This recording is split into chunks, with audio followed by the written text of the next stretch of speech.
On to our play, Act One of 13 Rue Madeleine, starring Robert Montgomery as Bob Sharkey, Lloyd Nolan as Gibson, Richard Conte as Bill O'Connell, and Vanessa Brown as Suzanne.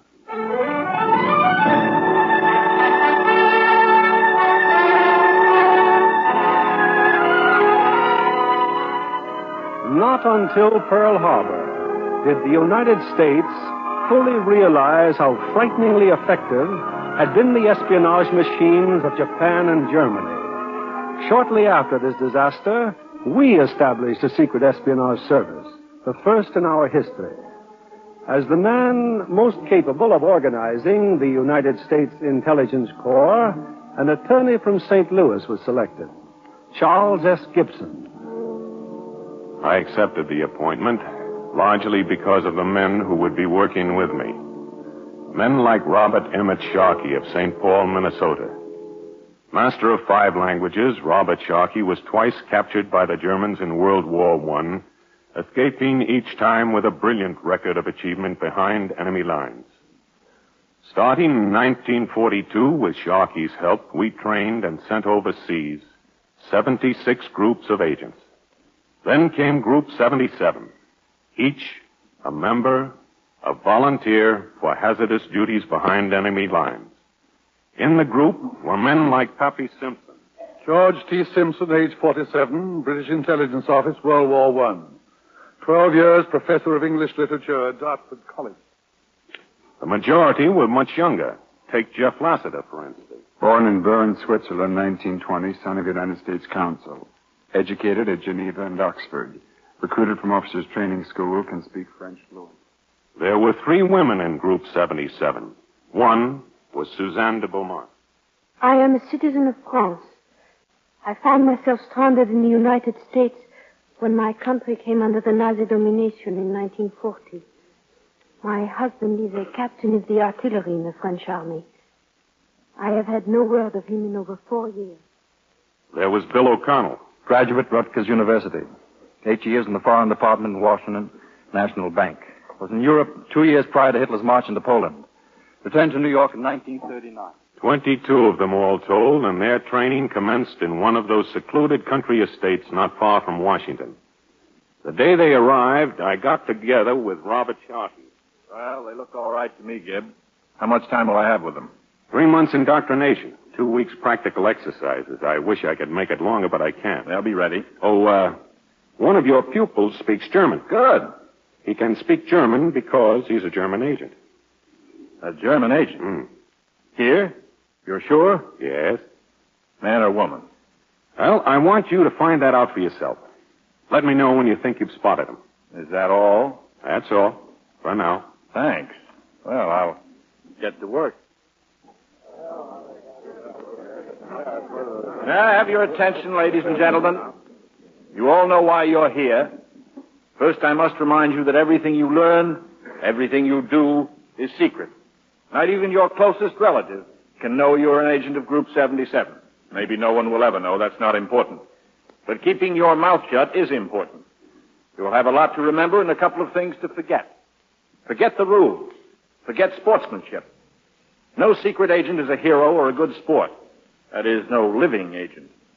You're going to be taught to kill, to cheat, to lie, and everything you learn is directed toward one objective, just one: the success of your mission. Fair play is out. Years of decency and honest living, forget all that or get out now, because the enemy can forget and has forgotten. I'll be with you every inch of the way. All the way. Good luck to you. All right, Sergeant, show them to their quarters. This was a superior group, but only superiority could absorb the intense schedule Sharkey put them through. Communications, photography, the use of knives, guns, poisons, map making, cryptography, judo, sketching, meteorology. You're going to hear some sound effects. Identify the sound and write it down. All right, proceed. What was it? A freight train or a 155-millimeter shell passing overhead? All right, next. Write your answer. A door latch or the cocking of a .45 caliber pistol. Come on, next. What was it? a jungle bird, or a falling bomb?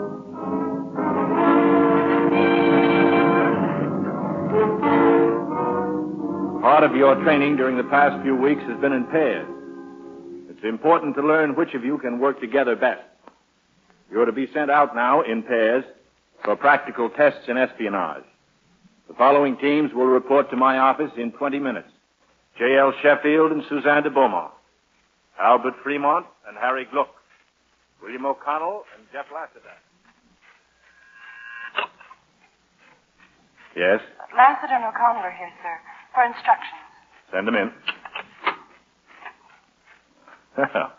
O'Connell and Lassiter. You two have lived together. You ought to be able to work together. I think so, sir. O'Connell here is the best. Thanks, Jeff. That goes for me, too. Well, as long as you're so happy about each other, suppose you tell me what this is. This apparatus on the table. Torpedo detonator? Yeah. Here's your assignment. Go to a plant that makes this detonator. Get jobs there.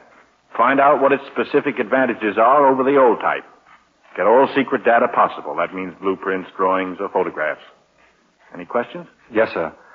Are we to go to the submarine base at Portsmouth or the one in New London? Take your choice, O'Connell. They're both very well guarded, but that shouldn't pose any great difficulty for a couple of bright boys like you. How much time will we have, sir? Wire me when you've gotten jobs. After that, you'll have 72 hours. 72 hours? You heard me. Get going.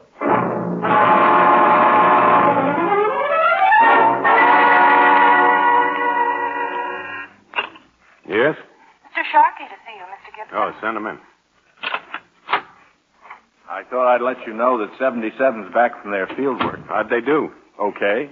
I had to tear a couple of them out of the arms of the FBI. But the average is good. Well, who gets the gold star? Lassiter and O'Connell. 5 beautiful pictures of the torpedo detonator in New London. Here. Whoa.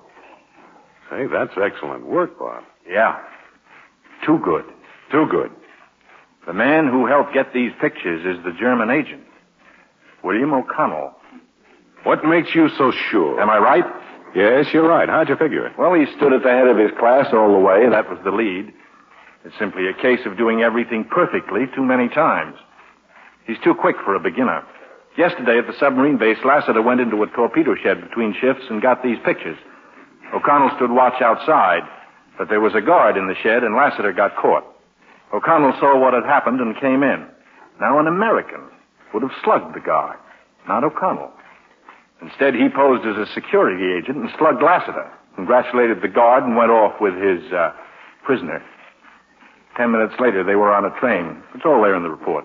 O'Connell's real name is Kunzel. Kunzel, eh? Well, when are you going to pick him up? We're not going to pick him up. He must never know he's suspected. He's after something big, Bob, or it wouldn't be Kunzel. Information on our organization? It's bigger than that. The second front? Yeah, that's my guess. Where and when. Oh, how they'd love to know that. Now, our job's arranging for Kunzel to get information. The wrong information. And our plan must also provide a logical way for him to escape. We're dealing with a very smart operator. And when do we start? Tomorrow. You and I and Group 77 are leaving for London tomorrow.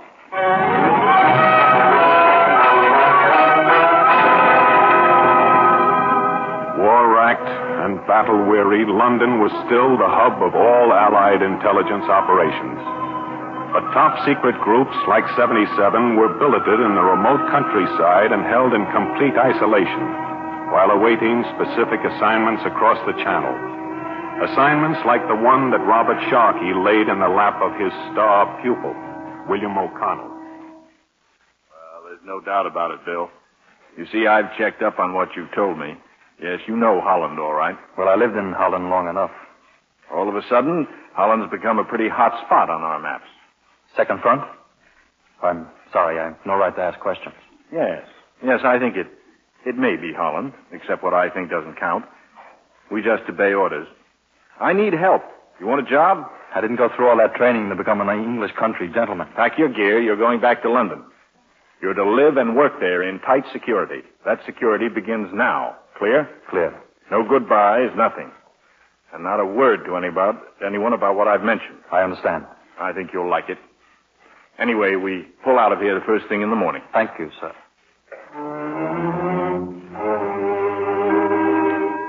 did William O'Connell suddenly drop from sight as far as his fellow members of Group 77 were concerned. From the head of the Dutch intelligence, O'Connell learned every phase of a proposed Allied invasion through Holland. Meanwhile, in another section of London, Robert Sharkey has called in two other agents, Jeff Lassiter and Suzanne de Beaumont. You're late, Suzanne. When I say 0600, I mean 0600. I stopped by the communication section. Why? They've been trying to help me locate my husband. Your husband's whereabouts are not the slightest concern of Group 77. Do you understand that? Yes. I understand. You know the rules. All right, now. Assignments have come through for the two of you. Here. Take a look at these photographs. Hitler's secret weapon, except it's no longer a secret. New kind of bomb. And what a bomb. It's called a V2. A self-propelled, pilotless bomb with a warhead said to contain a ton of explosive. Now look at these pictures. These are launching platforms for the V2. For months they've been springing up along the French coast, faster than our planes can knock them out. Why haven't the Germans used them yet? We think we know why. The enemy knows there's going to be a second front. They don't know where or when, but they do know the invasion base is in the Southampton area. When they launch V2, it's going to be a sustained barrage smothering Southampton. When do you think they will start? As soon as General Eisenhower makes his move. The Nazis know they can't win the war. They're just hoping for a stalemate. And to achieve a stalemate, they've got to prevent an invasion. Well, our job's to try and help the Allied High Command gain the preciously needed time to complete the invasion buildup. Lassiter, you're going to France. Yes, sir. You're going with him, Suzanne. You'll be his radio communicator. Yes, sir. Now, let's get back to this map. The most closely guarded area in all France is right here. This is the main assembly area of V2. But to destroy this target, we have to know every detail of its construction. Even the French underground has not been able to get this for us, so we're stymied. Thoroughly stymied. Except for one vitally important lead. Now forget the map and look at this photograph. This face. This name. Marcel Ducroix. A very important man to the Germans. Burn that face into your memory because the destruction of the target is linked to that one man. Marcel Ducroix. And what's Ducroix's connection with V2? He, a Frenchman, designed and built the bomb depot. We must take Ducroix and take him alive.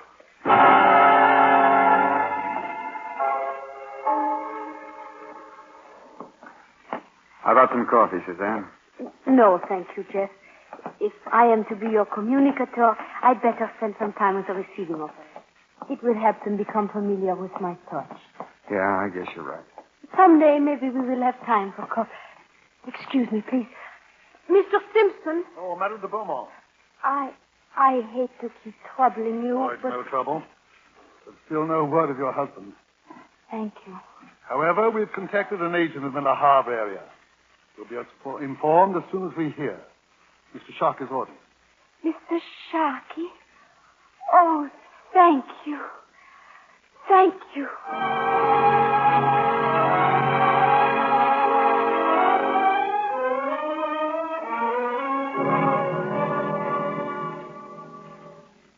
Morning, Jeff. Oh, close the door, will you? Yes, sir. Understand you met your friend Bill O'Connell this afternoon at the canteen. Was I glad to see him. The way he dropped out of sight, I didn't know what had happened to him. What'd you talk about, Jeff? Oh, backgammon mostly. Backgammon? We used to play all the time back in Washington. I owe him $12 million. Oh, I see. Did he mention what he's been working on? No, sir, he didn't. He did say he wished I'd be going with him. How do you feel about that? Well, I wish I were, too. You mentioned your assignment to him? No, sir, of course not. Now, take it easy. I'm not accusing you. Jeff, your friend O'Connell is an agent of the German government. He is? His real name is Kunzel. He's a clever, thoroughly trained German secret agent. But you're kidding. No, I'm not kidding. I can't believe it. Anyway, O'Connell has been assigned to Holland. That's the clincher to all the phony information we have purposely allowed him to obtain. Holland? Yes, the invasion of Holland. That's the lie we're trying to sell to the German High Command. And Kunzel, alias O'Connell, is the salesman. Well, where do I come in? Kunzel has asked for you. We're going to send you with him. Well, what about Ducroix? That's still your mission. Only you'll go to France by way of Holland. How? You'll be parachuted into Rotterdam along with O'Connell. You'll contact a man there named Wolfert Bachmann in the Department of Public Works. Bachmann will see that you and Suzanne get through safely to France. Suzanne? Yes. You'll be on your way within 48 hours. Now comes the rugged part. Yes, sir. We think O'Connell is sold. If we're right, he'll disappear as soon as you're in Rotterdam and you'll never see him again. Could he know anything about Ducroix? I mean, what our real job is? Not unless he gets it from you and Suzanne. He won't. Never forget that you're dealing with an extremely clever man. Drop your guard for 1 minute, and we'll have failed, and you may be dead. Yes, sir. He thinks fast, Jeff. He's ruthless. That's why we're going to do this his way. His way? What's that? If O'Connell is not sold, if he should in any way suspect that you're on a double mission, he won't disappear. Instead, he'll try to follow you. And you will shoot him. Shoot him? Make sure it's for keeps. That's rough. That's war, and that's your mission. O'Connell could do it. Can you? Yeah. I can do it. Thanks, Jeff. That's all for now.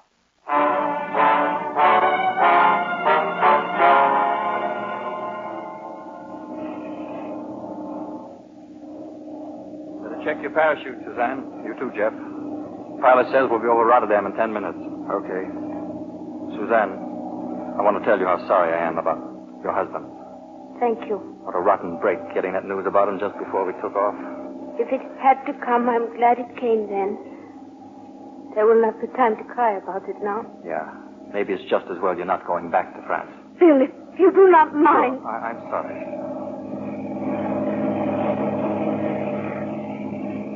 Approaching the target. We've got about 3 minutes. Thanks.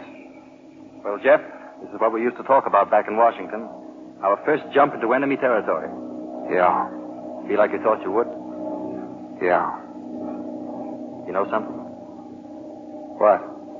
I don't believe you. What's the matter with you? Nothing. Sure there is. You've been looking at me like I was in a test tube. Sorry, I guess I'm just a little nervous. Yeah. I'm nervous, too. He's an agent of the German government.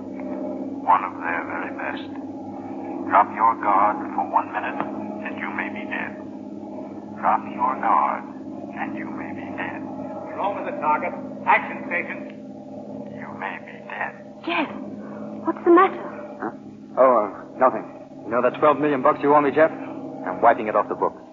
Yeah. What's $12 million anyway? I'd never have time to spend it. We're even, Jeff. We'll start from scratch. Running in. Now clear the jump hole. You first, miss? Yes, I'm first. Last to the next, and I'm last. All ready, miss. Good luck. Thank you. See you below. Jump.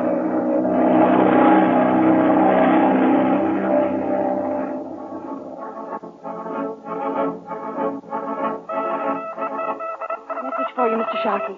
Well, who from? The Rotterdam plane. Go ahead. De Beaumont and O'Connell dropped over target. Lassiter's parachute failed to open. Static cord deliberately cut. Believed O'Connell responsible. Static cord.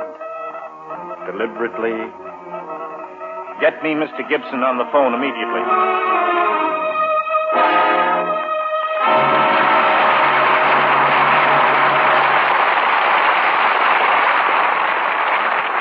Our stars will return in Act 2 of 13 Rue Madeleine in a moment. Here's Mr. Keeley at the microphone.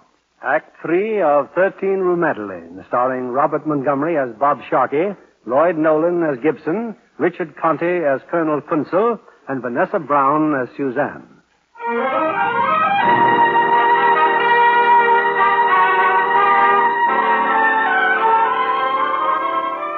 In the seaport city of Le Havre, the Gestapo headquarters for the heavily fortified coastal area was located at 13 Rue Madeleine. That evening, shortly before 7 o'clock, a staff car and a truckload of soldiers roared out of 13 Rue Madeleine and headed down the road for Pont-l'Evêque. In the staff car, as we subsequently learned, was Colonel Kunzel. Meanwhile, in Pont-l'Evêque... Look at them, Captain Freitag. That mob out there, they'll kill me. Those fools. Don't they know what this means? I told them time and again they must never assemble. But why haven't your soldiers come? You called them 10 minutes ago. That phone call I made, that was not to the hotel. Not the hotel. I called Le Havre. Colonel Kunzel is on his way here. He's greatly interested in your town, Mayor Gallimard. Listen to them. They blame me because I have tried to help you bring some order to this town. I must be protected. The troops are not to leave the hotel except in extreme emergency. What do you think this is? The people know why that man came here from Vichy, that Monsieur Chavard. I have already bled this town for workmen. You know I have. Where is he now? Chavard. He has disappeared. They've killed him just as they killed me. Here you see, they're throwing rocks. Guns! They've got guns! Now will you do something? This is Captain Freitag. Get me to Hotel Moderne. I will talk to the people. You think I'm a coward, but I know my duty. Go back to your houses. You are breaking the law. There will only be trouble. You must go back to your houses. Return to your homes. Return to your homes.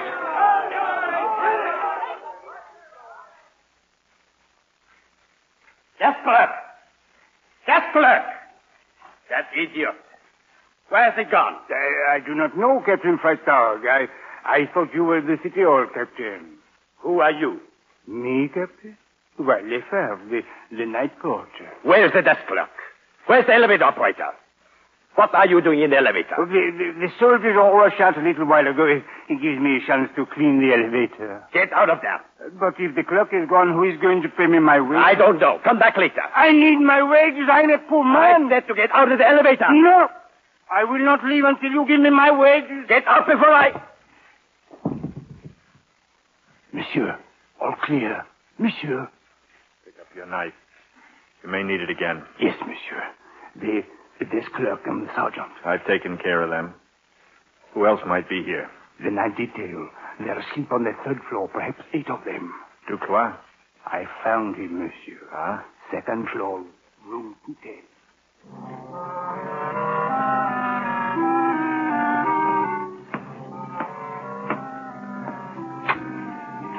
Marcel Ducroix? Huh? What is it? Who are you? Come with me. No. Who are you? Why do you point a gun at me? The resistance has taken over the town. You'll be better off with me. But the guards! The guards! The soldiers have gone to the city hall. There's a riot. Come on, Ducroix.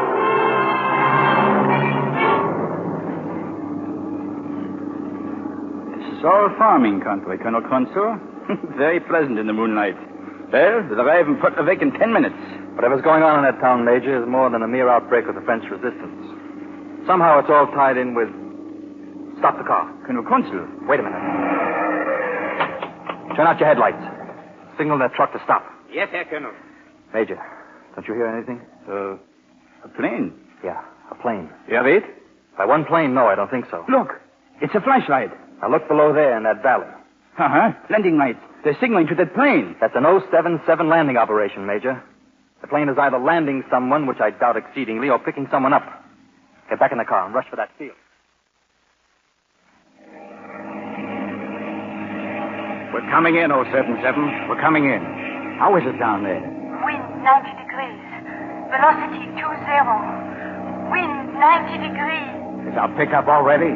Everything is ready. Hurry, please. Get on the field. On the field. There may be trouble.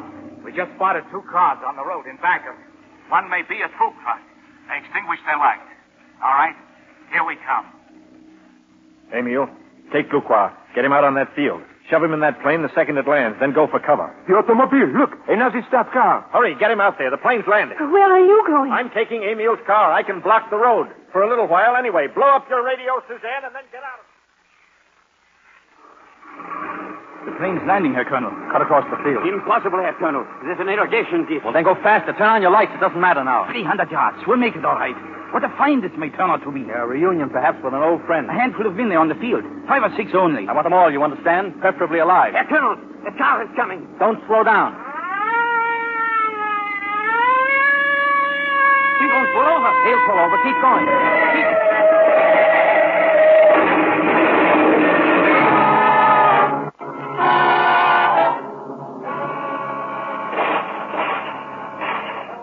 Colonel Kunzel. Are you all right? I'm all right. What happened? When the cars crashed, you were knocked out for a moment. The plane got away? Yes, but if there's some way of contacting the Havre, perhaps they could intercept the plane. Never mind. Where's the car that crashed into us? Back there in the ditch. And the driver? He couldn't have got far. We're rounding them all up now. Find them. Find the driver of that car. Look through every foot of this... Look out! Look out! I got him. Over there in the brush. He's still alive, Colonel. Unconscious. He must not die. Corporal, go into Pont-l'Evêque and get a doctor at once. Yes, sir, Colonel. It's not a bad wound. He will live. Then all our luck didn't desert us tonight.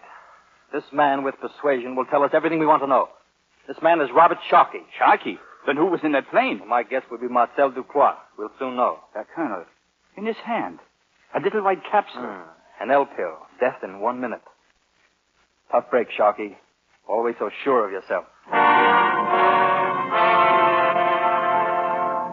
Marcel Ducroix was delivered to my office sometime after midnight. We were waiting for him. Air Corps officers and intelligence. Once Ducroix realized he wasn't going to be tortured and killed, he gave us the whole story. Just one more question, Ducroix.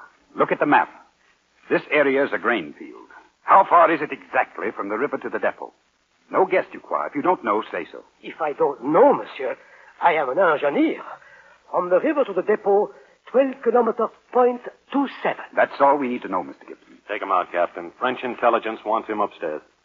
Well, Gibson, we know now where the V2 depot is. Every detail of its construction.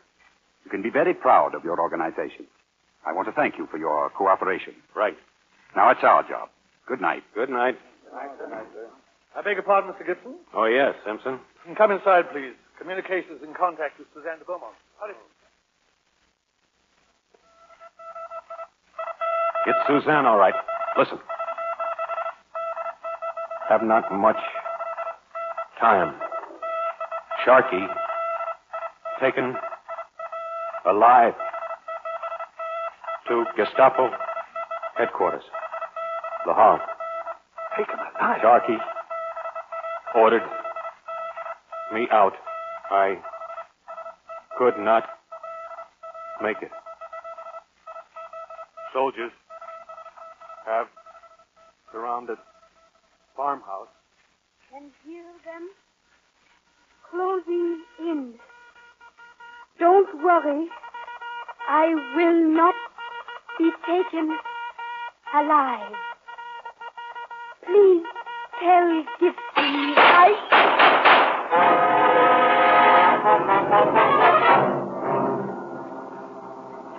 Just 2 questions, Sharkey, that's all. Just 2 questions. Where's the invasion coming, and when? I'm sorry, Kunzel.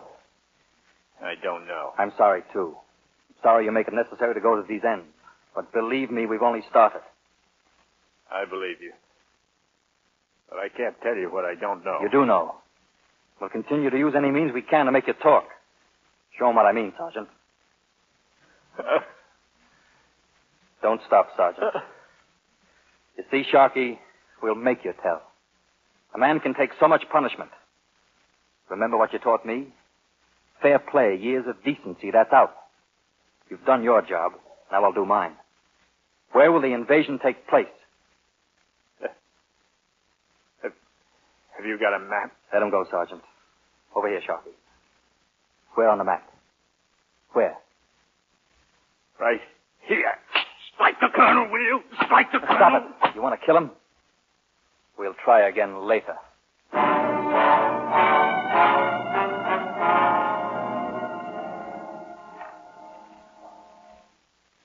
We didn't know then what was happening to Sharkey, but we could imagine. Poor Suzanne, she at least was dead. But Sharkey, we planned the one move that could help. At ease, men. You pilots have been assembled for a most special mission. Your target is there on the wall. One city, Le Havre. One street in that city. One building on that street. 13 Rue Madeleine. Take a good look. The landmarks are well defined. The bay, surrounding hills. Take a good look and remember it. This has got to be a job of total destruction. Not a wall left standing. No one must escape from that house alive. No one. You'll go in 4 squadrons. 2 dropping high explosives, followed by 2 squadrons at minimum intervals to smother the entire target with rockets and machine gun fire. You've been given the route of approach. Time over target, 0300. Bombers will go in at 0 feet. 0 feet. I know, it's tough. Any questions? Well, Colonel, I think we'd kind of like to know who's in that house. Goering, maybe? Or Hitler, or who? I'm afraid I'm not at liberty to answer that. Well, perhaps in a way I can. Mr. Gibson? I know that this is a tough assignment. You'll be risking your life.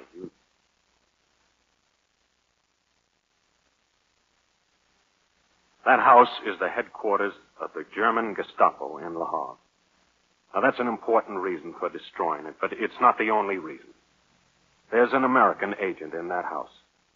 He knows the when and where of our invasion of the compound. Now, if he talks, it may cost the lives of countless soldiers.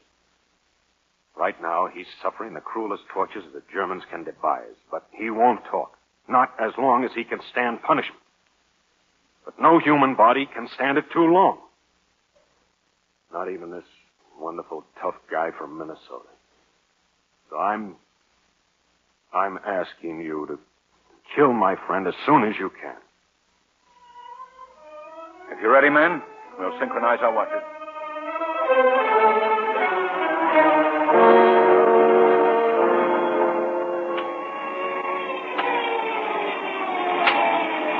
Are you ready to talk, Sharky? Sharky, are you ready to talk? No, the air raid, Colonel. Do you think... Keep beating him. Those planes won't bother us here. They'll be heading for the waterfront. The building's been hit, Colonel. The lights off. Make him talk. Make him talk. You're too late, Consul. You're too late.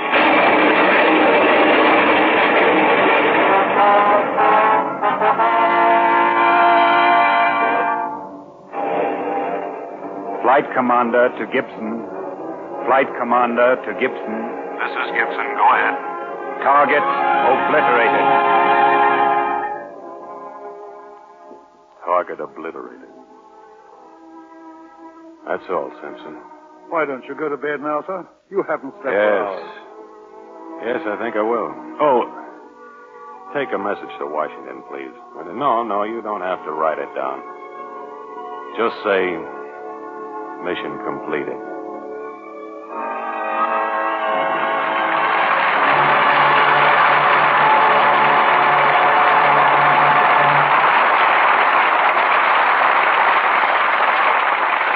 The curtain falls on 13 Rue Madeleine, and in a moment we'll call our 4 stars to the footlights for a curtain call. A thrilling play like 13 Rue Madeleine is always enhanced by brilliant acting. And that's what we had tonight from Bob Montgomery, Lloyd Nolan, Richard Conte, and Vanessa Brown, who returned to the footlights for a curtain call.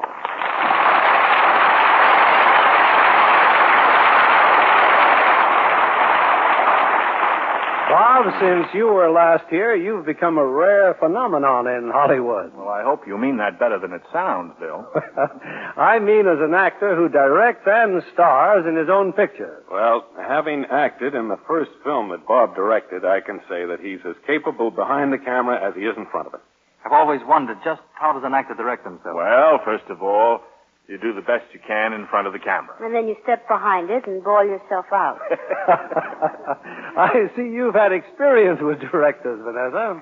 Don't you ever talk back to yourself, Bob, on the set, that is? Well, when I'm out in front of the camera, I don't dare affront the guy who is fronting for myself behind the camera. But when I move from behind the camera to the front, wait a minute, where am I? Sounds like you were on a merry-go-round. Well, that's more or less so if Bob's talking about his latest Universal International picture, Ride a Pink Horse, which takes its title from a carousel. Thanks for getting me out of that confusion, Bill. I trust, Vanessa, you had no such confusing problems in your current picture, Foxes of Harrow. Oh, what kind of foxes are those, Vanessa? 20th century foxes. Well, tally-ho. I'll join the hunt for the nearest theater where it's playing. But tell us, Bill, what's coming up for next week? Next Monday night, we bring our audience a fresh, unusual screenplay that's achieved worldwide acclaim. Universal International's delightful drama, Stairway to Heaven. And our stars are Ray Milland, Anne Blythe, and Nigel Bruce. Stairway to Heaven is the tender story of a British pilot in love with a young American girl who fights for the right to live and love against the adverse powers of another world. That was one of the most original screenplays of the season, Bill. Your audience is lucky. Good night, Bill. Good night, and thanks Good night. for the visit to Rue Madeleine.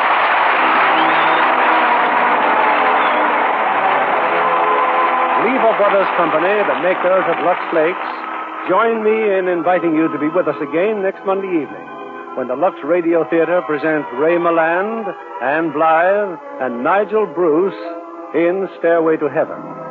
This is William Keeley saying good night to you from Hollywood.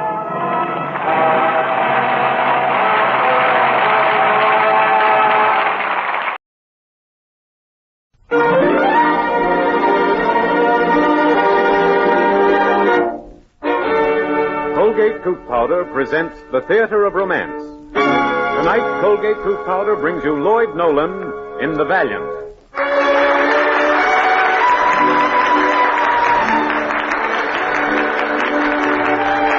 Tonight and every Tuesday night, Colgate Tooth Powder brings you The Theater of Romance with your favorite players and your favorite stories and plays. Use Colgate Tooth Powder. Keep smiling just right. Use it each morning and use it at night. And now, tonight's presentation, The Valiant, starring Lloyd Nolan.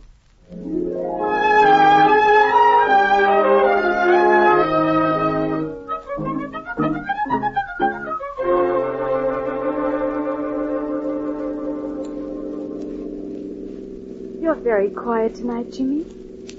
Yeah, I guess I am. Hey, Sue, there's something I've got to tell you. Does it have to do with a house in Connecticut? Yeah, but not in the way you mean. There isn't going to be any house, kid. The best thing you can do is forget you ever knew me. I'm sorry it had to turn out this way, but there's nothing I can do about it. Jim, what's wrong inside you? Something's terribly wrong, and I've got to ask. I want to help you if I can. You can't help me, Sue. No one can. Where's your home, Jimmy? Where's your family? I have no home. I have no family. You've been stepping out with a derelict, baby, a wanderer. A few months in one city, a few in the next, and then hit the road. That's me. And you've been grand company, kid. But I'm moving on now. I wish I knew what to say. I wish I knew how to keep you. Sue, don't you understand what I'm trying to say to you? I'm no good for you or any other woman. My days are marked now. I don't have so many left. I've got a lot to do in them. What do you mean you don't have so many left? Are you ill? Yeah. Yeah. You bet I'm ill. I'm sick. Only there's no medicine that can get at what's gnawing at my inside. No doctor can reach it. Oh, Jimmy, I wish you'd let me help you. I love you so much. I wish you'd let me help you. Look, Sue, if there ever was going to be a house in Connecticut for me, I wouldn't allow any other woman inside that door but you. Let's get married, Jimmy. Let's have that house. No. No, I'm taking you home. And I'm saying good night and goodbye, and that's it. And then where are you going, Jimmy? Well then, Sue, honey, I'm going to kill a man.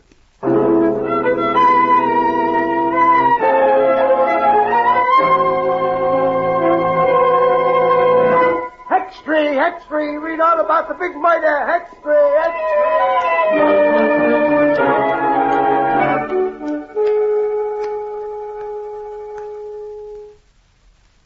I hope you don't mind my bothering you like this, Miss Rogers. My name is Claire Paris. I've come to see you because I think you might be able to help me find my brother. I don't think I understand. No. My brother ran away from home over 10 years ago. We've never heard from him since. My mother saw the pictures of James Dyke in the papers. She's sure he's Joe. She says the resemblance is very striking. I'm not sure myself because I was only 9 when Joe left me. I don't remember him too well. Jimmy can't be your brother. He has no family. I know. That's what he said in court. But Mother thinks he might just be covering up so as not to disgrace us. Then when we saw your picture and read that you and he had been engaged, we thought you might be able to help. But he can't be your brother. He always said he never had a home or a family. I can't go home without at least seeing him. You can't possibly see him. You see, my dear, he's being executed tonight. Tonight? I've got to see him. You see, there's another reason. The man James Dyke killed was the man who ruined my father in business. He was responsible for my father's death. The man who ruined your father in business? You're sure? I'm positive. Then come on. We've got to see the governor right away.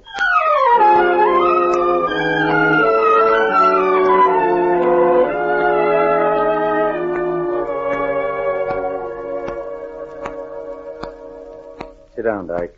Thanks, Warden. Dyke, you've been here in my care for a good many weeks. I want to tell you that from the first to the last, you've behaved yourself like a gentleman. No, why should I make you any trouble? Well, you haven't made me any trouble. That's why I've tried to make you every bit as comfortable as the law would let me. You're going to stay here in my office until, well, you're not going back to your cell. All right. One place is no different from another now. Would you rather wait in your cell? I'd just as soon. Oh, got a spare cigarette? Certainly. Here, help yourself. Yeah, thanks. You're a good host. Dyke, this is the last chance I have to ask, and the last chance you have to answer. Who are you? I am James Dyke, murderer. That isn't your real name, and we know it. You're not going to execute a name. You're going to execute a man. What difference does it make whether you call me Dyke or something else? Here. Look at this pile of letters.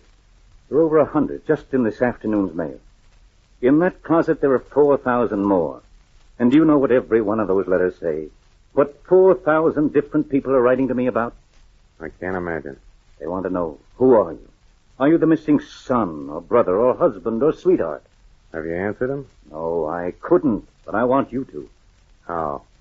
Dyke, listen to me a minute. Suppose you should tell me your real name, and I publish it.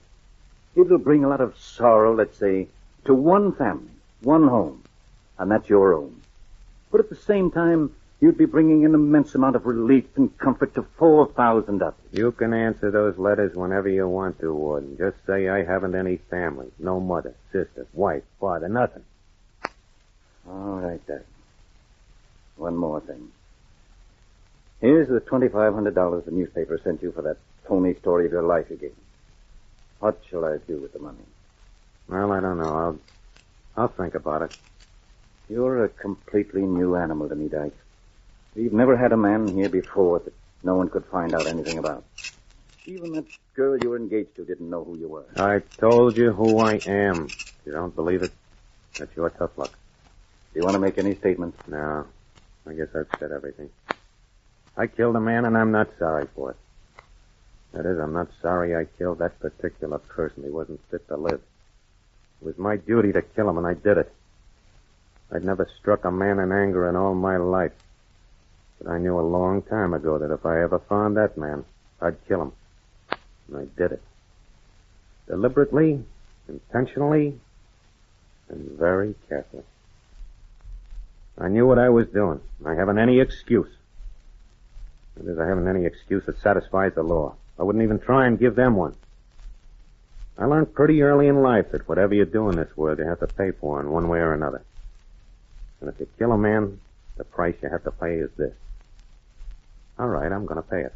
That's no way for a man to die, Dyke. That's no way to face the hereafter. Why not?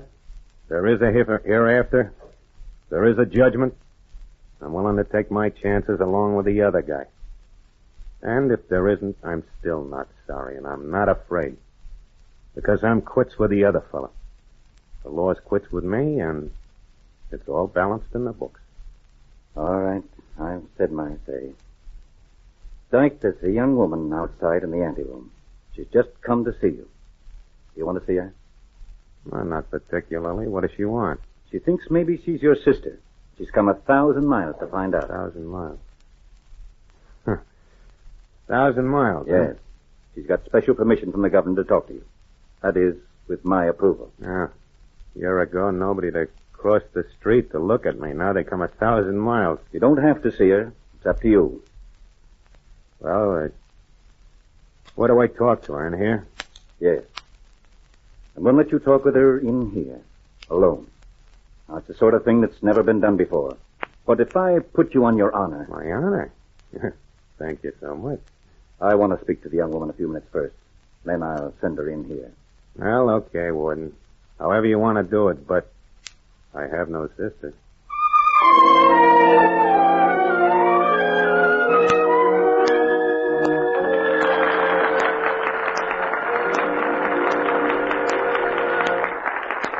In just a moment, Colgate Tooth Powder will bring you Act 2 of The Valiant. But now a word from Colgate Tooth Powder. It happens every day. Boy meets girl, boy loves girl, and girl loves boy. Then, just when the happy ending comes in view, a little breath of trouble comes along and romance goes on the rocks. Now, don't let that little breath of trouble, I mean unpleasing breath, ruin your romance. If I were you, I'd do this. Brush your teeth night and morning and before every date with Colgate Tooth Powder. For Colgate Tooth Powder cleans your breath as it cleans your teeth. Yes, night and morning and before every date. Because scientific tests have definitely proved that in 7 cases out of 10, Colgate Tooth Powder instantly stops unpleasing breath that originates in the mouth. As for cleaning, no dentifrice at any price will clean your teeth more quickly and thoroughly than Colgate Tooth Powder. Remember the name, Colgate Tooth Powder, with the accent on powder.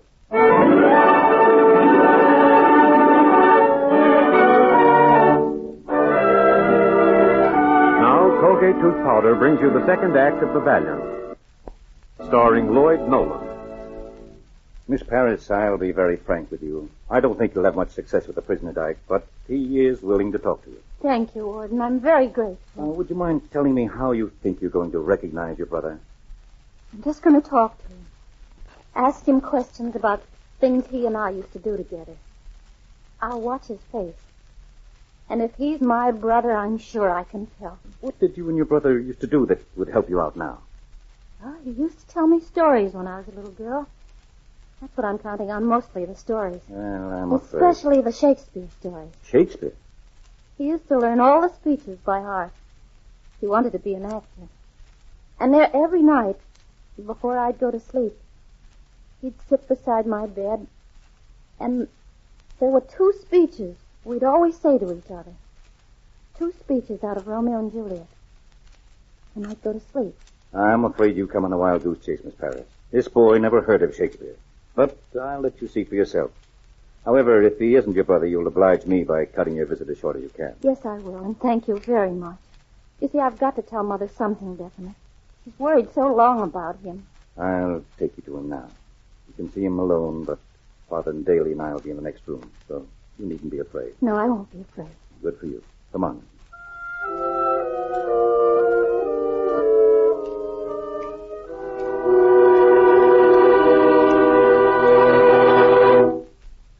Well?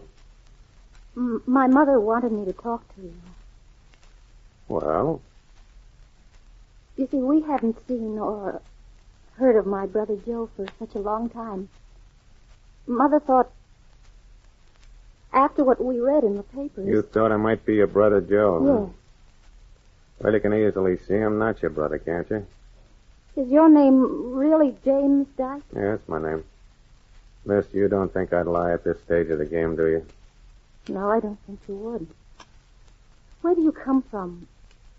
I mean, where were you born? In Canada, but I've lived all over. But didn't you ever live in Ohio? No, never. What kind of work did you do? What was your business? Oh, I've done about everything a man could be, except the success. You like books? No, not very much. Oh. How about Shakespeare? Shakespeare? Are you kidding? No. My brother liked Shakespeare. Huh. Did you ever want to be an actor? No. I hope you don't mind my asking so many questions. No, I don't mind a bit. I gotten used to questions. Do you know any poetry? Very little. You know this. Thou knowest the mask of night is on my face. Else would a maiden blush to paint my cheek for that which... You don't know it. No, to tell you the truth, it sounds a little silly, doesn't it? Good night. Good night. Parting is such sweet sorrow that I shall say good night till it be morrow. What comes next? I don't know. What does? Sorry. You're not Joe, are you? Mm-mm. I'm sorry I bothered you, but I had to come and find out. Thank you for seeing me. Goodbye. Hey, wait a minute. Don't go yet. You know, I'm surprised your mother sent you on such an errand instead of coming herself. But she's very ill. It's all from worrying about Joe.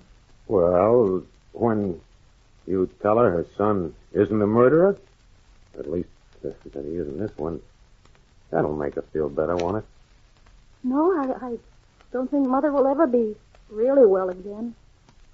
Till she finds out for certain where Joe is and what's become of him. Yeah. Yeah, I can understand that. Say, what's your name? Claire Paris. Claire Paris, huh? Mm-hmm. That's a pretty name. Sort of unusual, isn't it? Paris. Say, I've heard it somewhere, too. Well, it's just like the name of the city in France. Yeah, and your brother's name was Joe. Mm-hmm. Joseph. Joseph Paris. What's the matter? Hey, I know that name. Wait a minute. What was the boy's name? Wait a minute. I've got it. Joseph Anthony Paris. That's it. That's his name. How did you know? Well, wait. Jeez, no. Gee, I'm all excited. Listen carefully to what I say, and don't interrupt me because we've only got a minute. And I want you to get this all straight, see? So you can tell your mother. Now, you see, when the war came along, I enlisted and I went overseas with the Canadians. You knew Joe? Wait now. Early one morning, we staged a big trench raid, and there was an officer who'd been wounded coming back from the raid, and he was lying out there in a shell hole under fire. Well, all of a sudden, some young guy dashed out of the trench not far from where I was and went for the officer. And he got the officer in his arms all right and started back, but, he'd only gone a few yards when a 5.9 landed right on top of the two of them. Afterward, we got what was left. But the identification tag was still there, and that was his name, Joseph Anthony Paris. Oh. So if that was your brother's name, then you can tell your mother that he died like a brave man. A soldier in France. And you were there. You saw it. Mm-hmm, yeah, I was there. I saw it. Well, if you don't believe what I said, you just ride up to Ottawa. Get the official report. Of course, records are sometimes mixed up, but I've told you the truth. And it certainly ought to make your mother happy when she knows her boy died as a soldier and not as a criminal, huh? Yeah. Yes, of course it will. And it makes you happy, too, don't it? Yes, very happy. No, I'm glad I was able to tell you before See, I'm going to give you something to take your mother. Here, you take this envelope to your mother from me. And tell her it's from a man who was in France and saw your brother die. So it's a sort of a memorial for him, huh? Oh, no, we can't take this. I want you to have it. I've nothing to do with it myself. Oh, you might do one thing for me. There's a girl named Sue Rogers. Yes, I saw her before I came here. As a matter of fact, she helped me. Oh, well, pick out some little thing for her, will you? You know, bracelet or a pin, something, just something to make you remember me by. You love her, don't you? Yeah. How could you feel like that about her and kill someone? Well, Miss Paris, there are some things that have to be done, no matter what the cost. Maybe what I did was wrong, maybe not, but from where I sat, it looked like the right thing, and it still does. He was a bad man, I know that. He once stole everything we had. Mother told me that. He stole from a lot of people. Well, I guess you better go. Gee, I'm glad you came, though. Mr. Dyke, could I... Oh. Thank you so much. Oh, thanks. Thanks for my last kiss. Goodbye. Hey, what's wrong? I was thinking... I was thinking what I used to say to my brother for good night. I wish I could have said it to him just once more for goodbye. Oh, why don't you say it for me? I told you. You said it was silly. Oh, go on, say it again. Hmm? Good night. Good night. Parting is such sweet sorrow that I shall say good night till tomorrow. Goodbye. Thank you. Goodbye.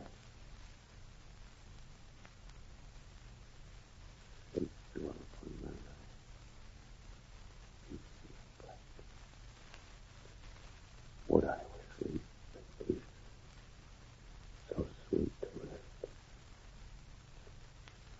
Of all the wonders that I yet have heard, it seems to me most strange that men should fear, seeing that death, the necessary end, will come when it will come.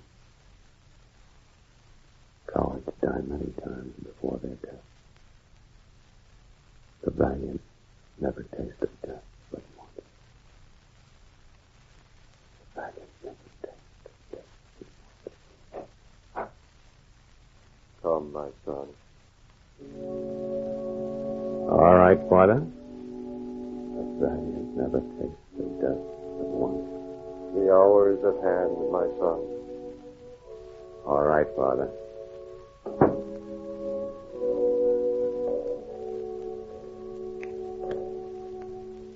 I will lift up mine eyes unto the hills. The valiant never tasted death but once. Tasted death but once. From whence cometh my help? The valiant never tasted death but once. My help cometh from the Lord, which made heaven and earth. The valiant never taste of death but once.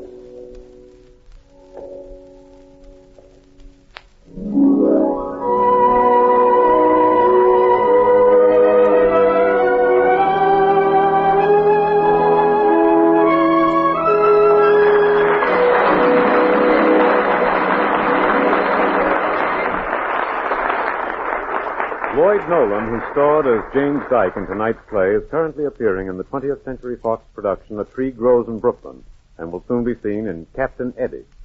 Anne Shepard played Claire, and Claire Neeson and Edward Begley appeared as Sue Rogers and the Warden. Joseph Boland played Father Daly. The Valiant by Robert Middlemas was adapted especially for this program by Gene Holloway. The music was composed and conducted by Charles Poole, and the entire production was directed by Mark Loeb. Use Colgate tooth powder, keep smiling just right. Use it each morning and use it at night to help you rate with every date. Use Colgate tooth powder. Now a word from Colgate tooth powder. You'll notice it quickly enough in others, yet you may never suspect it in yourself. That's the insidious thing about a little breath of trouble, meaning unpleasing breath. You may be an innocent victim of this love thief, so don't take a chance with your romance. Follow this wise plan. Brush your teeth night and morning and before every date with Colgate tooth powder. For Colgate tooth powder cleans your breath as it cleans your teeth. Scientific tests prove that Colgate tooth powder, in 7 cases out of 10, instantly stops unpleasing breath that originates in the mouth. Money can't buy a dentifrice that will clean your teeth better than Colgate tooth powder. Remember the name, Colgate tooth powder, with the accent on powder. Next week, your Colgate tooth powder Theater of Romance brings you one of the jauntiest comedies of recent years, Love is News, the story of a reporter on whom a lovely heiress turns the tables, with the young stars of radio and screen, Dane Clark and Faye Emerson. Join us next Tuesday night, won't you? Hello, everybody, hello. Hello is the shampoo that glorifies your hair, so hello, everybody, hello. Yes, use Halo shampoo if you want naturally bright and beautiful hair. For Halo contains no soap, therefore leaves no dulling film. The first time you use Halo, see how your hair sparkles and gleams with natural brilliance, how the deep natural color looks brighter, glossier. Even in hardest water, Halo makes oceans of rich, fragrant lather. Halo quickly carries away loose dandruff and dirt, needs no lemon or vinegar rinse. Say hello to Halo and goodbye to dulling soap film. Get Halo shampoo at any cosmetic counter. So halo, everybody, halo. Halo shampoo, halo.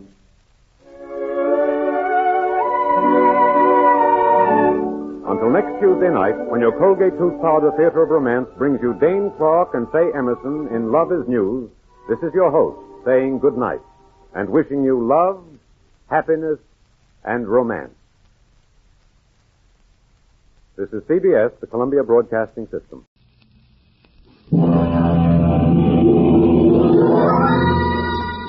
Presenting Lloyd Nolan as Johnny Strange and Claire Trevor as Terry Travis in another adventure of Results Incorporated.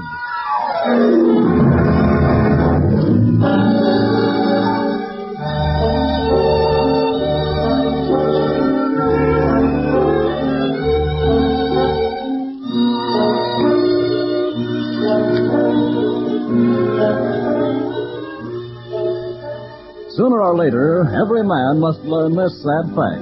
Come storm, come flood, come fire, come bill collectors. A woman will make that trip to the beauty parlor. At this moment, Teresa Travis, blonde secretary of Results Incorporated, is receiving the expert attention of Monsieur Jean Gillette, hairstylist extraordinary. Terry watches his progress in the mirror. No, Jean. Eh? I want my hair higher, more upsweep. Oh, yes. I'm so sorry. More like this? No, that's not it either. Oh, Jean, you know what I like. Use your imagination. Today I do not feel creative. A woman's hair does not move me. Why, Jean, I thought you lived for your art. Well, art is all right, but now I have the chance to make $2,500, and I can't do anything about it. Well, that's a pretty expensive can't. What's wrong? Well, promise you won't tell any of the ladies, Miss Travis? Yes, I promise. Well, you see, I got a letter this morning from Lear magazine. They said they would pay me $2,500 for an interview and pictures of my old home. Why, Jean, I didn't know you were famous. Oh, I'm not, Miss Travis, but my family is notorious. Maybe you have heard of the Bloody Gillettes? The Bloody Gillettes. Oh, the Gillettes and the Corbett. The old feuding families in the Black Swamp. Yes, I read about it in the newspapers. That is right.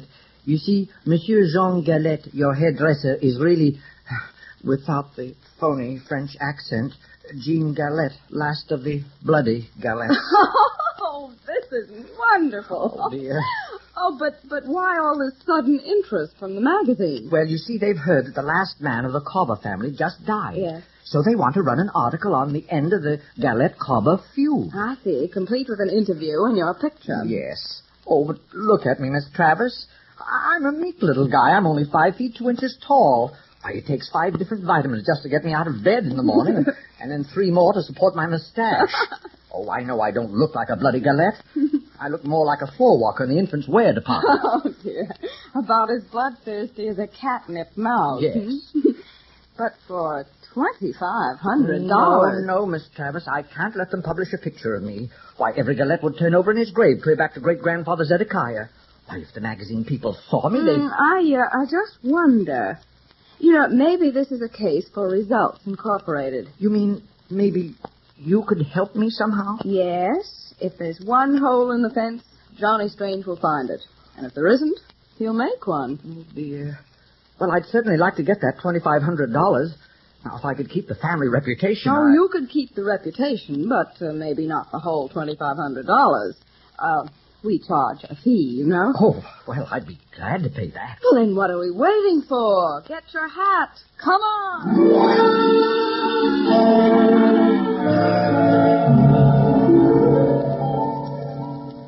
Now, just let me get this straight, Terry. I'm to go down to this Black Swamp place, pose as Jean Gillette, the last of the Bloody Gillettes, give an interview to the magazine, and have my picture taken. Yep, that's the deal. And I'll go along as your chauffeur, Mr. Strange. You see, that way I can coach you in everything you need to know.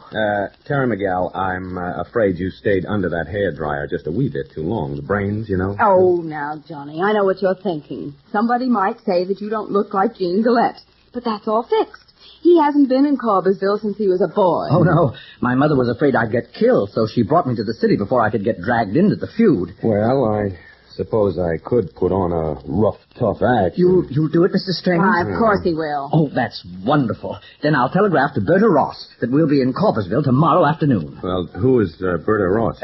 She's the writer for Lear magazine. They told me she's down there right now collecting material for the story.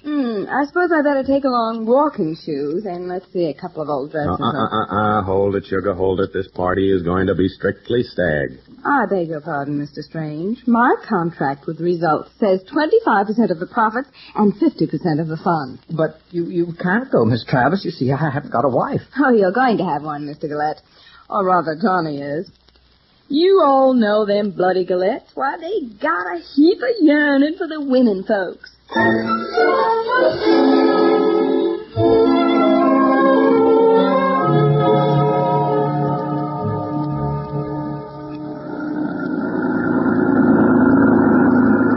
Well, I'll never believe another road sign. 2 more miles to Corpusville. Oh, it was right, Miss Travis. We're in Corpusville right now. In it?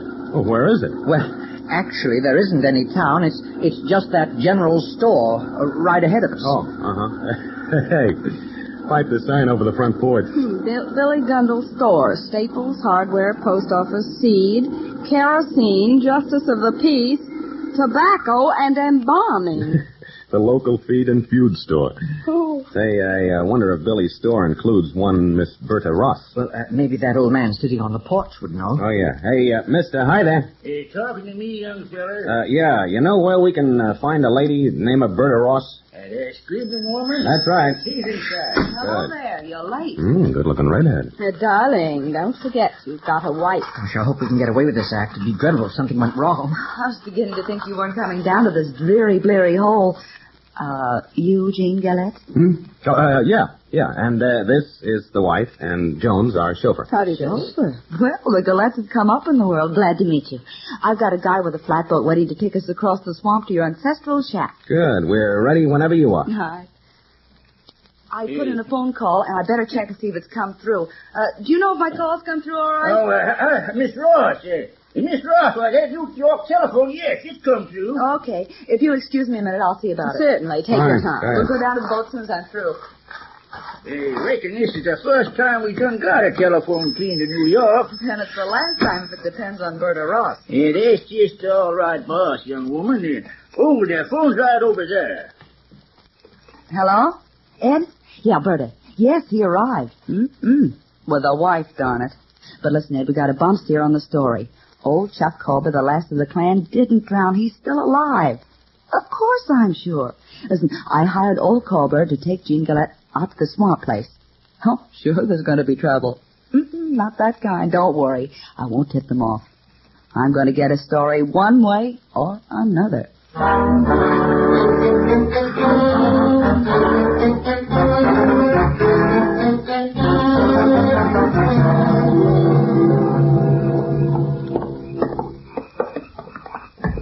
Is that our flatboat, the one with the old guy and the dog in it? That's right. He's waiting for us. He looks like Rip Van Winkle, doesn't he? Yeah. Beard, slouch hat, chole and tobacco and everything. Looks sort of fierce to me. He has a mad gleam in his eye. I hope nothing slips up. Meddling in somebody else's feud is sort of dangerous business. What feud? All the Colberts are dead. You've got nothing to worry about. All right, Chuck. Ready to go. Get in. All right, you first, Harry. All right. You know, if nobody objects, I think I'll sit up here in front. That's it. Hey, watch it, Jones. Don't fall overboard. It's an awfully small boat, isn't it? And it's so low in the water. Must we have that dog in the boat, too? Where I go, Daniel goes. All right, Chuck, let's go. The Gillette place. Darling, look. He's going to push the boat with a pole, just like a gondolier in Venice. Oh. Golly, it's dark in this swamp. Yeah, it is. Which fellas is Gillette? Guilty, Your Honor. What's that? I am. I'm Gillette. Remember you when you was a young'un? Is that right? Before your ma took you off. Yeah, that's so. Mr. Gillette, I've been checking up around here on this so-called feud. Frankly, I think the Gillette-Colbert families took it out in tall talk. Oh, no. Oh, that is... Well, it depends on what you call tall talk, Miss Ross. You see, Grandpappy Zeke talked 7 Corbers into rather permanent silence. 7? Well, 8. It is. If you want to count the guy that Grandpappy made eat mud and then swallow a planting of cactus seeds. Yes, you see, every Gillette had to kill 3 corbers to earn his silver wings. Yes, but I understand that the corbers ran up a higher box score than the Gillette. Oh, gracious, I wonder what's wrong with our boatman. He acts as though he's strangling. Maybe he swallowed his tobacco the wrong way. As I started to say, maybe the old-timers were bloodthirsty enough, but, well, I must say, Mr. Gillette, you look thoroughly civilized and tame. Well, my husband is just more polished. But underneath... I bet he wouldn't kill a cobber if he saw one. What would you do, Mr. Gillette? What would I do? Say, I just wish I could meet up with one. I'd take a cross-cut saw to him. I'd cut him up into stove lengths. I'd splinter him into... Hey, heavens, that dog. He sounds like a lost soul. Shut up, Daniel. Daniel's best corpse hound in these here swamps. Don't howl that away without there's a corpse around. Corpse? Or somebody gonna be. Oh, well, can't we find something nicer to talk about? There you are, children. The Gillette homestead, dead ahead. Well, it's completely surrounded by swamp. Yeah, the man's in the mush. You can hardly see it for the trees and hanging moss. Get ready to jump. I'm going to hit the landing. Okay, Terry, jump. I made it. Here, let me give you a hand, Miss Ross. Well, thank you. Oh, it's good to be on solid ground again. Johnny. Yeah. Johnny, the boatman. He's pushing off. Hey, don't leave us here. Just going home from a Gillette gun. What's that? Can't kill a Gillette except with my fume gun. This fusion gun. Hey, say, what's your name? Corber. Old Chuck Corber. Corber? Well, then he's... Oh, Johnny.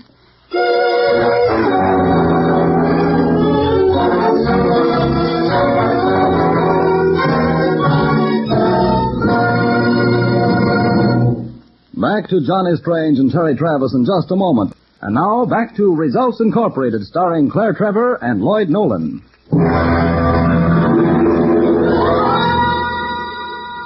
In their youth and innocence, Johnny and Terry have blundered into a deadly feud in the Black Swamps. Right now, Johnny is staring down the barrel of a mean-looking squirrel gun.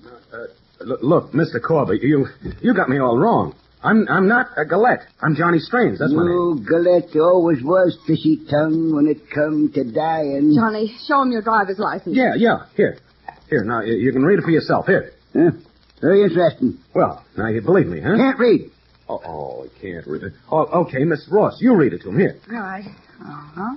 It says Johnny Strange, all right, but that doesn't mean anything. You just sneaked back to the Black Swamps with another guy's papers. Oh, for the love Mr. Jones, you can identify Johnny. Well, can't you, Mr. Jones? Well, oh, golly. Hey, that was my hat. I saw you edging away, Mr. Gillette. You stay right here. Oh, well, that was a real bullet. Why'd you dang Gillettes come back here anyway? I ain't had to kill one of your breed in 20 years. Was figuring to spend a peaceful old age. Well, you can keep it peaceful as far as I'm concerned. No, I can't. You're a Gillette and I gotta kill you. Darn it all. It's your fault, Miss Ross. Poking your nose in other folks' feuding. Surely you're not serious.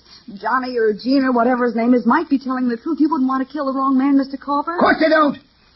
What, you'll take me for a murderer? Well, if you'll let us go back to the mainland, you can get on the telephone and talk to Johnny's friends. They'll tell you who he is. No, sirree. That's just another Gillette trick. Well, then send somebody back and let them find out for you. I'll go, or Miss Ross here. I don't know. Swamp ain't fit for a woman.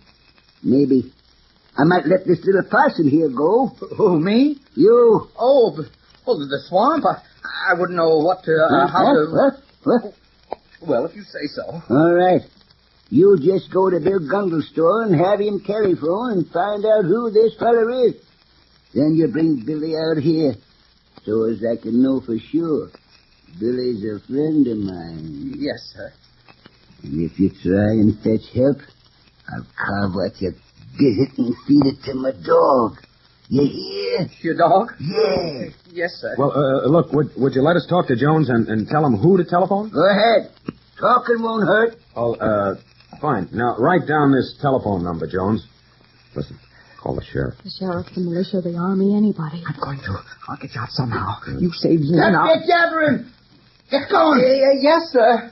My boat's tied up at the landing. Don't you go steering it into no mud flats. I hope not. Oh, it's almost dark. I won't be able to find my way. Go on before I shoot your heels off. I'm going. That's better. Now you three, get upstairs and get to bed. What, Oh, but Jones will be back in a couple of hours. It's only 6:30. I've been going to bed at 6:30 for 70 years, and I ain't stopping now. Get it on. Oh, no, but listen. Curse you, cross-eyed, I said get to bed. All right. You too, young woman. I'm hurting all of you. Get upstairs. I'm going. And don't you figure on trying no tricks like jumping out the window. It's all bog and quicksand on that side of the house. Oh, thanks for the information. All right, now. You two Gillettes, take this here bedroom and redhead the one down the hall. Just a minute. We can't do that. Huh? Why not? We're not married. No. Well, cuss. What kind of talk is it? They're not Gillettes. Now they're not even married. I hope that's double talk. That's Gillettes all over. Why don't I just shoot him now? No, listen, you don't understand. I understand enough. Get in there before I forget myself. Come on, Johnny. No. Well, with all the unreasonable cusses. Johnny, what are we going to do? We're going to get out of here somehow, some way. Oh, no. Let's wait for the sheriff. No. I'm not going on Mr. Corber's promises. He's just trigger happy. I want to look out this window. Yep. The old guy's right, all right. Bob. Maybe quicksand. Well, then there's no way out. Now, listen. I'm going to sneak out in the hall and explore the second floor. Maybe I can find a back stairway or something. If we can just get out of here, and we might be able to find a boat. Johnny, please be careful. Now, if he should catch you... No, don't worry. I'm just going to stick my head out first, and I'll open the door softly. Do you see him? No. It's okay. Wish me luck.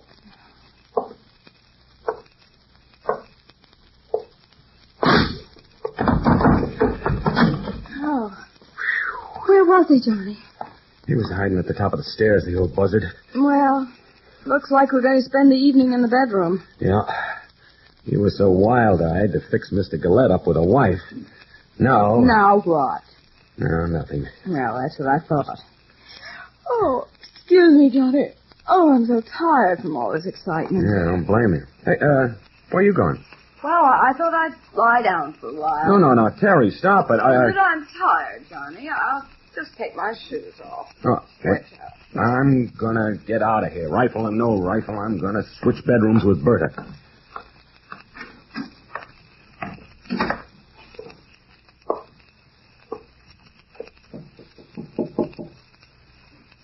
Miss Ross. Berta, you win. Oh, Mr. Gillette. Don't make any noise. Well, I've heard a lot of stories about the bloody Gillettes, but I never thought... Please, listen. I want you to go on the other side. I heard you. With another woman. No, you got this wrong now. I reckon not. Ain't no question now you're a Gillette. Come on, get. You two young women. Throw that blanket around you. You don't have to wave that gun in my face. Come on, get down the hall. You're going this here main bedroom. All of you. Johnny, what happened? Yeah. Oh. Tagged again. Now stay in there. All three of you. I'm going to spend the night right outside this here door with my gun. Well, it suits me. Two's company and three's propriety. And if that little Possum Jones don't get back here pretty quick, I'm going to shoot you anyway. Oh, that Possum Jones is liable to shoot you, Grandpappy. He's the real Johnny Gillette. No, Terry. Oh, well, it doesn't matter now, Johnny. He's gone. He'll bring back the sheriff. That little war-team Gillette. I sure admire your joking, ma'am. I'm not joking. It's true. Forget it, ma'am. It ain't going to work. Come the first crack of dawn, I'm going to get you, Mr. Gillette. That's the promise of old Chuck Corber.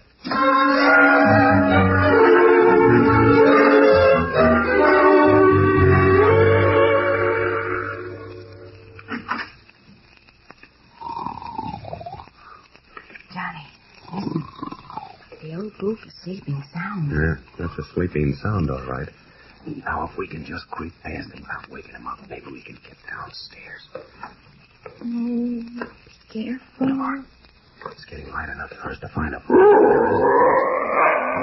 started that pooch out? Come on, make it snappy, Terry. Chuck stirring. Duck! Cut your cross-eyed Gillettes. You make one step more, I'll be plumb into prediction. Get away from those stairs. Oh, what was that shooting? Oh, just the old feudy shop opening up for the day, Miss Ross. There wasn't any reason to fire at us, Mr. Corbett. No. We were just stretching our legs. Never seen any better fitted for it than yourn, Miss Gillette. Young widow women like you won't have no trouble getting yourself a new man.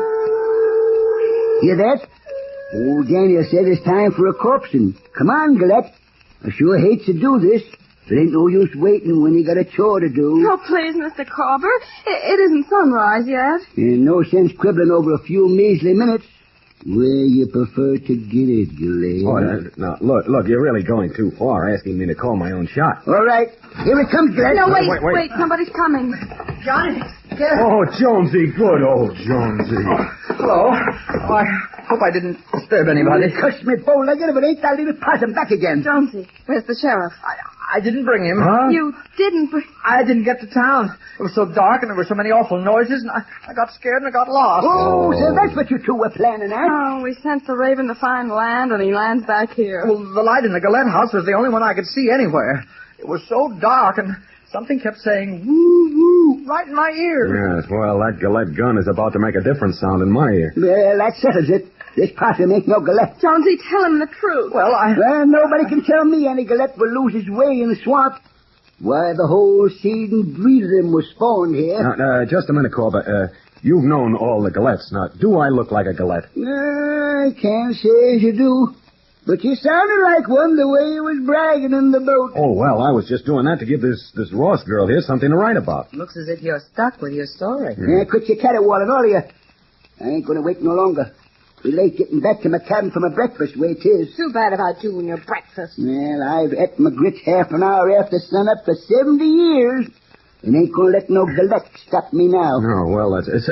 Say, why don't you start pulling us back in your flat-bottom yacht, and then you can just drop us overboard, when you're ready. Yes, that'd save time. Yeah, no grave digging required. No fuss, no bother. Cuts me upside down. It's a smart idea. I'll do it. Go on. Get moving down to the boat. All of you. Come on. I think it's a terrible idea, Miss Ross. If Corbett doesn't murder us with his bullets, he'll drown us in that awful swamp. Tough either way, little man. Especially for the one of you that isn't Gillette.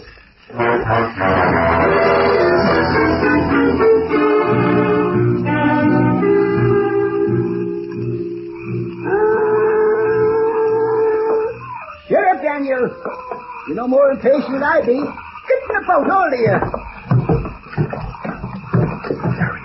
Terry. Whatever made you suggest this taking for us for a ride, Johnny? Look, when we get in the boat, you start a hair-pulling match with Berta. Oh. Step along there, you. Don't do so much talking. And you, Possum? Me? Yes, you take the pole. Yes, sir. Hey, Corber. Yeah? How about letting me take a hand with a pole, No, you don't. No? You sit right there in the back pew where I can keep my Gillette pointed at you. And don't rock the boat. Already in water over 10 feet deep, and I can't swim. Oh, well, that's too bad. Terry. Roger. Move over, you. Who are you talking to? You, Berta Ross, stop crowding me. Why, you snippet. Don't shove me. I'll show you. Hey, what's going on here? Secretary, give her the old Gillette one, too. And a good Terry. Oh, my hair, will you? I'll get you. It's over.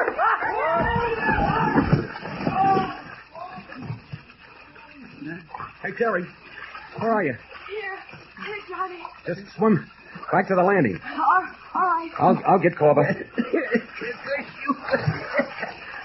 I can't swim, Karen, no Lord. All right, then. Let go your rifle. I dropped her. Quit shoving my head up. I think I'll dunk you once more, just for luck. Go on. Help! I can't swim. Take it easy, Jonesy. I've got you. Terry, you okay? Yep, touching bottom. Well, so is Corber. Wait till I dredge him up. Come on. Where's Berta? Here I am. see how there's any water left for you to swim in after what I swallowed. Oh, are you all right? I guess so. Why didn't you let a fella in on your little scheme? Well, sorry. I had to work fast. I don't know how I can thank you for saving my life, Miss Travis. Oh, but I didn't save your life, Jonesy. Oh, yes, you did. Oh, no, I didn't. You saved Carver. Didn't he, Johnny? What? Yes. Right you are, Terry. That's just what he did. Here, Jonesy, grab hold of Corbett. Quick, before he comes to. Gotta kill me, Gillette. I gotta... Oh, no. Not now you can't, Corbett. What's that? What's that? Why, you can't kill a man who's just saved your life, can you? Go on, Jonesy. Tell him how you saved him from drowning. That little possum? That little possum is the last of the bloody Gillettes, whether you believe it or not. Is that the unpunished truth? I'm afraid it is. Yes, I'm the real Gene Gillette. And you drug me up from the bottom of this here swamp? Well, he still had a hold of your collar when he came to, didn't he? Curse me crook-necked. I reckon there's nothing else to do. Put it there, Gillette. Well, Johnny, I think we're entitled to a little congratulations ourselves. Mm-hmm. Put her there, partner. As one lifesaver to another, I certainly will. All right, you two, break it up. I got to get to a phone with a story. Oh, Miss Ross, will I still get the $2,500? You certainly will, or your name isn't Gene Gillette. Now, let's not go through that again. No.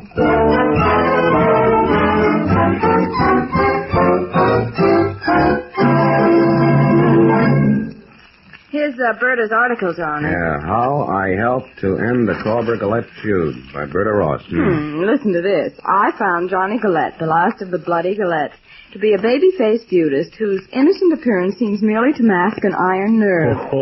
By sheer, stark courage, he managed to outwit and outfight wily old Chuck Carver, a deadly killer who has laid to rest more than his allotment of Gillette. Well, don't you love that? No mention of Results Incorporated. No, you wouldn't know that we had ever even been near the Black Swamp to hear her story. After my flawless performance as a backwards boy. You know, I noticed you weren't a bit backward about wandering into Berta's room after she'd gone to bed that night. No. Just let's leave sleeping ducks lie. Yeah, I never will be sure what would have happened if old Corba hadn't been around. Now, that, sugar, is another bedtime story. Just remind me to tell it to you sometime, huh?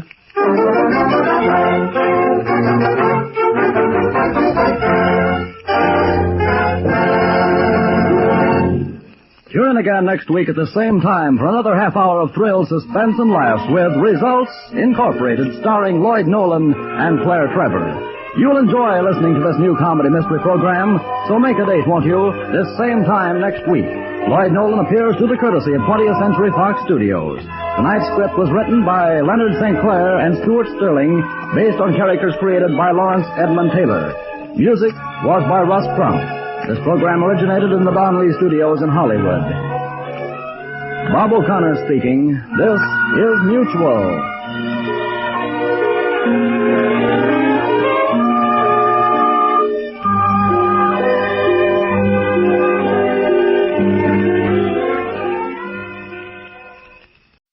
Now, the Roma Wine Company of Fresno, California presents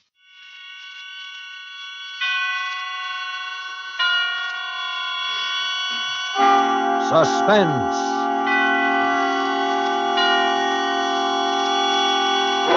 Tonight, Roma Wines bring you Mr. Lloyd Nolan as star of Murder for Myra, a suspense play produced, edited, and directed for Roma Wines by William Spear.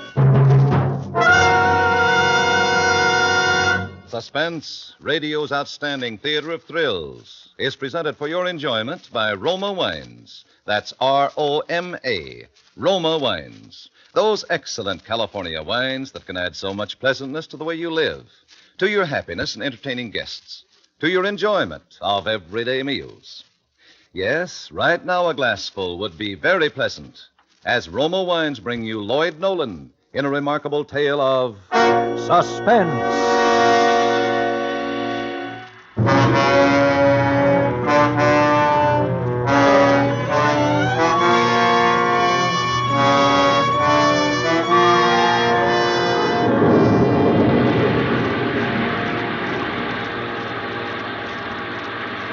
It was raining hard. I was on the bus for Hollywoodland.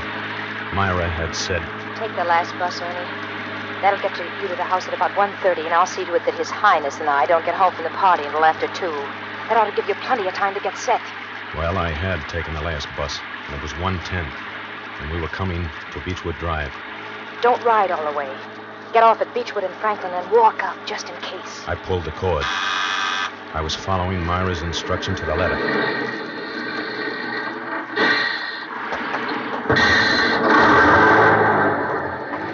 It was raining harder than ever when I got off the bus. I turned up my coat collar and started up the hill. It was 4 blocks to the house. When I got to Midway, I stopped under a tree. I was soaked to the skin. Then I saw the headlights of a car coming down the hill. I ducked behind the tree. When it had passed, I struck out again. The house was dark. I walked up the driveway to the rear. Go in through the kitchen door. I'll leave it unlocked. I tried the door. It opened. I stepped in. I stood still, listening for sound.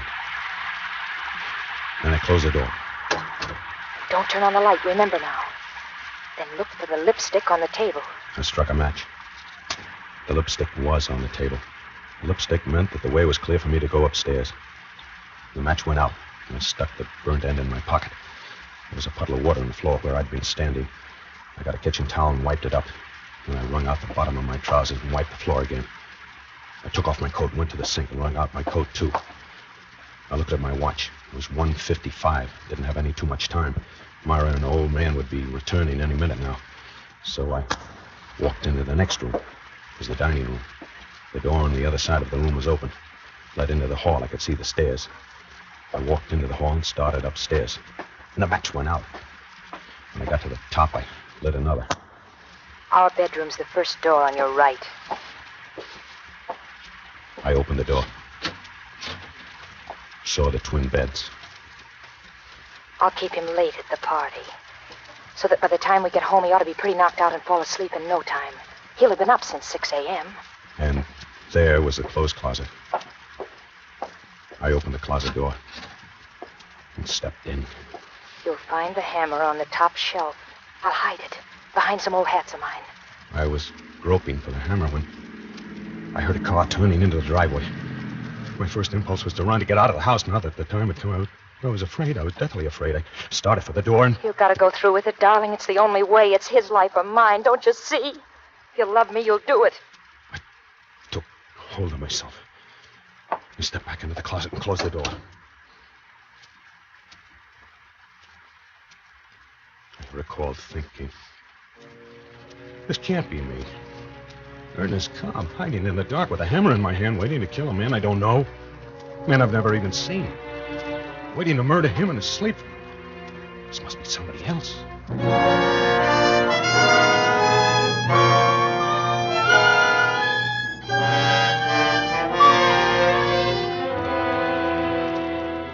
For Suspense, Roma Wines are bringing you as star Lloyd Nolan in Murder for Myra by Lee Horton and Paul Bernard.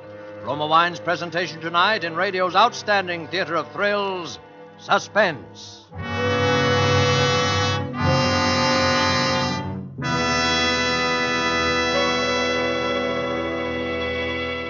Elsa Maxwell's ideas on gracious entertaining are followed by women all over America. The other day, she said this about Roma wine.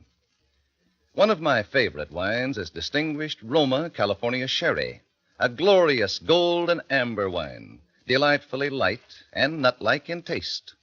Roma Sherry is ideal for any occasion, before dinner with appetizers, or during the friendly evening hours. Yes, good Roma Sherry, like all Roma wines, is always unvaryingly good. The goodness of carefully selected grapes, brought to perfection in California's choicest vineyards, gently pressed, then, unhurriedly, guided to flavor richness by Roma's ancient winemaking skill. Yet all this goodness is yours for only pennies a glass.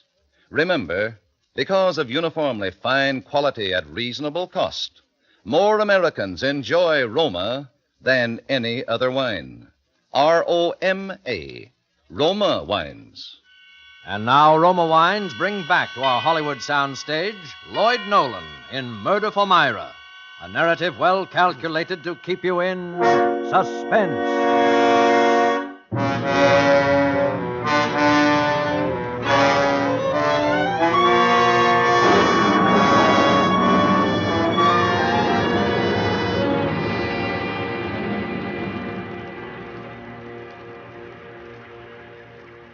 I stood in the closet and waited. I could hear voices outside in the driveway and the slam of a car door. The hangers loaded with clothes are poking me in the back, tipping me off balance. I was standing on a pair of man's shoes. His shoes. I kicked the shoes out of the way and shoved some of the hangers back and closer together. I listened. There was some sound from below. But everything was quiet again. And then I remembered Myra saying that they shared the driveway with the folks next door. I put down the hammer. It must have been the neighbors coming home. I opened the closet door and stepped out. Still a little time yet. In the darkness, I noticed that Myra had left one of the windows open. It was raining in. I crossed the room, closed it. There was a nightstand by each bed, and an alarm clock on one of them. I never heard a clock that made so much noise, just ticking. It was cold and damp, and I was shaking from head to foot. I couldn't tell whether it was from the cold or from fear. I sat down on the edge of one of the beds.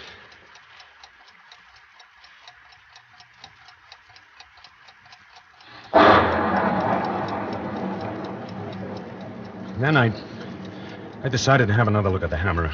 In a few minutes, I was going to have to use that hammer. It's a big, heavy one, Ernie. It'll do the trick all right.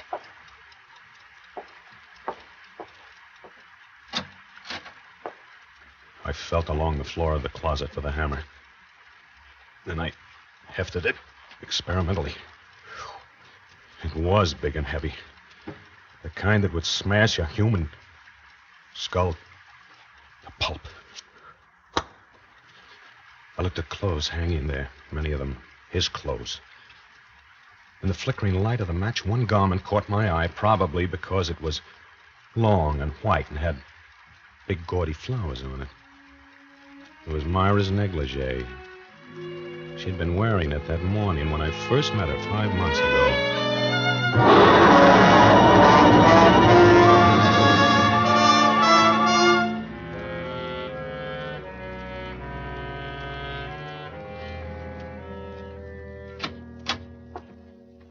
Hello. What can I do for you? Oh, good morning. I hope you'll excuse me for bothering you. See, I'm taking a poll of homeowners. What kind of poll? Well, it has to do with your post-war plans. I don't have any. My husband does the planning in this family. I just go along for the ride. Oh, I see. Well, still, if you're not too busy, I would like to ask you a few questions. Why not? I'm just sitting around twiddling my thumbs. Come on in. Thanks. Thank you. It's a beautiful day outside, isn't it? Is it? I hadn't noticed. I sat down on the sofa and opened my portfolio. I felt ill at ease.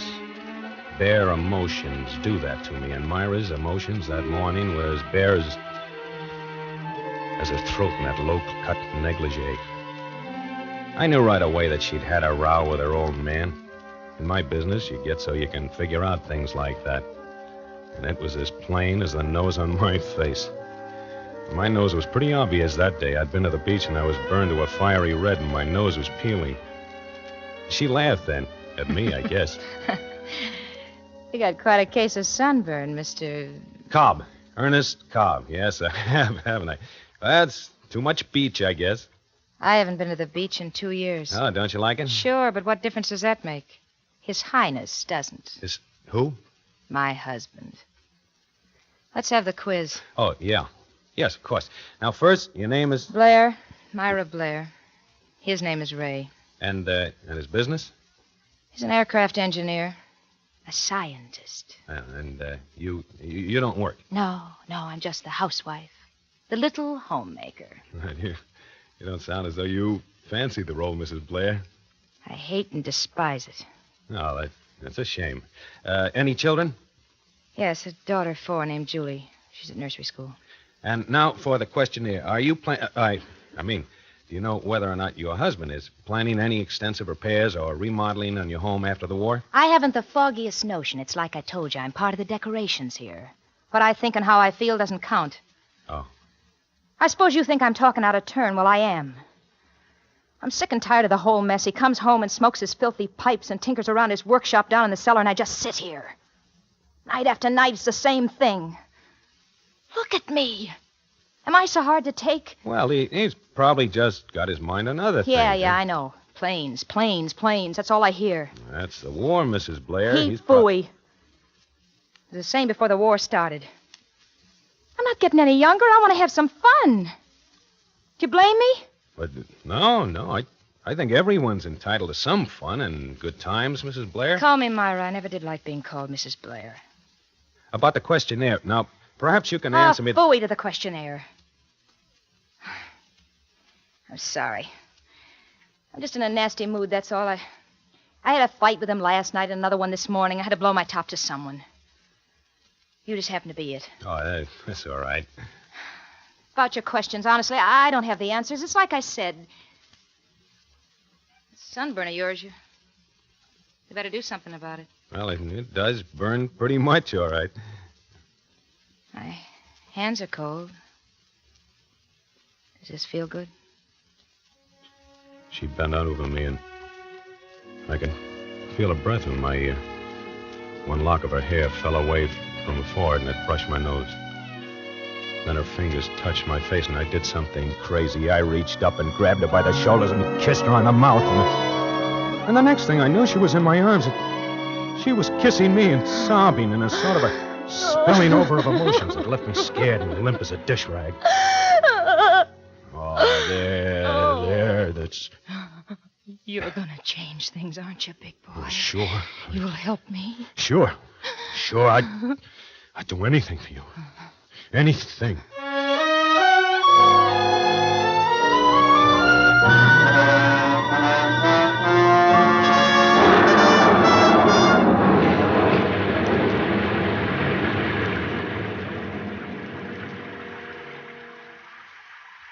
The match went out. The negligee merged back into the other clothes there. I stuffed the hammer back into the corner and came out into the room again to wait for Myra and His Highness to come home from the party. His Highness. He's unbearable, Ernie. Every time he puts his filthy paws on me, I go all raw inside. No matter what we did or where we went, he was always there, in her mind. We had another fight this morning, Ernie. Do you want me to show you the black and blue marks? And then one night when we were having dinner, it all spilled out.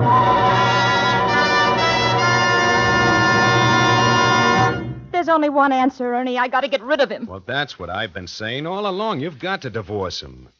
No, Ernie. That isn't what I mean. Well, then what? I mean I'm gonna have to do away with him. Myra. What? You're out of your mind. You don't know what you're saying. Oh, yes, I do. I've thought it all out. Myra, don't say such a thing. Don't even think it. What you're suggesting is... Murder, Ernie. That's right. Murder. Didn't sleep that night. And yet, worried as I was, that the idea didn't seem real to me. Murder. It was something you read about, something for gangsters and madmen to traffic in. It wasn't a thing that could touch me, Ernest Cobb, or Myra. She didn't say anything about that. The next time we were together, I thought she'd come to her senses. She'd just been upset. And then one night we went rowing in Westlake Park.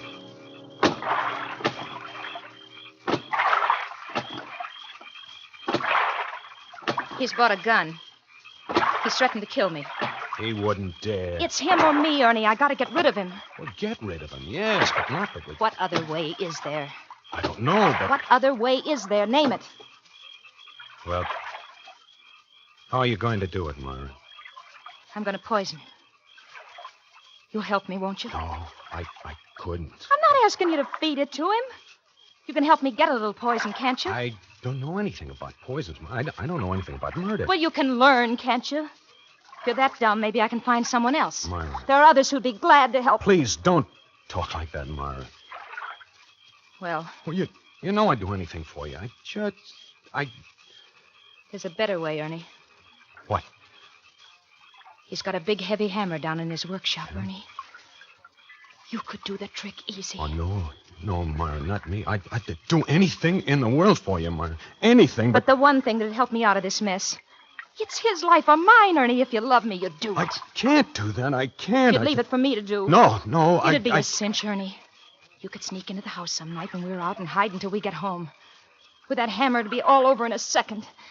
And then we'd say a burglar came No, Myra, no. Oh, you don't love me, really. It's all just talk. No, it isn't. You know better than that. I worship you, Myra. I couldn't live without you. Ernie, if you want me, you've got to do it. You've got to, Ernie. All right, Myra. I suppose I knew I'd have to. It's just a little hard to get used to the idea, that's all. But I'll do it. Come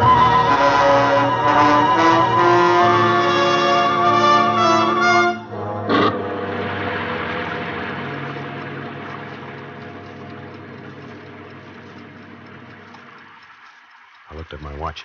It was 2:10. I'd be home soon. I lost my nerve once and started downstairs, and someone walked past the house, that's all. Just walked past the house. I ran back up into that bedroom with my heart pounding so that it drowned out the sound of the clock. Then the headlights of a car flashed across the wall. A car that was turning into their driveway. There was no mistaking it this time. This was it. I could hear the voices of a man and a woman. The woman's voice was Myra's. Slam up a car door. Footsteps on the cement driveway. I eased back into the closet once more. Felt for the hammer on the floor and closed the door. All but a little crack. Then I heard the front door open and close. Somebody walking upstairs. Come on, Julie, wake up. Wake up now, darling. Come on. We've got to get undressed, go to bed. It was Myra. The kid was asleep and she was carrying her. That's the girl. Stand up, that's it. Turn around, darling, so Mama can unbutton your dress. There, you go in your own room, dear. Take off your shoes. Mama will be right in. I heard her walking toward the closet. Ernie, are you there? Yes. I knew she was standing there, but I couldn't see her. I groped for her in the darkness. My hand touched her shoulder, and then she was in my arms, her body pressed against mine, and I was kissing her. Did you find the hammer? Oh, Myra, Did you find the hammer? Yeah, the hammer, yes. He's putting up the car. He'll be up in a minute. Myra, it's all off. I can't do it. You've got to. I can't do it. Ernie, listen to me. I can't. I tell you I can't. Shut up and listen to me. Ernie, you say you love me. Oh, you know I do. I worship you. You want me, don't you? More than anything in the world. All right, then. If you want me, you've got to do it. But Mommy! Coming, darling. Quick, Ernie, you'll do it. I'll do it. Of course I'll do it. I knew you would. Mommy! She kissed me and closed the door. And then I heard him coming upstairs. He came into the room and switched on the light. I heard him moving around. I figured he was undressing and getting ready for bed. Well, is she asleep? She will be in a minute. Well, that kid isn't getting enough sleep, Myra. Now, don't start that again, please. Where are you going? Oh, the clothes closet to get my pajamas. Why? I held my breath. I'll get them for you. I flattened myself against the wall. She opened the door, reached for the pajamas. Our eyes met for an instant, and she was gone. The door closed. Here you are. Well, thanks. What are you hiding in there? What do you mean hiding? Well, the way you made a dive for that door, I thought nuts. that... What would I be hiding? I don't know. I just said... What are you doing? Say, what's the matter with you tonight, Myra? There's nothing the matter with me. Why? Oh, you're so jumpy. Well, can't I ask you what you're doing? Fooling with the clock? Sure, but why jump out of your skin? I'm just setting the alarm. It's already set. I'm setting it ahead for 4 o'clock. Why? Because I got to be at the plant at 5 this morning. I've got a trial run.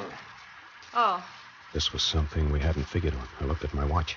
Well, it's 3 now. You won't get much sleep. I know it, but I can't help it. Don't put the clock on my table. Put it on your side, where it always is. Oh, okay, if it's so important. Hey, How did all this water get on the floor here? Through the window, I suppose. No, but it's closed. I closed it when I came up. We left it open. Oh. Well, if you're getting up at 4, you better get to sleep, don't you think? Oh, I guess so. I heard them get into bed. Well, good night. Good night, Myra. The stage was set. I breathed easy. Now, I'd only have to wait for him to... Then the thought struck me. Suppose he doesn't fall asleep right away. Suppose he doesn't fall asleep at all. He isn't so tired, even if it is late. He doesn't sound knocked out to me. And before he can get to sleep, then the alarm will go off, and I looked at my watch. It was exactly 5 minutes past 3. This will never do. I thought I gotta get a hold of myself. I've got nearly an hour yet, and in that time he ought to... I listened. I couldn't hear a sound. Was he asleep? He might be, but I didn't know. I had to be sure. I'd wait half an hour. And if I didn't hear anything by then, I could be pretty certain he was. The minutes dragged on, and I listened. When the half hour was up and I hadn't heard a sound, I sat down on the floor, took off my shoes, and I picked up the hammer and turned the doorknob. I turned it very slowly. It made no sound. Then I opened the door and stepped into the room. Who's there? Who's there? Daddy, I want a drink of water. Oh, it's you. All right, baby, just a minute. What? What's the matter? Oh, it's the kid. She wants a drink of water. Oh, no, don't get up. Don't get up, Ray. Go back to sleep. I'll get it. I stepped back into the clothes closet and closed the door. I felt the blood drain from my head. I leaned against the wall. I heard Myra go into the kid's room. And then I slid to the floor.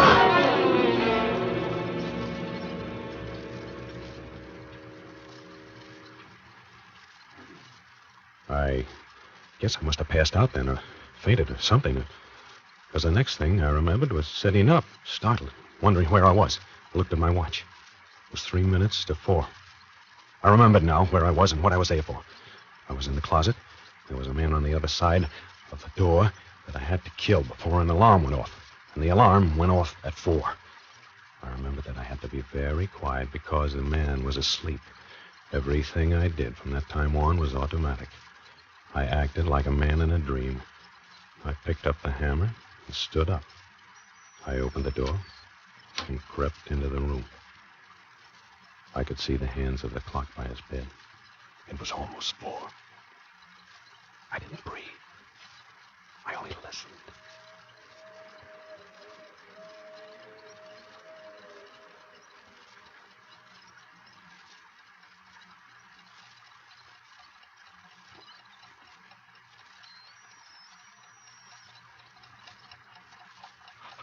I touched the foot of the bed. I felt along the side of it until I reached the headboard. Now, I was standing over him. I raised the hammer over my head and swung down. And I hit him again, and again, and again. And then I yelled, Myra, Myra, turn it off, will you? Turn the alarm. Hey, Myra!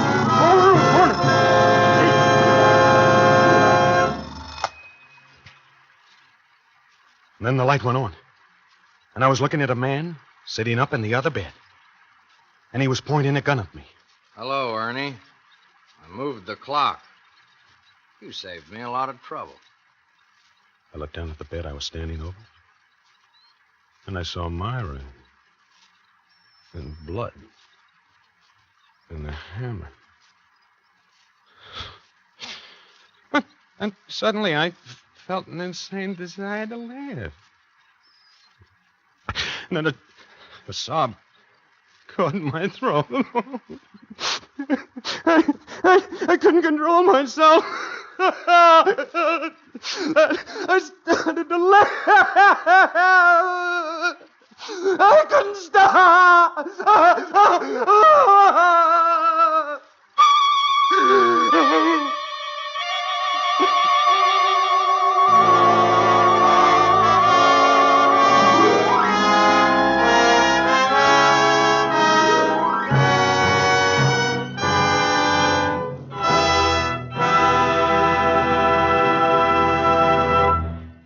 Roma Wines have brought you Lloyd Nolan as star of Murder for Myra.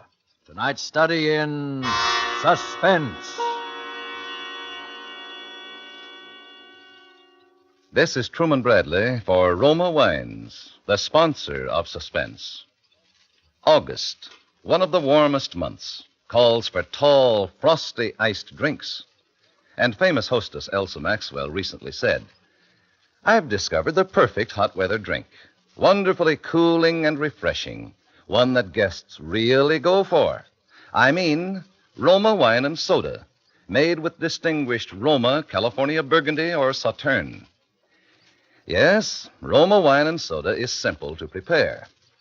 Half-fill tall glasses with Roma Burgundy or Sauterne. Add ice cubes, sparkling water, and a bit of sugar. And for a decorative touch, garnish with cherries or fruit.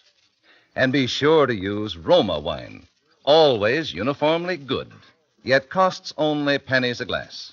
So you can serve it often. And next time you use vermouth, choose Roma vermouth, sweet or dry. Zestful, full-flavored Roma vermouth is blended and developed with all the traditional wine-making skill of Roma wineries, is made and bottled in the heart of California's famous vineyards, yet surprisingly low-priced. Try Roma vermouth soon, won't you? Lloyd Nolan appeared through the courtesy of 20th Century Fox and will soon be seen in their production Captain Eddie. Next Thursday, 3 of radio's most distinguished actors, whom you have heard often in this series, will be stars of Suspense, radio's outstanding theater of thrills. Presented by Roma Wines, R-O-M-A, made in California, for enjoyment throughout the world.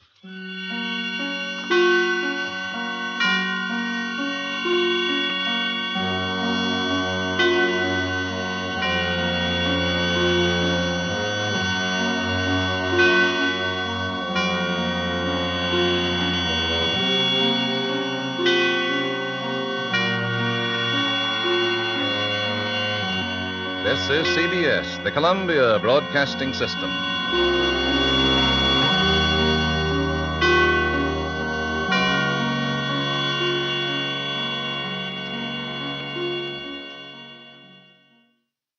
Yes, Roma wines taste better because only Roma selects from the world's greatest wine reserves for your pleasure.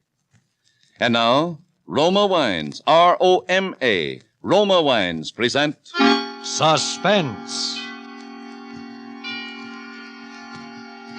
Tonight, Roma Wines bring you Mr. Lloyd Nolan in Green-Eyed Monster, a suspense play produced, edited, and directed for Roma Wines by William Spear. Suspense, radio's outstanding theater of thrills, is presented for your enjoyment by Roma Wines. That's R-O-M-A, Roma Wines. Those better-tasting California wines enjoyed by more Americans than any other wine. For friendly entertaining, for delightful dining. Yes, right now a glassful would be very pleasant. As Roma Wines bring you Lloyd Nolan in a remarkable tale of Suspense. I got to sleep pretty late. I'd been reading a book about the Civil War, and I got interested in the section on Gettysburg. There was some material that I hadn't known about. I didn't sleep very well even after I'd turned off the bed light. You know, when you're accustomed to having someone else in the house, it's an uneasy feeling to know that you're alone. I remember hearing the clock in the front room strike 4, and then I must have fallen asleep. I was dreaming, as I recall it, about a very bloody battle between the blue and the gray. When the alarm clock went off, it was set for 7 because I knew I had a very busy day. It took me a A little while I realized what it was, because in the dream at that moment I'd invented a bell that scared the opposing forces right off the field. It was nice and quiet then. I lay warm in bed for a while, trying to remember my dream, and not succeeding. When I did remember that I was alone in the house, that Margaret wasn't there to wake me if I dozed off for just a few more minutes. I'd just gotten out of the bed when the telephone made a loud early morning noise. I shoved my feet halfway into some slippers and muttered down the hallway. Yes. Sorry to disturb you. Is this Michael Dawson? It's a little early, but I think so. Do you drive a Pontiac convertible license number 99R479? Yes. Where's your car now, Mr. Dawson? It's right in front of the house. What's up? Will you look and see if it's there? Well, who is this? Police Department, Sergeant O'Connor. Oh, well, just a minute. I thought it's awfully early in the morning for this to happen, but it's awfully hard to think clearly when you haven't had a cup of coffee or a cigarette. I walked to the front window and my car wasn't there. And I went back to the phone, still thinking how hard it is to think clearly when it's early in the morning. Oh, hello. Oh, right here, Mr. Dawson. It's gone, the car. I just wanted to be sure. Your car was stolen last night, Mr. Dawson. It's pretty badly banged up. Oh. Are you insured? Well, I think so. I don't know. I suggest you report the theft to the insurance company and come down to the police garage with a pink owner's slip. Well, all right. I'll be down as soon as I can. I got dressed then and made coffee, drank it, had a cigarette. I called Tommy Castle, my insurance man. Told him that the Pontiac had been stolen and what the cop had told me to do, and he said he'd drive me down to the garage. I had the pink slip on the desk, and I took it with me. It was 7:15 when Tommy picked me up in front of the house. We drove to the police station and started walking around to the garage. You don't need to worry, Mike. You're very well covered. Now, aren't you glad you took all the insurance I recommended? Well, I suppose so. Because you're very well covered. Well, it's swell, but if it's completely wrecked, where am I going to get another car?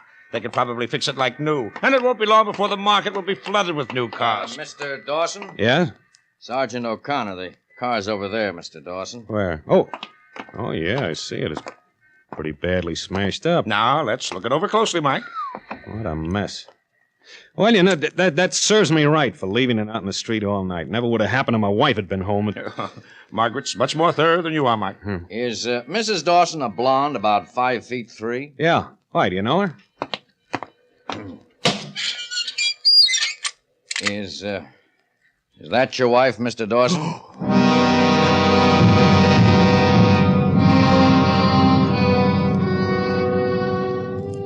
Stuffed in the trunk of the car was Margaret. She was wearing the same dress that she'd had on the day Tuesday it was, the day that she'd gone to visit her mother. Well, the whole scene was very clear. I can remember easily. Her face was smudged, and I thought she wouldn't like to be seen with her face dirty. And her clothes were badly rumpled. And just below the left shoulder blade, sticking up straight from her back, was the handle of a brass letter opener. I must have started to weave a little then. Hey, you all right, Mr. Dawson? Easy, Mike, easy. Come over here and sit down. I'm all right. I'm all right. I'm sorry I told you that way, but we had reasons. Reasons? Well, it seems to me Who could have done it? Who wanted to kill Margaret? She had a few little faults, the same as all of us. Why would anyone want to kill her for the... Come on, sit down here. Looks like our local Jack the Ripper again. Stabbing, the whole general She never setup. did any harm to anyone. Hey, you better take him home. In a minute. Let him sit here a while. Poor Margaret. Poor little blonde Margaret.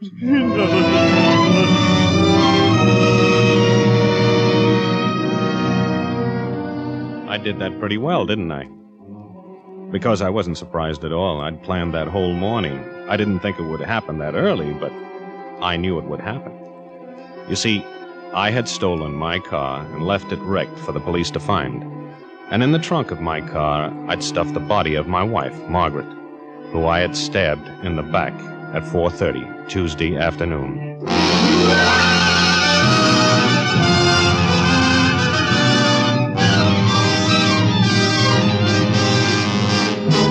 For Suspense, Roma Wines are bringing you Lloyd Nolan in Green-Eyed Monster. Roma Wines' presentation tonight in radio's outstanding theater of thrills, Suspense.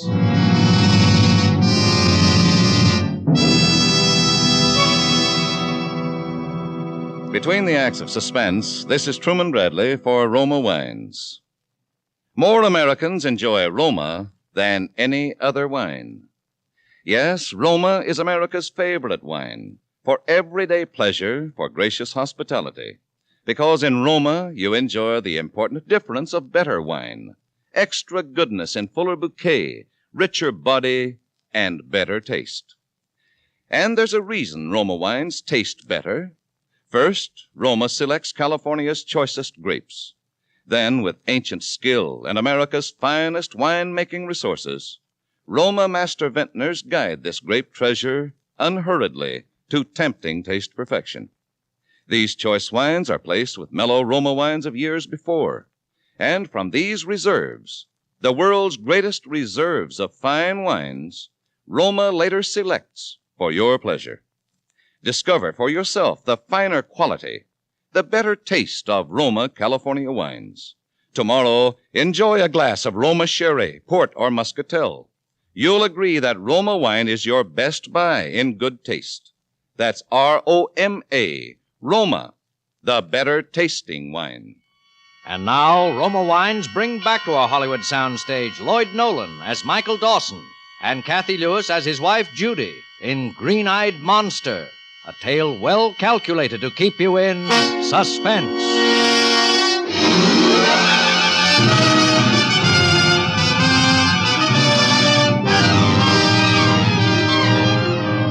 I was, of course, the prime suspect in the murder of my wife, Margaret.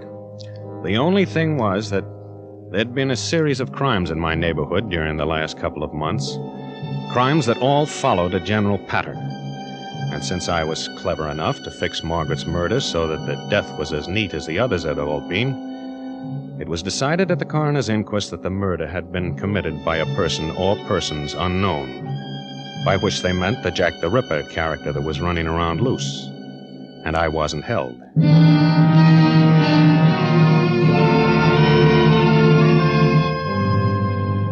I waited a decent week until after it was all over. And then I called Judy, my Judy. She was so beautiful. She was tall and brunette and willy-wee, and then beautiful, with the loveliest green eyes you ever saw. She answered the phone right away and said she'd be right over. Coming, honey. You're the most beautiful thing in the world. I'll bet you say that to all the girls. Come here. Mike, really, everybody on the street will see us. No, it's okay. Say, where'd you get that dress? An old aunt gave it to me. It didn't fit her anymore. Well, it fits you. Thank you. Come on in. In the kitchen. Your new recipe for poached eggs? No, I want to tell you something. A story, Mike? So early? A story. A beautiful story about a lovely brunette and a guy who's nuts about her. Who could you mean? Come here. You're very friendly today. Well, you shouldn't have worn that dress. This is the way it affects you. I'll wear it all the time. Have you missed me? Sure. Have you missed me a lot? Naturally. You love me, don't you? Of course I love you. You rehearsing for your bar exam? Come on. Sit down there. All righty, I'll sit down here. Cup of coffee? A cup of coffee. Okay. There you are. Don't you want some? No. Sworn off? No. I have something to tell you. I'm sorry about your wife. Yeah, it was quite a blow. I'll bet. What do you mean by that? I thought you said you loved me. Well, I do. And you aren't too sad about Margaret, are you? Well, it's a shame that she had to end up that way. You know how those things are. Give me a kiss and stop talking so much. New perfume? Mm-hmm. Where'd you get it? No. Where'd you get it? Well, really? Do you own me or something? I want to know where you got that perfume. Sit down and relax. What's the matter with you? I ought to slap your face. You do, and I'll slap you right back. Judy, I love you. Of course you do. Well, that's why I want to know. I get jealous. Naturally. Do you love me? Sure. Well, you don't act like you love me. You want me to gaze at you with great fawn eyes? No, of course not. What do you want? I want you to tell me that you love me. Why? Because Go on. Well, I've proven how much I want you. I think that you should return the feeling. How have you? Have what? Proven how much you want me. Why? By telling you over and over again that I love you, by loving you more than Margaret. Why? By killing Margaret? What? You heard me. What makes you think I killed Margaret? Didn't you? Now, look, Judy, well, this is a pretty tough way to treat me. Didn't you? Yes. Then I love you. Kiss me, Mike.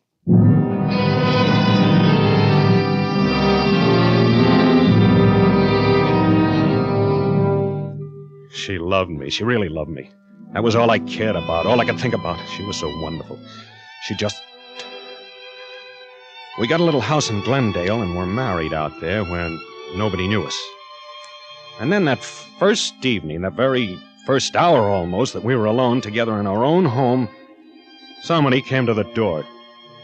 It was Tommy Castle. He barged in and he talked about insurance. You know I'm your friend, Mike, and yours too, Mrs. Dawson. That's why I feel it's my privilege, yes, my duty to talk to you this way. Now, I'm the last one in the world that wants to stir up any unhappy memories, but, well, if you remember, Mike, I urged you repeatedly to take out a joint insurance policy on yourself and on your, that is the former... You mean Margaret? Yes, thank you. And, well, you know what happened. What happened, Mr. Castle? Well, he never took out the insurance, and so when Margaret, well, I mean, she simply wasn't insured. Maybe that's just as well, Mr. Castle. I'm afraid I don't follow you, Mrs. Dawson. Well, if Mike had collected any insurance when Margaret was killed, those silly policemen, you know how they are, they might have thought Mike had some reason. Judy? Well, as I was saying, now you two are just married. A whole new life ahead of you. And now's the time to think about the future. Now, listen, I don't like this whole conversation. This is no way to talk to a man on his wedding day. But Mike, that's where you're wrong. This is just the way to talk to a man on his wedding day. Now, look, can I talk to you for just a second, Mike, private? Oh, no, please don't go, Mrs. Dawson. This will only take just a second. Now, look, Tommy, this is our wedding day. Now, Mike, listen. You really ought to sign an application on Judy's life. Why, do you know how many women are killed in automobile accidents every year? And here in Los Angeles, this Jack the Ripper character only kills women, you know. Why, I'm telling you. All right, let me sign it, and please, I certainly Tommy, Well, there we are. Of course, you'll have to take a physical examination, but that'll be nothing to a youngster like you know. Well, folks, I can't tell you how much this will mean to you when... What did I do with my hat? Oh, yes, there it is. I can't tell you how much this will mean... Mr. Castle, you going straight back into town? Why, yes, I am. Anything I can do? I think I'll ride in with you if you don't mind. What? Oh, no, I'd be delighted. Judy! I'm sorry, Mike. I forgot to tell you. An old girlfriend of mine called me today. She's in town just this one night, and I told her I'd see her. But, Judy, it's... I know, but just one of those things, dear. We ready, Mr. Castle? Yeah, sure, all ready. Don't worry, darling, and don't wait up. Well, I just stood there. I didn't know what to say or what to do. It was our wedding night. I moved the curtain aside and watched her go down the walk with Tommy. She was holding onto his arm real tight, too tight. She smiled up at him. I went into the living room and tried to read Sandberg's Lincoln. It was quite a book, 5 big volumes. But I couldn't read. Well, by midnight, I was in a blind rage. I was going to get in the car and go look for it. I was going to call the police, and a minute later, I was in a cold sweat of fear that something might have happened to her. And then back to a blind, scalding jealousy again. Finally, it got to be 3:30 in the morning.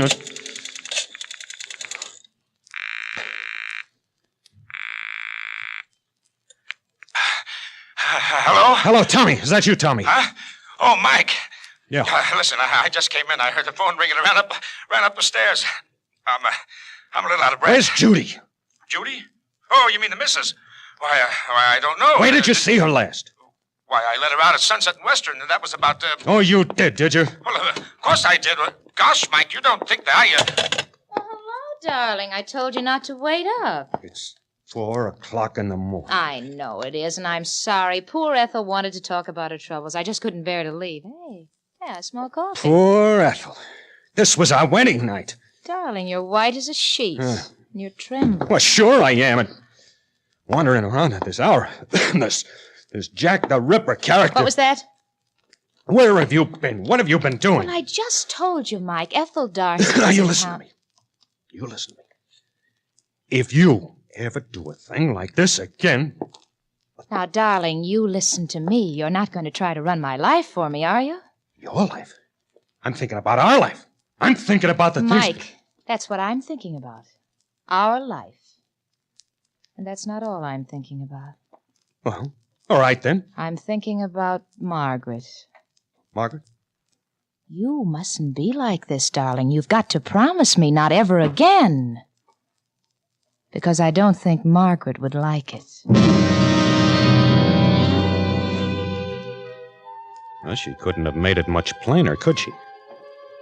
And that's the way it was. From then on, my life was a nightmare. Someone you're crazy in love with and crazy jealous of, wondering where they are and who they're with and not able to do a thing about it. Sometimes I'd think it was getting better. It was going to be all right. She'd stay at home for days at a stretch or a couple of weeks. And then it would begin all over again. She'd just take the car and go. Always some girlfriend, she said. Girlfriend.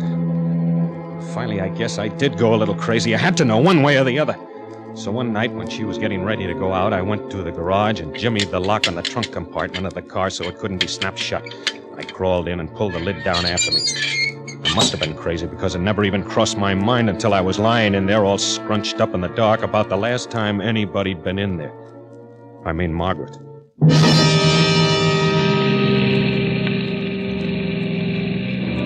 She drove for quite a while. It almost seemed as though she was just cruising around. I mean, not heading for any place in particular. And finally she stopped. I heard her get out of the car and go in somewhere. When I was sure she'd gone, I cracked the lid over the trunk and looked out. It was dark. She was going into a crummy little cafe. She was in there a long time. And when she came out, there was somebody with her. It was a girl. So trouble, I'll drag you home. Oh, it's kind of a long ways. Could get a taxi. Oh, I don't mind. Come on, get in. Well, thanks.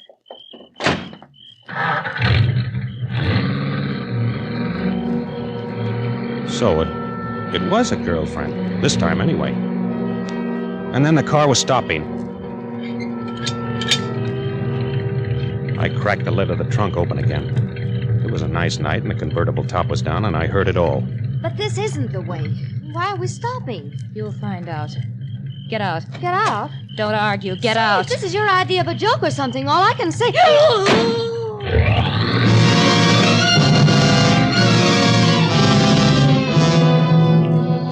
As the car roared off, I had a glimpse of it lying back there in the road.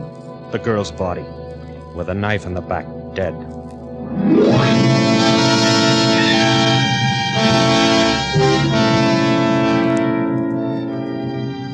After the car was back in the garage, it seemed as though I lay in that dark trunk for hours, shaking and trembling all over. After a while, I crawled out of the trunk all cramped and stiff, went into the house. And there she was, in bed. She looked at me with those half-closed eyes, those lovely, lovely green eyes.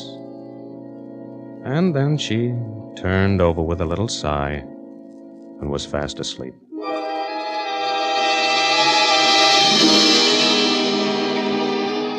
As I lay there in bed, staring into the darkness, the only answer that seemed to make any sense was that I was losing my mind because of what I'd done to Margaret, maybe. That I'd imagined the whole thing. But the next morning, there it all was in the papers. More murder pictures. Fiend strikes again. Fiend. That was my Judy. My lovely, wonderful Judy. The woman I was in love with.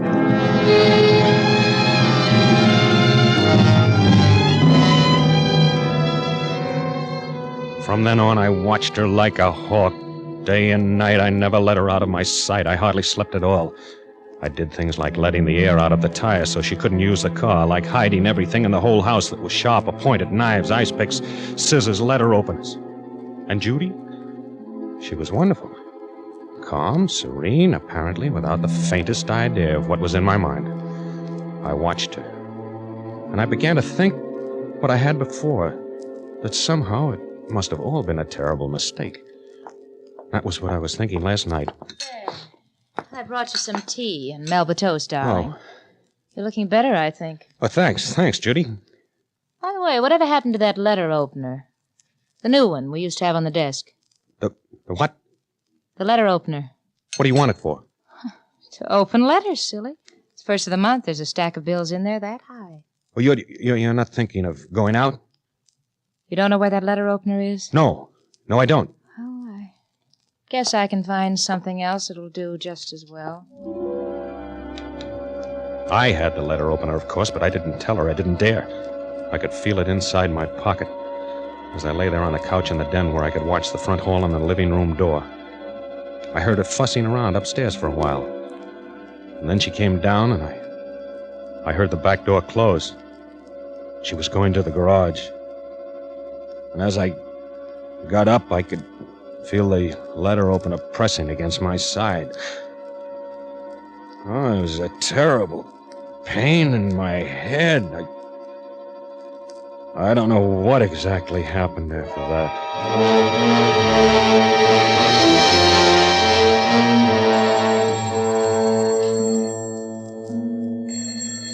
And the next thing, the phone was ringing. It was morning.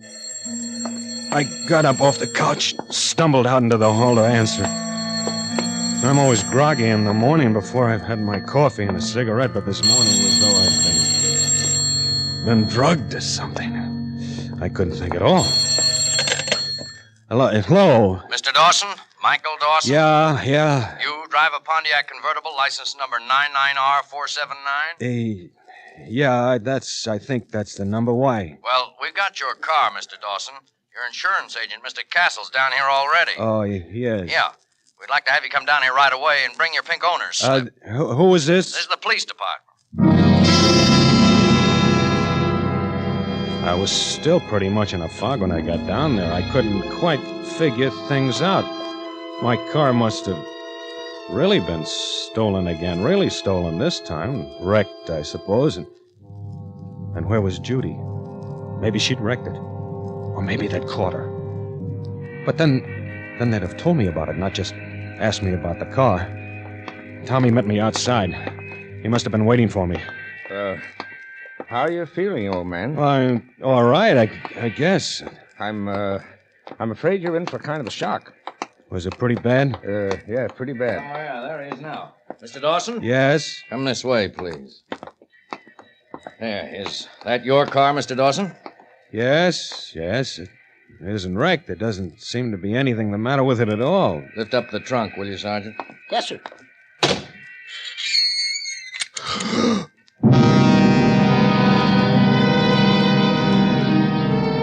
She was lying in there with her head twisted around, staring at me with those lovely, sightless green eyes, dead.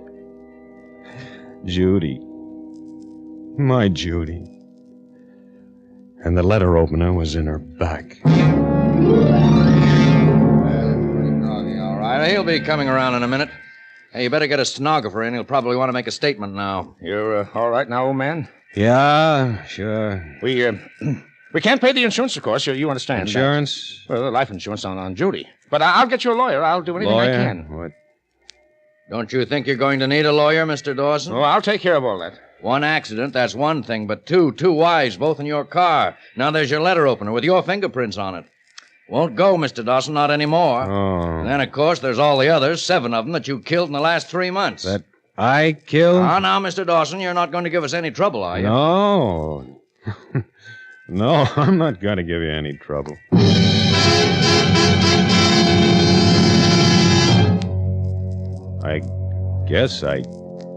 I guess I killed her, all right. I must have.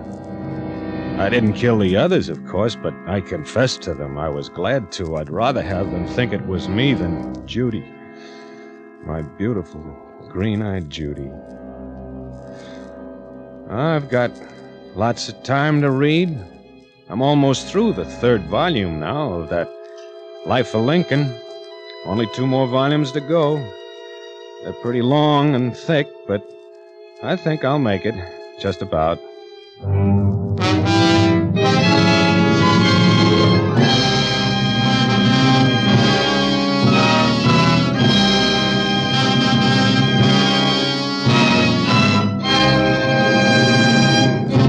Suspense. Presented by Roma Wines, R-O-M-A, Roma, America's favorite wines. This is Truman Bradley bringing back for the curtain call our suspense star of the evening, Lloyd Nolan. Lloyd, ever since I saw you in Lady in the Lake, I've been wanting to ask you how you liked acting directly into the camera. You know, talking and looking right at the lens as if it were an individual. Well, really, I enjoyed it, Truman, but it was a little tough.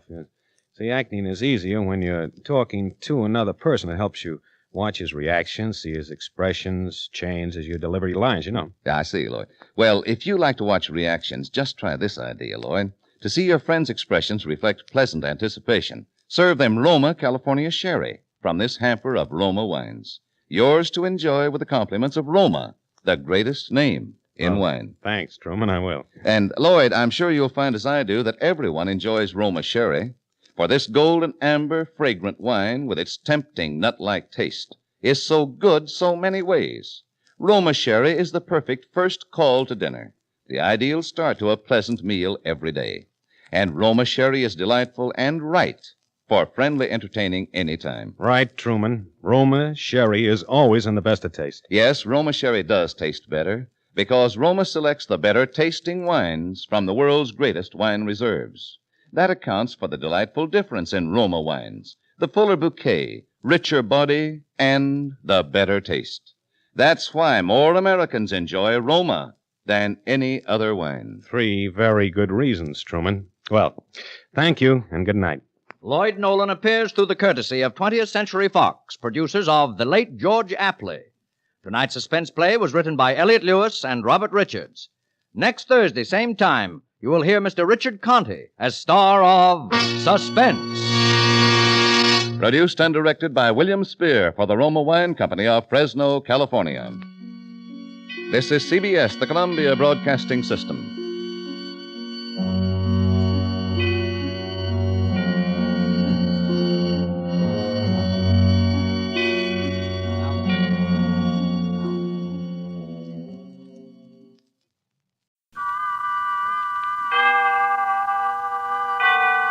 Autolite and its 98,000 dealers bring you Mr. Lloyd Nolan in tonight's presentation of Suspense.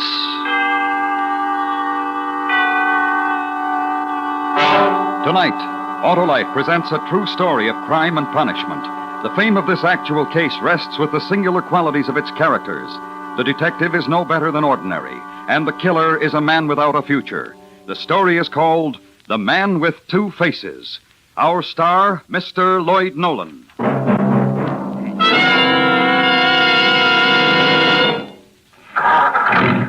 Hello, Mr. Wilcox. Hi, Sam, my friendly Autolite spark plug man. How's the advocate of those able, admirable, and advantageous Autolite spark plugs? Oh, I'm fine, Mr. Wilcox. You sure are, Sam, and that's why I tell car owners to bring their cars into you for a spark plug checkup.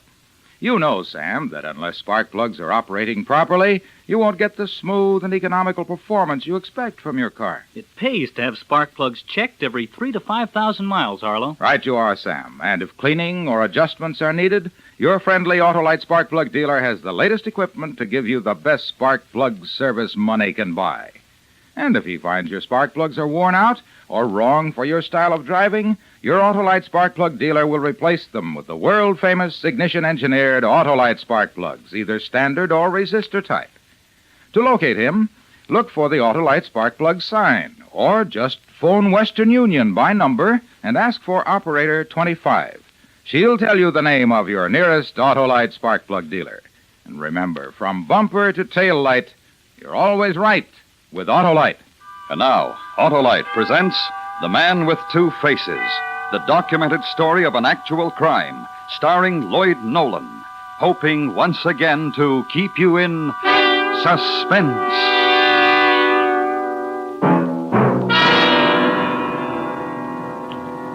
They dug him up on my birthday. He was 6 feet tall and 4 feet under. It was just an accident. They were digging in a cellar and they found the buried packing case. They hauled it out and opened it. Inside the case, they found a steamer trunk. They opened that. He was jammed inside, doubled up, his knees against his chest. All he had for company was a pile of quicklime. He was wearing a blue suit, a big smile, and 2 holes in his skull. The best dressed skeleton you ever saw.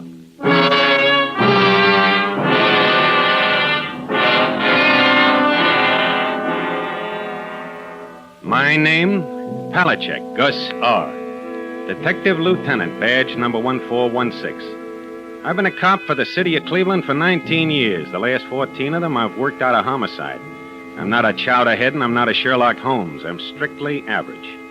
I try to make it with what I've got. If that doesn't do, they call for a smarter man. They should have had one around the day they dug up the skeleton.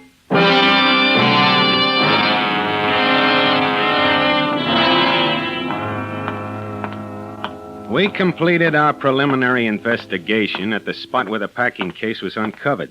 There wasn't much. I drove back downtown to check with the medical examiner. Hi, Sam. How's it going? Oh, hi, Gus. Happy birthday. Yeah, sure is. You about done with him? Just finished. Don't envy you. Find anything at all? No question it's a homicide. Where'd they dig him up, anyway? Basement of an empty building out on Euclid Avenue. Hey, by the way, how long would you say he's been dead? About 3 years. And they had to dig him up on my birthday. There's a few things here that might help you. What's that? Possible description of the victim. It's only partial. I figured it out from the skeleton, size of the bones, general structure. Uh-huh. What else? This piece of bridge work here. Put in a little leg work. You might find the dentist who made it. You go through the clothing? Here's the label that was sewed inside the coat. Custom tailors since 1885, 10th near Parkway. That's it. Dead at least 3 years. That's the way I figured, 3 years. Looks like a long hike for you, Gus. Let's hope it's not for nothing.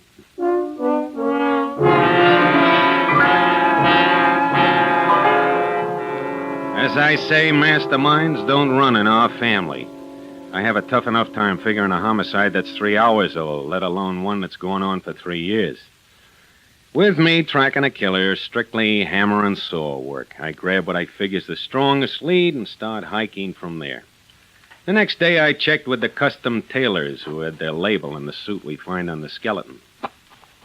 This suit here? That's right. It's got your label on it. You remember who you sold it to? What's the matter? This some kind of a joke? I don't pound the pavement for laughs. What are you talking about? Well, this isn't my suit.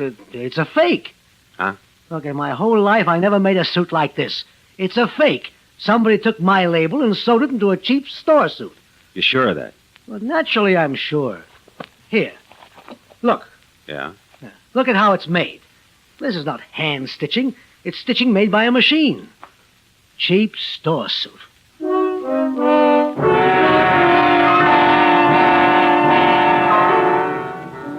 The label on the suit was an obvious plant, something the killer figured throw us off the track.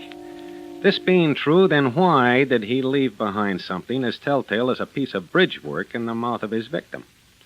I had another talk with the medical examiner. We double-checked the victim's remains. I don't see what we're going to prove from this piece of bridge work. Say, what's the average number of teeth a man has? See? Full-grown male, 32. Uh-huh. And how many did you count in the victim's mouth? 31. Only had one extraction, a molar, I could tell that. Oh, I see what you mean. Only one tooth pulled. Yet he had a bridge loose in his mouth with 4 molars in it. That's 35 in my book. Yeah, 3 more than any normal man could possibly have. Yeah. Well, why would the killer plant a piece of bridge work? What for? When I find him, I'll ask him.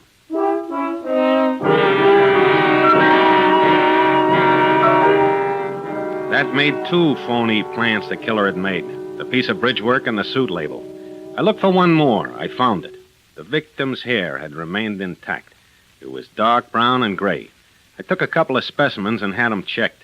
Someone's playing games, Gus. How do you mean, Doc? A specimen of the dark brown hair. It's fine, silky texture. Uh-huh.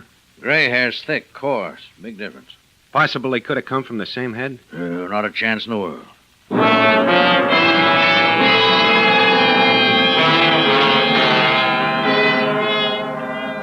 3 phony plants. The bridge work, the label, and the hair. I began to wonder about the packing case and the steamer trunk the skeleton had been found in. The trunk was a cheap, mass-produced item. 3 years' worth of mildew wrecked any chance of picking some kind of a lead from it. The packing case which contained the trunk was a little different. There was block lettering on one side of it. It spelled out the name of George Gallagher. Below that, it read Harrisburg Avenue, but where the street number would have been, the surface of the packing case had been scraped away. I started to work on the packing case angle. I had the manager of one of the factories in town that makes them look at the case. It wasn't standard size. It was a custom-made job, built to hold the murder trunk and nothing else. That's when the legwork began. Weeks of it, months. February, March, April, May. I covered every factory that made packing cases for 100 miles around. It got me nothing. I kept at it. June 5th. I checked the small box factory about 50 miles south of town. The manager's name was Higgins. Let's see now. I thought I recalled it. Huh. Oh, yeah, here it is. The same dimensions I gave you, Mr. Higgins? Exactly. An odd-sized case. That's why I remembered it. Yeah, this is it, all right. Did you take the order for it? No, Carl did. Carl Pearson. He was the other clerk. How do you mean he was? Well, Carl's dead. Poor fellow. Sick for a long time. He passed away 3-4 months ago. Well, do you have the name of the man who ordered the case, Mr. Higgins? Yeah, right here. It was George Gallagher. Yeah, Gallagher. And you people delivered the packing case? Uh-huh, that's right. Where? Harrisburg Avenue, number 6913.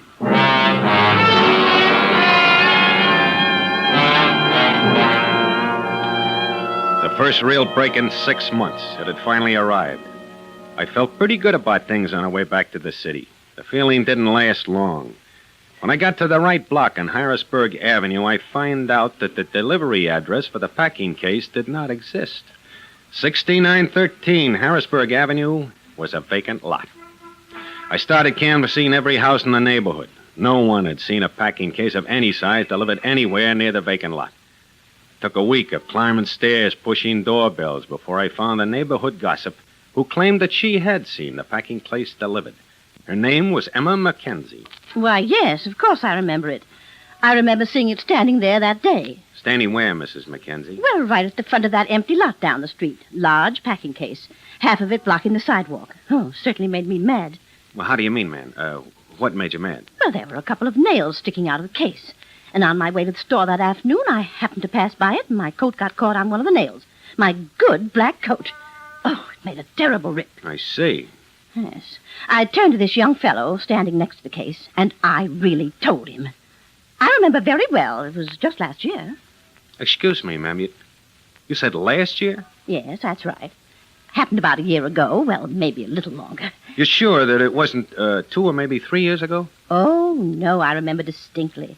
At the most, I'd say it couldn't have been more than, 14 or 15 months ago. Well, now, this young fellow that was standing next to the packing case, you happen to remember what he looked like, ma'am? Well, not in any detail, no. He was tall, though, on the thin side. And he had buck teeth, I remember that. Used foul language. About how old would you say he was?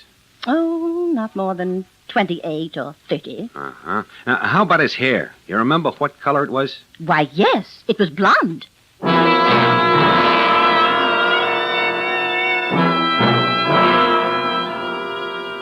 When I finished talking to Mrs. Mackenzie, I didn't know where I stood. Either I was wrong about the killer's hair being dark brown or gray, or else there was more than one man mixed up in the homicide. And more important, the case was only 1 year old. So somewhere along the line, the medical examiner made a mistake, a big one. Maybe it was the quicklime that threw him off, I don't know. The important thing was he was wrong. So the basement of the building wasn't vacant at the time the body was buried.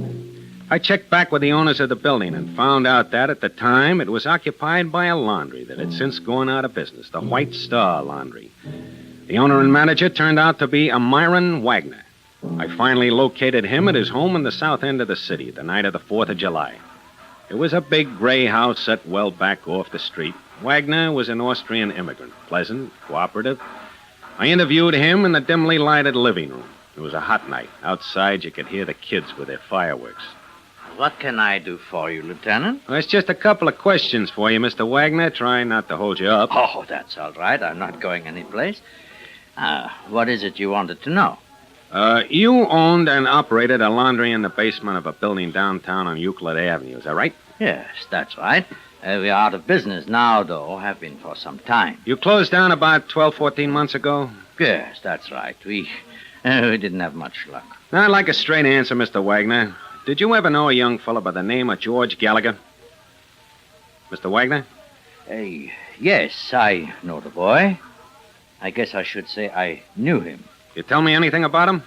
Well, he came to me one day asking for a job, George did.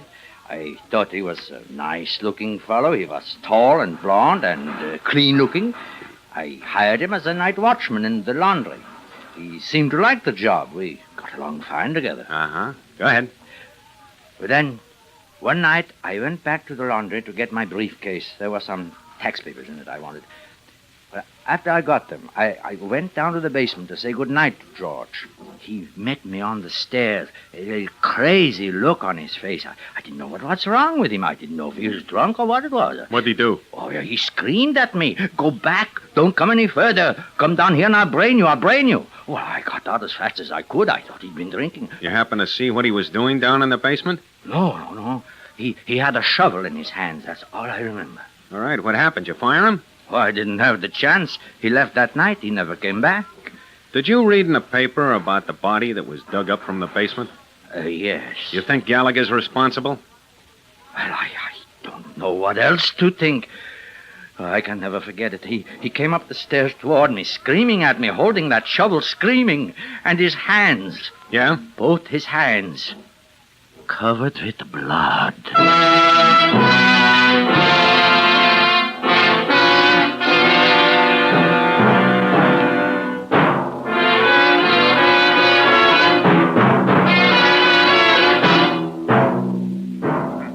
Autolite is bringing you Mr. Lloyd Nolan in The Man with Two Faces. Tonight's presentation in radio's outstanding theater of thrills, Suspense.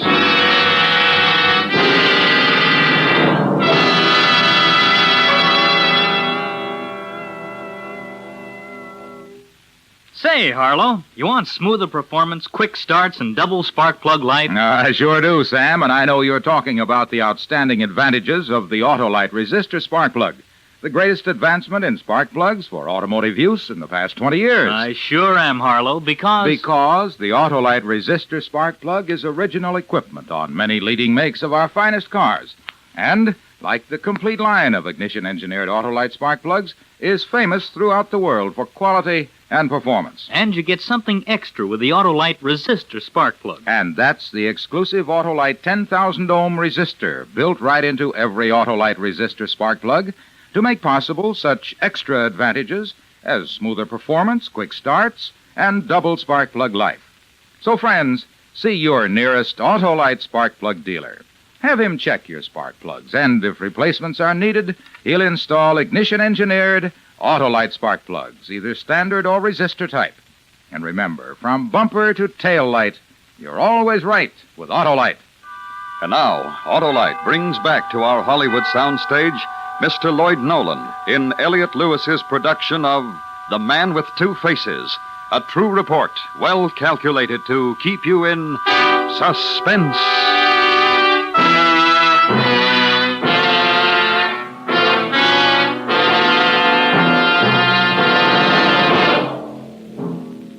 I talked to Myron Wagner for another hour, but I got nowhere. He was sure of the time and date he'd seen George Gallagher in the basement of the laundry, and he was sure he'd seen blood all over Gallagher's hands. He couldn't give me any idea who the victim might have been, and he didn't know a thing about Gallagher's possible whereabouts. I asked him why he didn't report it at the time. but he told me he was afraid the bad publicity might hurt his laundry business. The next break came in early October. We found a pawn shop in the downtown area that had loaned $20 on a watch to a George Gallagher almost 22 months before. The watch had never been redeemed. It had a name engraved on its back, Albert L. Henderson. The city directory had an A.L. Henderson listed at a Hanford Street address. I checked it out. A dark-haired woman who identified herself as Mrs. Henderson answered the door. After the preliminaries, I showed her the watch. Yes, my husband's watch. Where did you get that? Where's your husband now, Mrs. Henderson? Is he home? No. I don't know where he is. Well, when do you expect him home? Can you tell me that? Well, no, you see, he's gone. He's got in some trouble. He ran away. When was this, ma'am? How long ago? Oh, about 2 years. 2 years in November next month. He was partnerships in business. He stole the money. He ran away. You any idea where he is now, Mrs. Henderson? You ever hear from him? No, never. No letters, nothing. He went away one day. He never came back. Uh-huh. Who had told you about your husband stealing the money? His business partner? Yes, Mr. Hoffman. Myron Hoffman. He's a nice man. Albert was lucky to have him for a partner. I don't know why he did it. Now, about this watch, Mrs. Henderson. Did your husband ever pawn this watch at any time? What, pawn his watch? Oh, not Albert. That's the last thing he would let go. Well, one thing I can't understand. Why didn't you ever make an attempt to find your husband? File a missing persons report? Why should I want to find him? Thief. No good. Let him stay missing. I don't want to find him. This business partner of your husband's, ma'am, this Mr. Hoffman, where can I get in touch with him? Do you know? No, I guess I don't. He went away, I guess, I think a year ago, maybe longer. You got any idea where he might have gone? Well, I don't know. He seemed to talk a lot about New York City. I never asked him, but I thought that's where he came from. They were always talking about New York City, him and John. Who's John? That's Mr. Hoffman's nephew, John Mueller. He worked for my husband and Mr. Hoffman in the business. Oh, I see. Well, I'd like to locate them if I could, ma'am. Can you describe Hoffman and his nephew for me, please? Well, I guess Mr. Hoffman was about 50, 52. Gray hair, about my height, 5 feet 6 inches. Uh-huh. His nephew John was tall, little thin maybe. He had blonde hair. He was a young fellow, about 30 years, I think. Are you sure of that description, are you? Oh, yes, they came here to the house for dinner a few times, both John and Mr. Hoffman. I knew them. Would you give me a description of your husband? Albert? Well, he was a big man, as tall as the nephew John. Dark hair, gray eyes, 43 years old. He was a heavy man, 180 pounds, I think. Why do you want to know, officer? How about your husband's teeth, Mrs. Henderson? At the time he disappeared, did he still have his own? Oh, yes. Albert had wonderful teeth. Strong. Uh-huh. Did he ever have one of his teeth pulled out, do you know? Yes, just one. Why? I guess that does it. Does it? Well, this makes no sense. I don't think I like this. No, ma'am. I don't think Albert liked that either.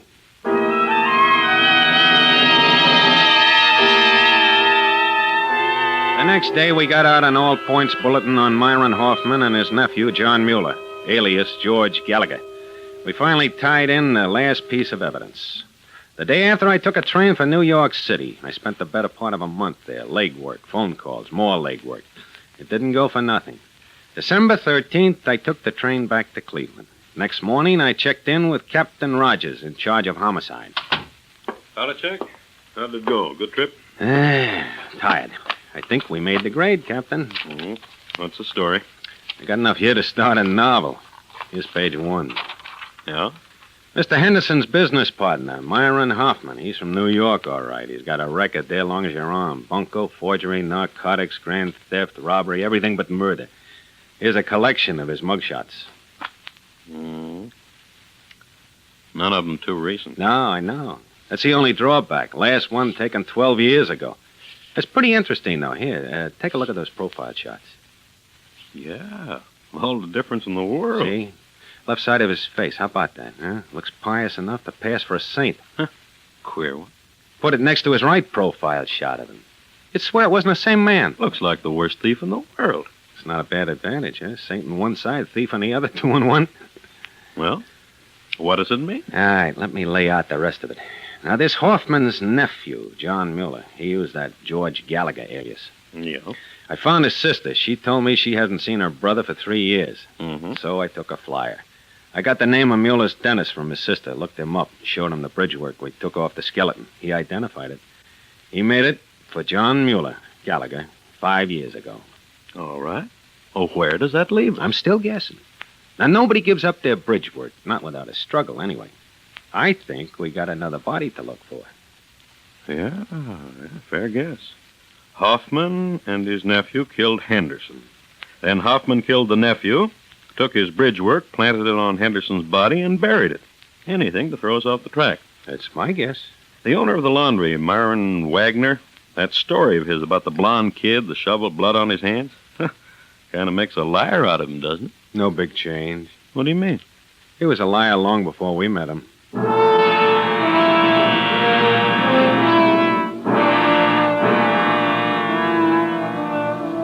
December 15th, my birthday, 1 year, right to the day. I left the office, got in a car, and drove to the south end of the city. I pulled up in front of the same gray house, got out, and walked up the stairs to the front door.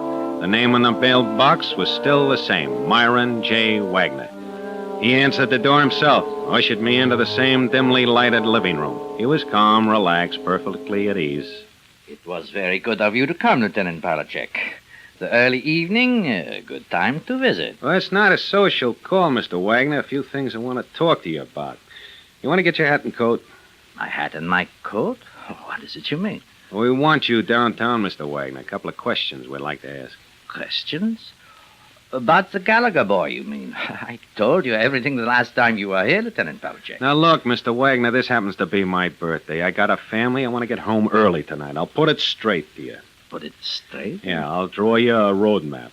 Now, for a whole year, I've been pounding my feet east, west, and south in the city and out of it. I'm not a smart cop, mister, but I can still put one and one together. It adds up to you, Wagner. Now, how about the hat and coat? It adds up to me, Lieutenant Palachek. I don't think I understand. Number one, your name's Myron Hoffman, not Myron Wagner. We've got your mug shots, your prints, and exemplars of your handwriting from New York to prove it. Number two, you killed Albert Henderson and buried him in the basement of that building where you had your laundry. And besides that, it's odds on you killed your nephew, too. You assume this, or you have proof? Which one? 90% proof. Your hair, Wagner, I'll bet on it. Same kind that was planted on Henderson's body. Same color, same texture. There's a bum bet, mister, right from the start. Why'd you try? You want me to get my coat? Yeah, I'll go with you. Yeah. Hey, I'm just curious, Wagner. You want to turn on the overhead lights? Hey, yes. All right. My face. Is that it? Lord. Good Lord. There are two sides to a face, Lieutenant. Look at both of them. You will find one of them is good. We'd better get your coat. Just one thing. My friend Henderson, my nephew John. Yeah? As you say, just as you say, a bum bet. He even try. Hey, Wagner. What's the matter? Wagner!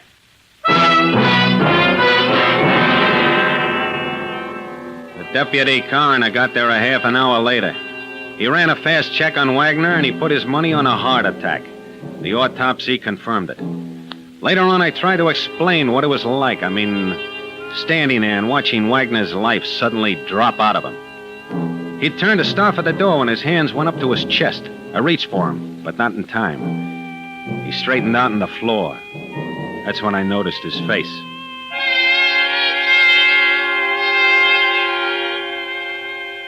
The left side. The side that made him look like a saint. It was changing in front of my own eyes. The whole face, the whole side of it, fading all into one. Like a thick brown stain over the skin. The same look as the right side of the face. Dirty, dark, twisted. It was all there. It was frozen into his eyes and his mouth. All the evil in the world in one face. I saw it happen. I saw it with my own eyes.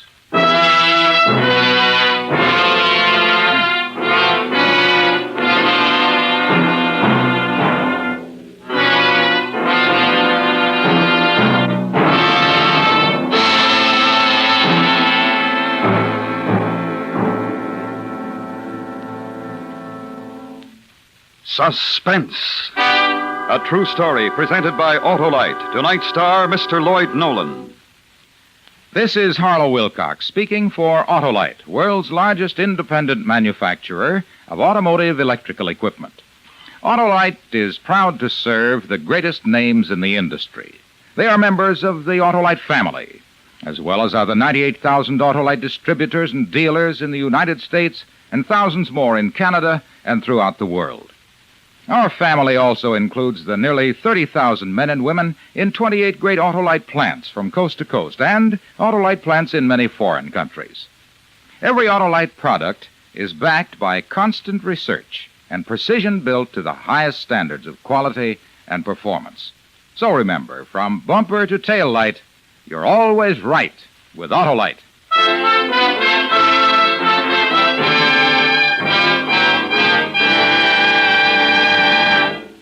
Next week, the story about a group of brave men who risked their lives in a desperate effort to save their fellow men. The true story entitled Arctic Rescue. Our star, Mr. Joseph Cotton. That's next week on Suspense.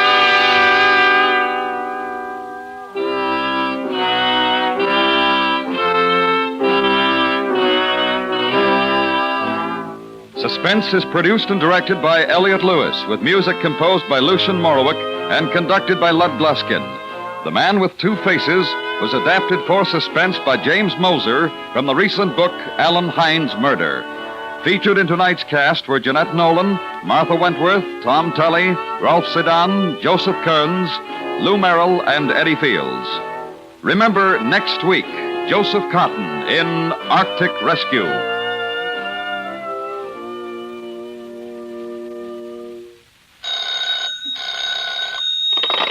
You can buy Autolite resistor or standard type spark plugs, Autolite stay full batteries, and Autolite electrical parts at your neighborhood Autolite dealers. Switch to Autolite. Good night.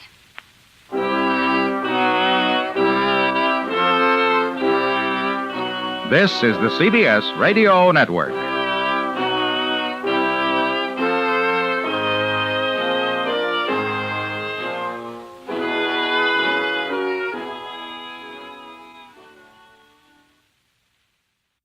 Now, the Roma Wine Company of Fresno, California presents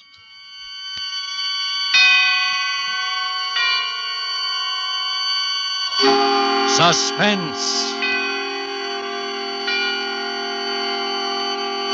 Tonight, Roma Wines bring you Mr. Lloyd Nolan as star of 19 Deacon Street, a suspense play produced, edited, and directed for Roma Wines by William Spear. Suspense, radio's outstanding theater of thrills, is presented for your enjoyment by Roma Wines. That's R-O-M-A, Roma Wines. Those excellent California wines that can add so much pleasantness to the way you live, to your happiness in entertaining guests, to your enjoyment of everyday meals. Yes, right now a glassful would be very pleasant, as Roma Wines bring you Mr. Lloyd Nolan in a remarkable tale of Suspense. Oh, what a business, what a business. Do you know how it is? When you're keeping something to yourself, something that scares you, something that nobody else will believe. Well, if I tell you how it really happened, you'll say I'm nuts.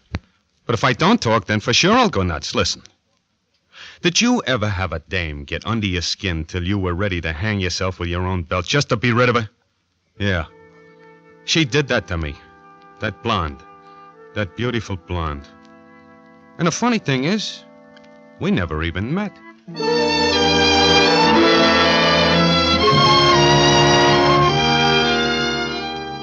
Ties is my business, wholesale. I came to Chicago with a red-hot line and an exclusive to the Middle West, all sewed up. Now, all I had to do was find a place to do business and a place to live. You think that's easy, huh? You should see Chicago these days. Well, some ham actor on the train tipped me off to a theatrical rooming house at 19 Deacon Street. I only wished he'd broken his neck before he saw me. Anyhow, I go to this place, and from the outside, it looks all right. I wait a minute or two, and finally an old dame comes out, looking like a tired old duchess. Good afternoon. Yeah. I'm looking for a room, ma'am. I'm very sorry. We have no vacancy. Oh? Well, an actor on the train said that maybe it'd put me up. Are you an actor? Yeah, sort of. Well, I do hate to turn you away if you're in the theater. There was a time when we catered exclusively to theatrical people. Oh, any kind of a room would be okay. Well, come in, young man. We'll see what we can do. We have a room that we don't rent. It's not really fixed up for renting, but Now, look, lady, I'm not particular. I'm away all day. All I want a place is to sleep, see? Come upstairs. I just know I shouldn't. I promised myself.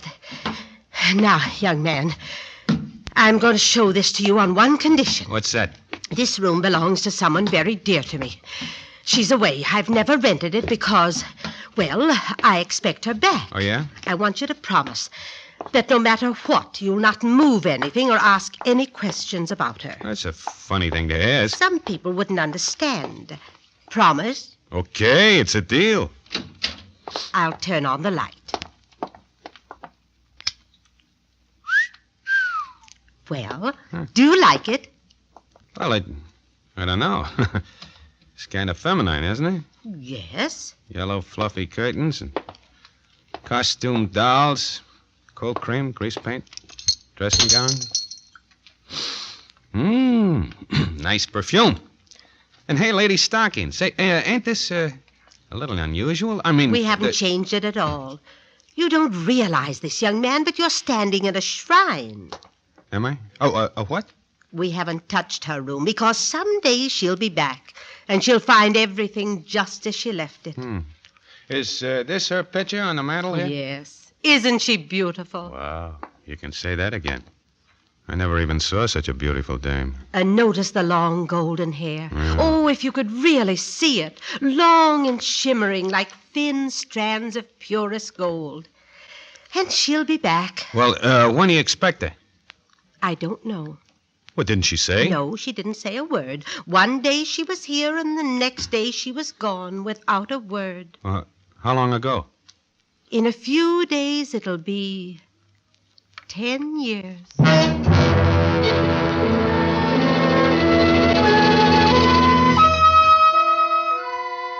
Well, I took the room. If I knew then what trouble it would bring me, I'd have slept in the park instead. When the landlady left, I went over to the mantel and I looked at the blonde's picture. Yeah, she was really one beautiful dame. And there was something else about her, some little thing I couldn't pin down. Well, I took the French doll off the pillow and flopped down. But from where I lay, I could look right at the picture. I looked and I felt the back of my neck crawl. Finally, I couldn't stand it any longer. I jumped up and I turned the picture to the wall. And then I dozed off. And there she was, crying. Just her face, soft gray eyes, and her golden hair. Strands of pure gold, like the old dame said, yeah. But what was she crying about? What was wrong? I didn't get it. Laverne! Laverne! What's the matter, Laverne? Mr. Swartz? Laverne! Mr. Swartz? What are you crying about? Huh? Mr. Swartz, are you all right? Oh, yeah. Just a minute. I'm all right. It's just a bad dream, I guess. But I heard you calling out. You were calling Laverne. Who? Laverne. That's who you were calling, wasn't it? Oh, I don't know. Laverne. Yeah, I guess I was. How did you know, Mr. Swartz? How did you know her name was Laverne? Well, I don't know. I don't know how I knew. I knew her name.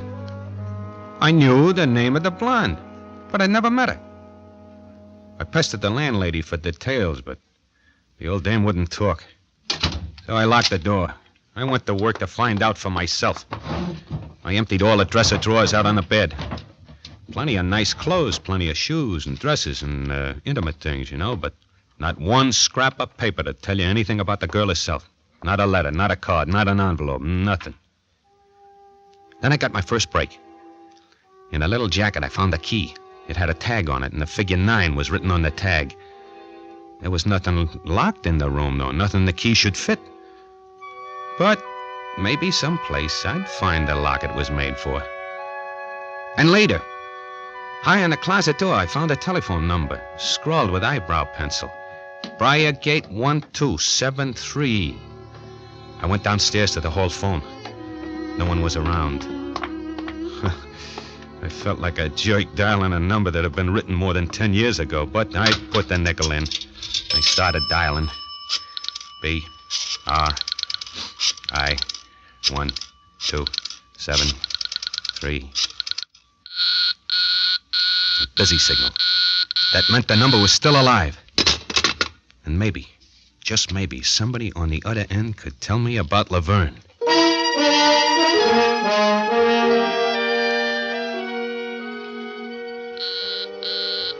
An hour later, I was still dialing that number and still getting a busy signal. So I finally give up and went to my room. What business was it of mine if some stale babe wanted to disappear? I had my own headaches.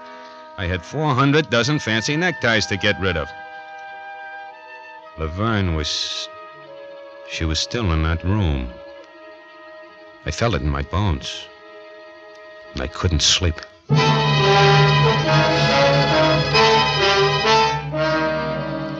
In the morning, I started out to look for a place to set up shop. Oh, I was plenty groggy, but I told myself that if I didn't sell those neckties, I'd find myself back in the bargain basement of Rosenblatt's department store, which was a sobering thought.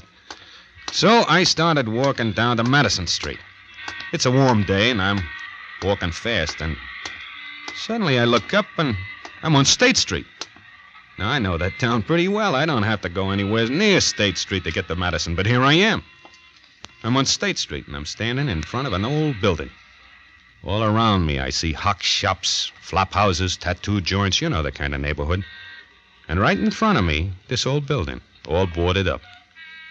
Suddenly, I get the brainwave that this is the kind of a joint I need for my business. Looked like it hadn't been used for 50 years, so the rent couldn't be too high, and it's big and central. So I just ankle around to the alley, try the back door. Figure there must be a caretaker or somebody around, so I give a yell. Hey! Anybody in there? No dice. This is kind of funny because I can see a light shining through the crack in the boards. So I start pounding on the door. Hey, open up! Open up, will you? What do you think you're doing? Huh? Oh, hello, officer. Well, I just thought that there'd be a janitor around. Does it look like there'd be anybody around with the doors all padlocked like this? Yeah, but look, there's a light burning inside. It's just a work light on the stage. It burns all the time. What do you want, mister? I want to rent the joint. Where can I find the owner? Rent it, huh? Yeah. You better get in touch with Jasper Florenz. Oh, the big stage producer. That's right. He used to run this little burlicue house before he was in the Chips. Got his start here. You can probably get him on the phone at his office.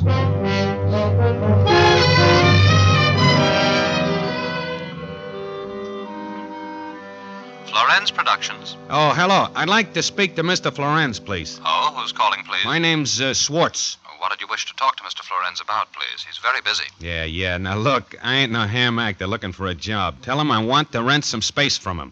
Rent space? Yeah, the old Florenz Theater on State Street. Oh. Well? Hello? I'm sorry, but the Florenz Theater is not for rent. Not for rent. But why? Well, okay. Have it your way. I burned up. The nerve of that guy letting his theater sit there empty while I needed it so bad. Well, I wandered back to the house a little later, and as soon as I got within sight of it, I got that queer feeling again. It was just like that blonde was standing there waiting for me. Well, I walked in and went to my room. I got out of detective mystery and tried to pass the time away, but it didn't work. I couldn't think of a thing, except Laverne. Then I lay back on the bed, and I must have been dead tired. 'Cause in nothing flat, I was out.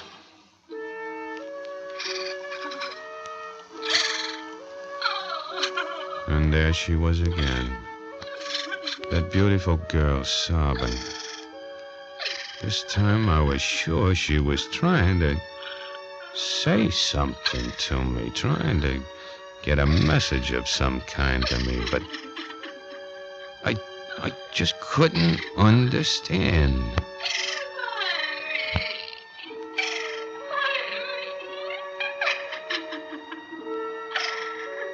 What was she trying to say? Was she asking me to find her?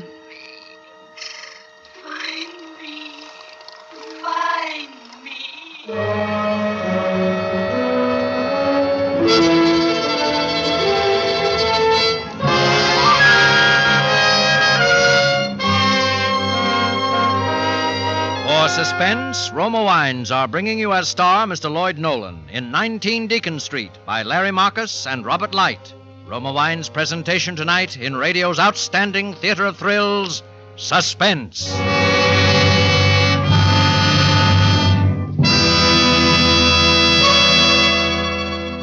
Between the acts of Suspense, this is Truman Bradley for Roma Wines. This year, Thanksgiving is more than our traditional Pilgrim's Harvest Festival, more than thanks for the good harvest reaped from the soil of our great land. It's an humble thanksgiving that the world is at peace. Thanks for God-granted overseas victories. Thanks for cherished freedom at home. Thanks for loved ones with us again. Today, in many American homes, wine, Roma wine, is as symbolic of this day of thanks as the traditional turkey. As millions of Americans feast in hamlets, villages, towns, and cities, glassfuls of Roma wine are lifted in heartfelt thankfulness. How fitting, too, with Roma California Burgundy, a wine grown in the soil of America, reflecting the goodness of nature and the patient toil of free men.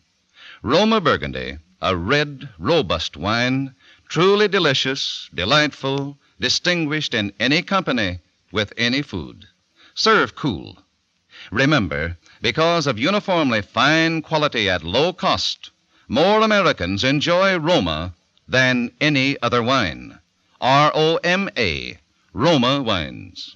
And now Roma Wines bring back to our Hollywood soundstage Lloyd Nolan as Maurice Swartz, tie salesman and raconteur in 19 Deacon Street, a play well calculated to keep you in suspense.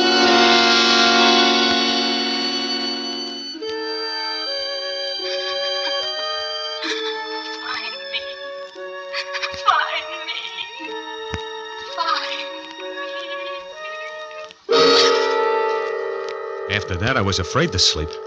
So I grabbed my hat and ran out of the house. I stopped at a joint down the street and ordered some coffee. And while I'm sitting there, I all of a sudden remember what my Uncle Basil, he's my mother's brother, used to say. He says, if you want to forget something that's bothering you, just concentrate on something else, anything else. Well, what could I concentrate on? Then I thought of the theater, the Florence Theater. Other guys had tried to run it for years and failed. But I needed it. And if I used my brain for that one thing, if I did nothing but plan ways of breaking Florence down, I might be able to level myself out and at the same time save the deal. Later that morning, I got in touch with an agent I knew, and he gave me Florence's address. So I'd take a cab out there. It was on Lakeshore Drive in Beverly, hoi polloi. Florence was sitting in his study. He looked just like his pictures. Tall, gray-looking, a nice sort of a smile. His necktie was lousy, though. Well, we had quite an argument. Did I understand that you're interested in the Florence Theater? That's right. I tried to see you at your office, but I couldn't get past your secretary. That's why I thought I'd take a chance of seeing you here. I see. You're rather persistent, aren't you, Mr. Swartz? Well, it means a lot to me, Mr. Florence. I understand it's been closed for years, but you see, it's just what I believe my secretary told you I didn't want to rent the theater, didn't he? Well, sure he did, but Mr. Florence, did you ever have a hunch? A hunch? Why, yes, of course. Well, do you generally play your hunches? Well, sometimes. Well, I got a hunch about your theater. I see. Well, I'd like very much to help you, but I'm afraid it's out of the question. But why? Well, it's where I produced my first shows, and it has memories for me. Some pleasant, some not so pleasant. Reopening that theater would be like reopening a part of my past that I'd rather keep closed. I know, but ain't that kind of silly, Mr. Florence? I wouldn't put on shows there. All I want to do is... I admire your persistence, Mr. Swartz, but the answer will always be no. Okay. You win for now. But I ain't giving up. Because when I want something real bad, I get it. And I want your theater bad for personal reasons. Now, here's my card. I've written my phone number on it in case you change your mind. And you'll change your mind, Mr. Florence. You think so? Yeah, I think so. As you say, I'm persistent. Hello, Mr. Bogart? No, this ain't Mr. Bogart. I'm just kidding. This is Swartz again. Oh, you? Yeah, you still sure you don't want to rent that theater? Still very sure, Mr. Swartz. Look, Swartz, I want you to stop hounding me. It's not doing anybody any good standing empty. That's for me to decide. I want you to leave me alone, do you hear me? I want you to leave me alone. Yeah, and that's how it went. And it worked at first. For a while, I really forgot about Laverne. And I got Florence plenty nervous. But every time I went back to 19 Deacon Street, I wondered who was more nervous, him or me. And all the time I'm dogging Florence, I'm still sneaking in calls to that phone number I found in the closet, Briargate 1273. And I'm still getting busy signals. And then one night, as I'm listening to the busy signal, I get mad. Hey, operator. Operator. This is the operator, sir. Well, what's going on around here? For 3 days and nights I've been dialing this number, and all I gotten is a busy signal. I'll connect you with my supervisor. Well, what good's that gonna do? Look, is there any way of finding out who this number belongs to? Surely, sir. Unless it's an unlisted number, you can get that information by dialing 2080. You mean that I can find out who's at the other end of this phone by dialing that number? There's nothing like that back home. Yes, sir. Chicago has that service. Oh, and I spent 3 days listening to a busy signal. Say, lady, where can I dial for brains? So I dialed 2080, and that's how I found the place. It's a little run-down spaghetti joint named Joe's. Over in the corner, I see the telephone that's been giving me the busy signal, and no wonder. It's a public phone booth, and now, right now, one guy is in it and 2 others are waiting for it. Well, I go over and climb on a stool. What can I get for you? Say, you Joe? Yeah, what can I get for you? How long you had this place, Joe? 14 and nearly 15 years away. Well, you've seen a lot of people come and go, huh? Yeah, sure, plenty. What can I get for you, huh? You got a memory for faces? Look, you see I'm busy, mister. I got no time for games. You want something or you don't want something? Here, Joe, take a look at this picture. Yeah, shush. Yeah, so what? You recognize her, huh? Yes, she's been in here a long time ago. What's her name, Joe? Well, I can't remember her name. She was a showgirl, I think, Claire something. Hey, what... Wasn't it Laverne, Joe? Yeah, that's all right. Yeah? Laverne Claire. She's always coming with the big shot. The big shot? Well, he wasn't so big a shot then, but he was going places. And then she jilted him or run off with some other guy. I remember very good, because he used to come in here after that and sit here alone all the time. Break him up pretty bad. Hey, and who is this big shot? You remember that, Joe? Oh, sure. The big producer, Jasper Florence. And now, what can I get to you, huh?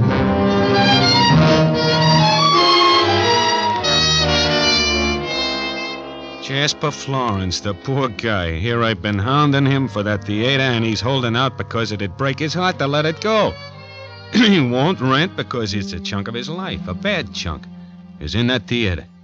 Well, that's what a dame can do to you. But what a mean dame she must be. Well, anyway, I begin to feel better. First thing tomorrow, I'd go out and find another place to do business and start selling ties. But when I go home, I was in for another surprise. On my door was a note from the landlady. Jasper Florence called. He's changed his mind about the theater and will meet you there at 8 o'clock. Well, figure that one. I looked at my watch. It was 5 after 8 already. I get to the theater about 20 past. Nobody's there. I wait around for a few minutes, and then I look down at the front door. The padlock I saw on it the other day is gone. So I give the door a little push. Swings open.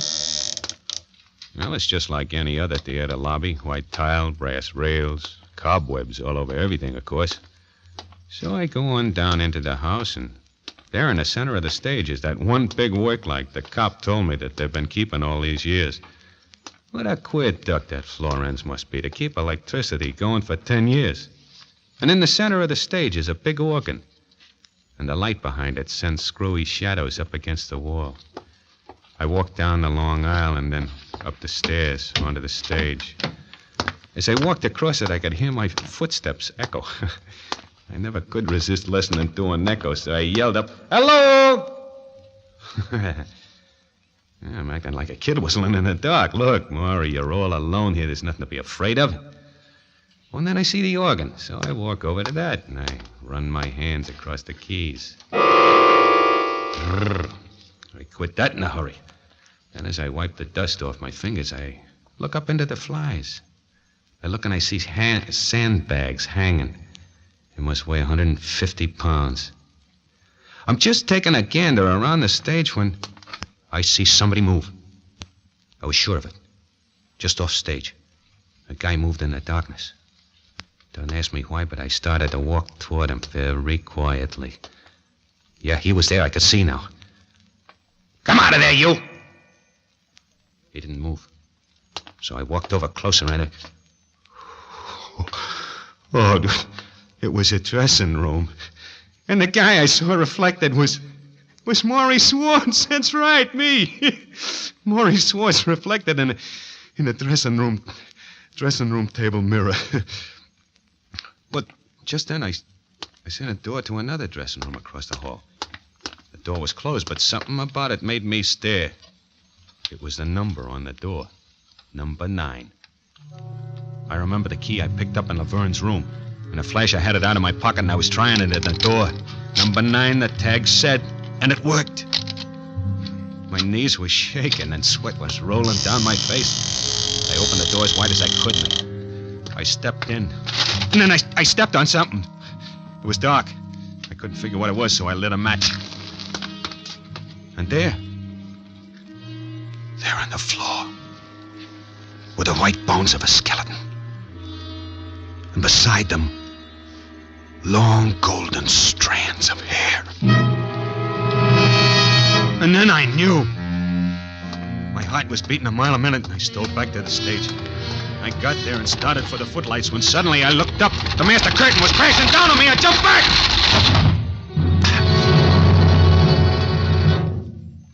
Got away just in time, didn't you, Huh? Swartz? Too bad. Florence, where are you? You can't see me, Swartz, but I can see you. I'm up here in the fly gallery in the shadows. But you're well lighted by the work light. You make a very good target down there. I wouldn't do that, Swartz. If you make one move to put out that light or to get away, I'll cut these counterweights and you'll be smashed to nothing. You killed Laverne, didn't you, Florence? You killed her, and then you closed your theater and you locked it up so she'd never be found. No wonder you wouldn't rent. And what are you going to do about it, Mrs. Swartz? You don't have much of a chance, do you? There's no way off that stage, is there? Well, I can get out the wings, Florence. It's a long walk, my friend. Before you make it, I'll drop these sandbags on you. Oh, yeah. Well, maybe in a minute or two, I'll make a dash. Maybe I'll be faster than you will. And then what, Florence? Then you'll fry for killing that girl. She had it coming, and so have you, my friend, for being a meddler. And you're going to get it. I'm cutting the weights loose now. No, Florence, will you please?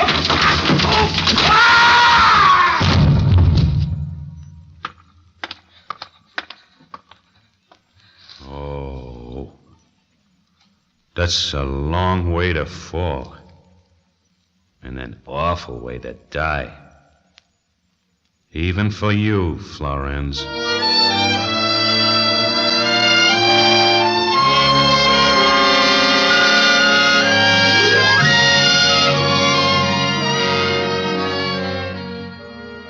Well, there's a story. If you don't believe it, there's nothing I can do. Florence was leaning over, cutting those ropes, and the guardrail of that old theater gave way.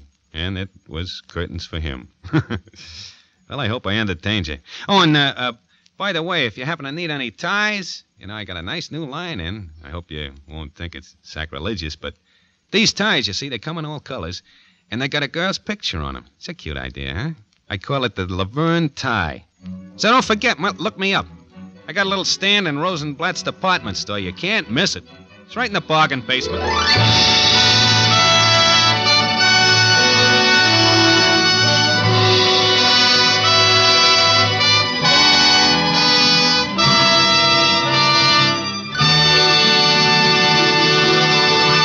Roma Wines have brought you Lloyd Nolan as star of 19 Deacon Street. Tonight's study in Suspense. This is Truman Bradley for Roma Wines, the sponsor of Suspense. Welcoming guests with Roma, California sherry is becoming an American custom, says famed hostess Elsa Maxwell. Glorious golden amber Roma sherry served cool is a delicious appetizer before the meal. The perfect first call for dinner. Delightful later in the evening, too. Roma sherry is a happy, mellow wine with natural fragrance, cream-rich with natural grape sugar sweetness and nut-like taste. If you prefer a real dry sherry, get Roma Pale Dry Sherry. Like all Roma California wines, Roma sherries are true wines, always unvaryingly good. You can now enjoy the taste luxury of Roma wines at the lowest prices in years, at savings as much as 1/4. Grown from choicest grapes, unhurriedly perfected by age-old skill, bottled at Roma wineries and California's choicest vineyards. Get your favorite Roma wines now for holiday entertaining. Insist on Roma wines. Roma wines offer you so much for so little. That's Roma, R-O-M-A, Roma wines. Lloyd Nolan appeared through the courtesy of 20th Century Fox Film Corporation and can now be seen in their production The House on 92nd Street. Next Thursday, Roma Wines bring you Miss Nancy Kelly in Suspense, radio's outstanding theater of thrills. Presented by Roma Wines, R-O-M-A, made in California for enjoyment throughout the world. This is CBS, the Columbia Broadcasting System.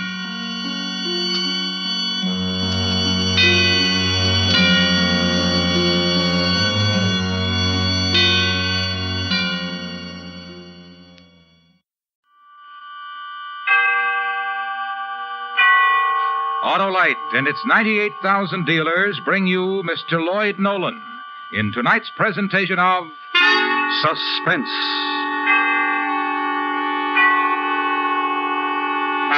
Tonight, Autolite presents a story based on fact. The documented report of a man who lost a jar which contained the destruction of a city. Vial of Death. Our star, Mr. Lloyd Nolan.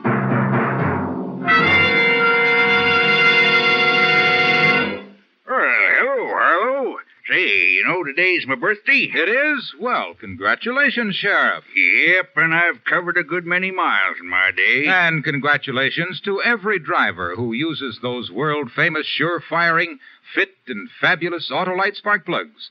The spark plugs that are ignition engineered for the finest performance money can buy. Hello, my car's slow in the pickup. Not performing up to par? Well, why not take that car into your Autolite spark plug dealer for a spring checkup? If your spark plugs are worn out, he'll recommend a new set of Autolite spark plugs, either standard or resistor type. Then you'll be set for smooth driving days ahead. Well, how can I find his address? Just call Western Union by number and ask for Operator 25. She'll quickly tell you the location of your nearest Autolite spark plug dealer, the man with ignition-engineered Autolite spark plugs. And remember, from bumper to tail light, you're always right with Autolite. And now, Autolite presents Vial of Death, starring Mr. Lloyd Nolan, hoping once again to keep you in suspense.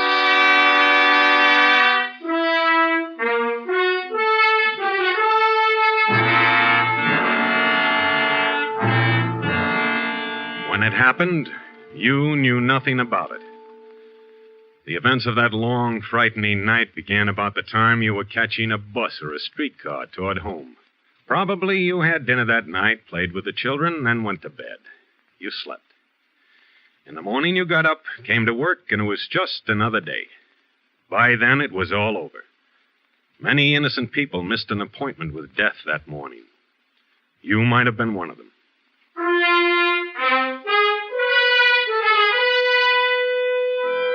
It was 5 o'clock on that particular night as I climbed the stairs of the downtown Central Station.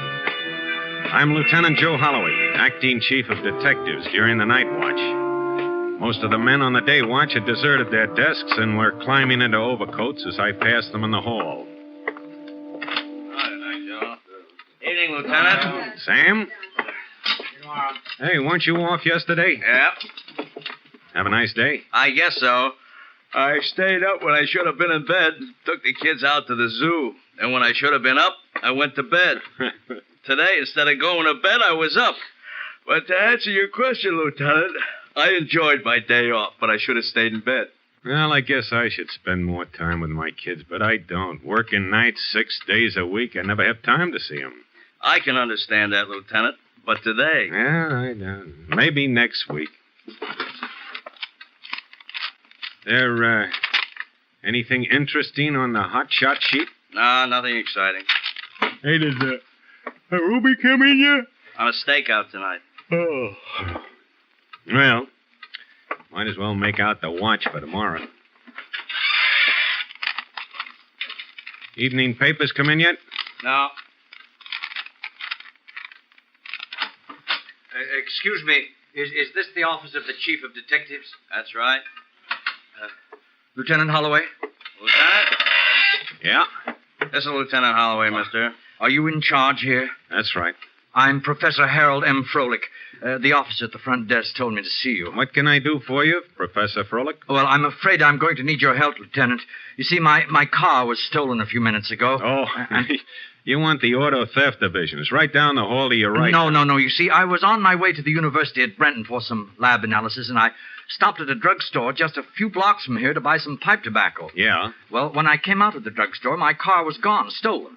And I'd left my satchel in the car, too. It contained various instruments and a sizable amount of narcotics. Oh, I see. No, you don't. I'm not so concerned about the loss of my car nor the narcotics. Well, then, what are you concerned about, Professor Froelich? The vial. That's what worries me. What vial? There was a glass vial of bacteria in my satchel, too. You see, my work is developing antibacteriological techniques, protective methods against germ warfare. In this work, I use living microorganisms, bacteria, and the vial contained an extremely large amount of these bacteria. Oh, I see. Now, what kind of bacteria did the vial contain? Cholera bacteria. Cholera? Cholera? Yes. Enough to start a cholera epidemic throughout this city in a matter of hours, if the thief finds that vial and opens it. How contagious is it? Oh, if the slightest amount gets on the thief's hands or clothing, sooner or later he's certain to get it into his food or drinking water, in which case he would undoubtedly develop cholera and then could pass it on to others. Or, thinking the vial is worthless, he might throw it away on the street and break it. Or he could easily throw it into one of the reservoirs around the city, not knowing what it is. Do you understand, Lieutenant? Yeah, I understand. Animals and rodents present the greatest danger of all. If they become carriers, an epidemic is inevitable and almost impossible to curb. Wouldn't the bacteria die if they were exposed to air? No, they wouldn't become exposed even if the vial were broken. You see, the vial contains a peptone broth, a milky substance. The bacteria are in this peptone broth like bees in a honeycomb. It not only protects them, but it nourishes them as well. I see. Lieutenant Holloway, you must find my automobile before the thief has a chance to get at that vial. You can't imagine the horrors this city... Where was your car stolen? At the corner of 10th and Main Streets about 15 minutes ago. It's a blue sedan, 4-door. Get this, Sam. Right. What year? 51. License number? 6N16837. What about the satchel? Black, usual doctor's bag with my initials on it in gold. HMF. Describe the vial. Oh, let me see. About 8 inches long, diameter 2 inches. A silver pressure cap with a lump on top. It can't be opened without pressing the top. The contents are milky fluid. It's about the size of a baby's feeding bottle. Sam, get Lieutenant Ruby off that stakeout right away. Tell him to meet me at 10th and Main. Okay. I'll put an APB on the car.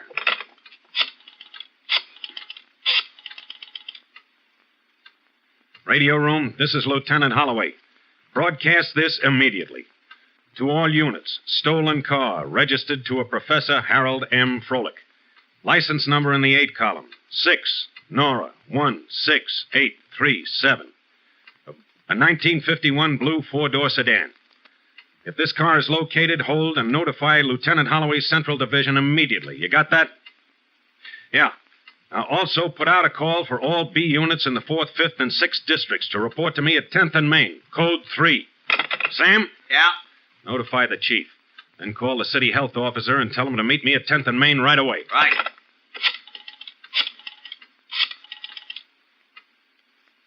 This is Holloway. Send every available man to 10th and Main, code 3. I'll be there in 5 minutes.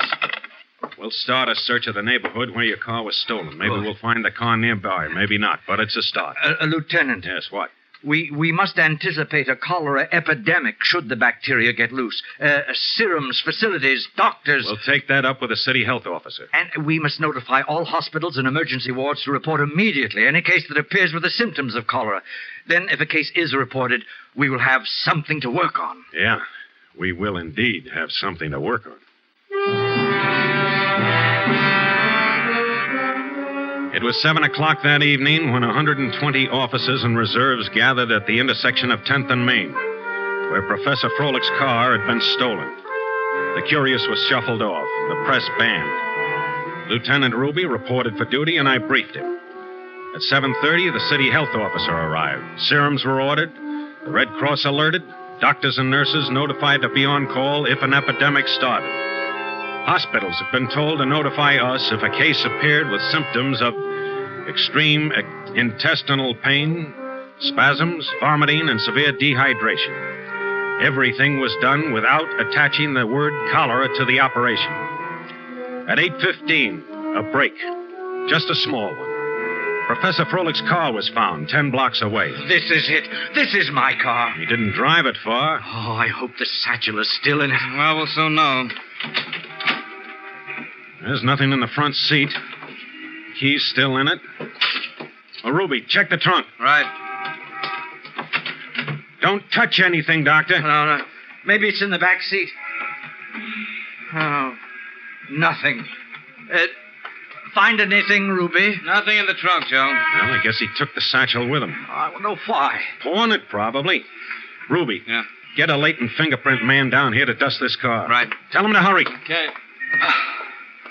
Now what, Lieutenant? Now, we try to find that satchel. An hour passed. 2. No progress. The only fingerprints found on Professor Froelic's car were his own. Suspects were picked up, no make. The search for the satchel continued. Midnight, still no progress. I thought about the other parts of the city, quiet, asleep, unaware of the night and what it had produced. At 1:30, another break. One we'd hoped wouldn't come.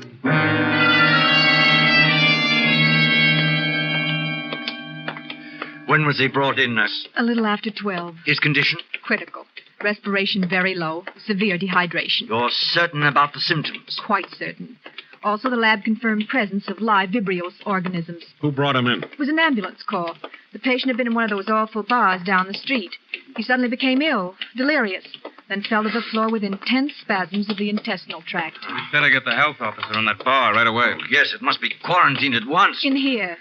I thought it best not to put him in a ward.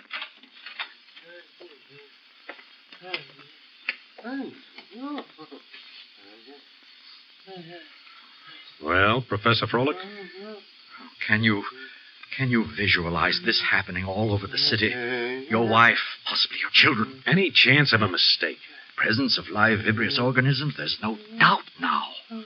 Nurse, was there any identification? Just the wallet there on the stand. Anything there, Joe? His name was Al Walker, 8200 Carl Street. I don't know. Al? Al Walker. Can you hear me? Al, listen to me. I've got to ask you some questions. Try to answer me. Al, did you steal a car tonight? It's pretty weak, Joe. Al, can you hear me? Al? Look, Professor, can I do any harm now? Do what you must, Lieutenant Holloway, but hurry. He's almost... All right, Al, listen to me. Answer me. Did you take a glass vial out of that car tonight? It was in a satchel, a glass jar in a black satchel. Al! Glass jar? Yes. Did you take it, the jar? I can't breathe. Al, did you take that satchel out of a car tonight? Oh, really, Lieutenant? Quiet, nurse. Can you hear me? What did you do with that glass jar that was in the bag? Did you open it?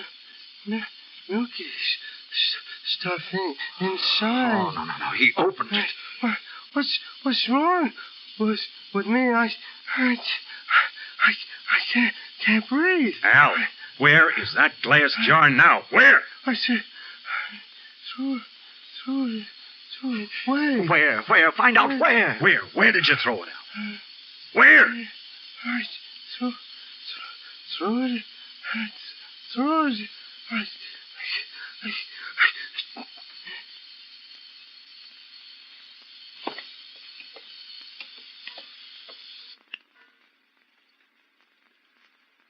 Well, they're loose.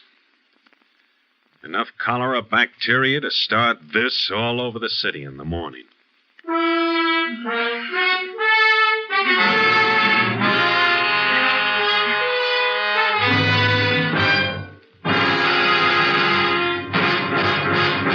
Autolite is bringing you Mr. Lloyd Nolan in Vial of Death. Tonight's presentation in radio's outstanding theater of thrills, Suspense.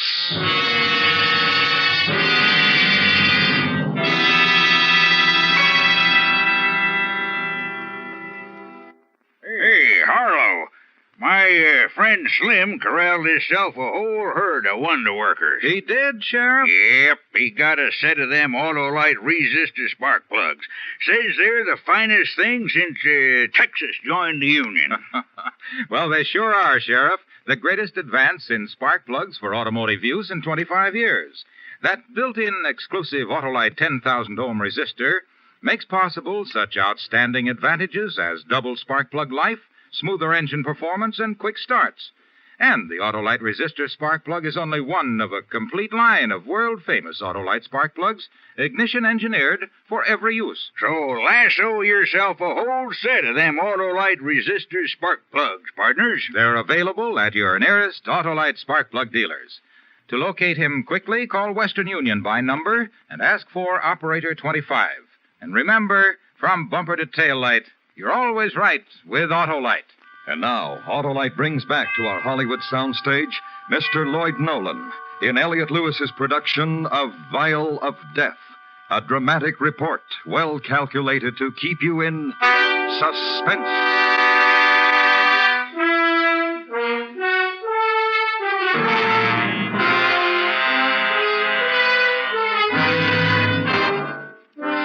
Al Walker was dead.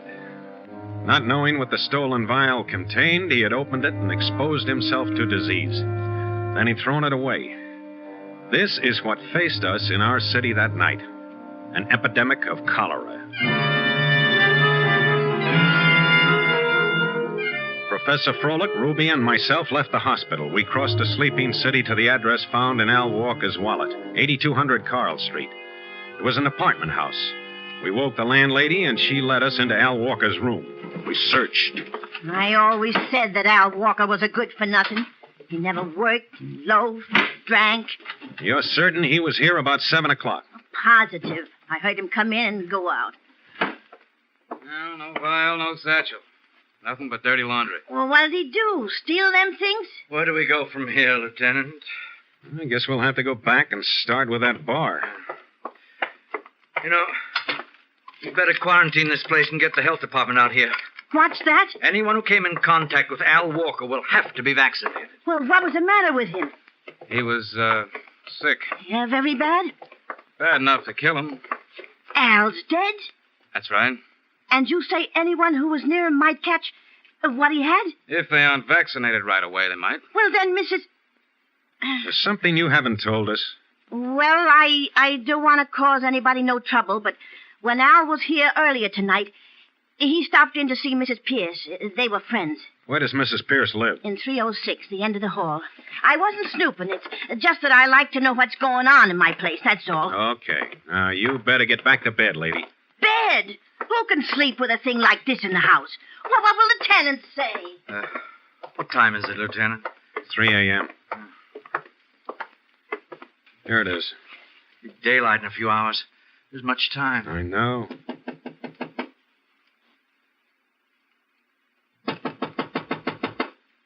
Asleep? Wouldn't you be? Who is it? Police, open up. Police. Open up. Hold it, I ain't decent.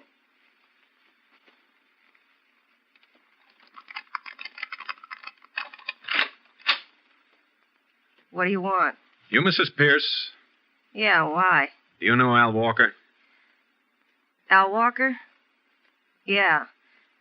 You hold it down, my husband's asleep. When was the last time you saw Al Walker? Last time? I couldn't say. A week ago, maybe. Evie, what's going on out there? Nothing, Klaus. Go back to bed. Who are these guys? The police. Hey, what's the matter? Now, look, it's very important. We've got to know if either one of you saw Al Walker last night. Al Walker? I told you no, we ain't seen him. Evie, you ain't been seeing that punk again, have you? I ain't seen him. I told you I wouldn't. Mrs. Pierce, last night Al Walker stole a car. When he left it, he took some things with him. Among them, a black satchel containing a small glass vial, a jar. This vial was filled with a milky substance. That milky substance would... Well, because of it, he's dead now. Dad? He died a few hours ago. Al? Dad? Anyone who came in contact with Al last night after he opened that vial can expect the same thing. Oh, no! You saw him. What? Yes. I thought you promised me you wouldn't see that punk no more. Shut up, you big ape. Mrs. Pierce, did Al have that vial when you saw him? Yes. What did he do with it? Well, he opened it here in this apartment. He opened it and smelled it. Oh, good Lord. He put the top back on because he said it smelled like rotten eggs. What was it? Will I get it, too? Will I get it? Hey, Ruby, call downtown. Tell them to get out here fast for vaccination. Right, Joe. Now, Mrs. Pierce, what did he do with the vial? Oh, he took all that stuff with him to a pawn shop at 3rd and Larkin. The old man there is a fence. Al takes all the stuff to him. Look, you stay here. The health department will be here pretty soon to vaccinate you. Don't try to leave the building. Am I going to be okay? I won't get it, will I? I don't think so. So you've been seeing that punk after all, after what I told you. Will you shut up? I hope you get it. Whatever it is, I hope you get it good. Serves you right. Come on, we'll try the pawn shop. 3:30 a.m. We pulled up in front of the pawn shop at 3rd and Larkin. The shades are down in the windows, but there's a light somewhere in the back.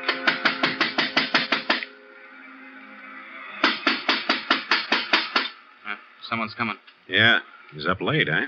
Oh, it has to be here. We've got to find it before morning. We'll soon know. What do you want? Open up, police. Police? Open up. What for? I said open it or we'll break it down. Well, sure. Whatever you say. All right, now listen. I want some answers, Pop, and I want them fast. Oh, sure, fellas. I always cooperate with you boys. Al Walker was here last night. He sold you some stuff. Al Walker? Who's he? Lieutenant, look at this, my satchel. It was on the counter. Well, is that yours, mister? You never know where this stuff comes from. Will you quit stalling? We know Al Walker brought that in here. And there was a glass vial in that satchel. Where's it now? I tell you, I don't... Pop! Al Walker's dead. Al? Dead? From what? From the contents of that vial. That milky stuff? Then you have seen it. Well, I did have. Where is it now? We threw it away. Wasn't worth anything, was Where'd it? you throw it? In the alley out back. All right, show us. Was it open? No, closed. I didn't know the stuff was solid. All right, Honest, save it, Pop, will you? Yeah, I'll keep it. There. I threw it in that pile of junk.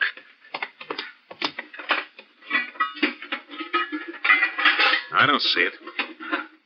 I don't either. Are you sure you threw it here? Oh, right up top. I'm trying to cooperate with you boys, honest. Oh, it isn't here, Lieutenant. Keep looking, it has to be. But he threw it there. Threw all the junk out there and... Damn kids. What kids? Well, some kids were playing here late last night. Always play here, and they're always picking things up and taking them away. You say kids? Do you know any of them? Oh, I don't know for sure. Joe, look at this chalk drawing on the wall. What about it? Well, them kids drew that there, always doing it. Under this face it says Louis is a gooey. Louis?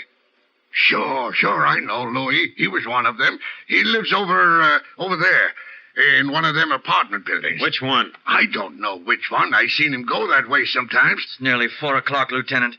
Can we get through all those buildings before morning? Well, we'll have to try. We'd better get Pop here vaccinated before we run him in. Say, Joe. What? Don't you think it would be a good idea if we got vaccinated, just in case? Well, sure, yeah. But we haven't got time, Ruby. Come on.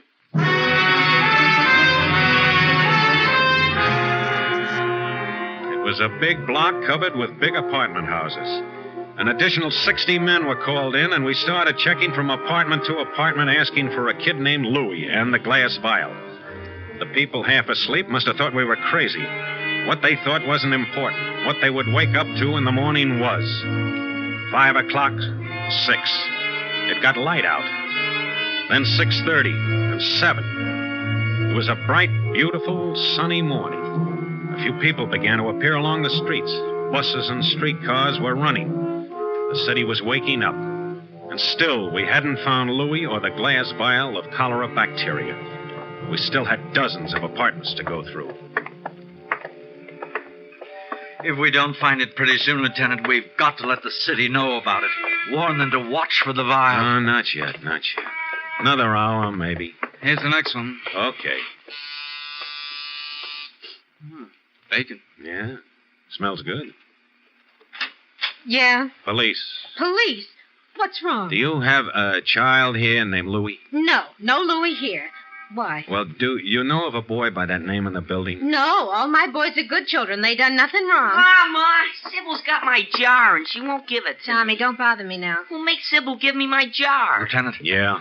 Hey, Tommy, where's Sybil? Hey, you can't come in like that. Take us to Sybil, Tommy. She's in the bedroom. I'll show you. You stay here, lady. You got a lot of nerve telling me what to do in my own place. Where'd you get the jar, Tommy? I took it away from Louis. It's a pretty jar. I'm going to keep spiders in it. Here's the bedroom. There's Sybil in the crib. Joe, look. Mama says Sybil's cutting teeth. Easy does it. If she takes it out of her mouth and lets go of it, it'll fall on the floor. Oh, careful, Lieutenant. Don't frighten her. I got it. Don't drop it, Joe. Oh, don't worry. Oh, at last, thank goodness. Here you are, Doctor. One glass vial containing 2 or 3 million cholera germs intact. What are you doing to my baby? I never heard of such a thing. Coming into a private home and beating my baby and making her cry. You get out of here. You hear me? Get out. All right, yes, ma'am. We're sorry.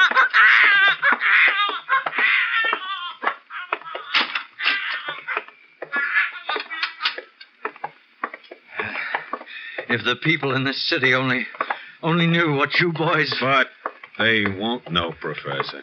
No, I guess not, Lieutenant.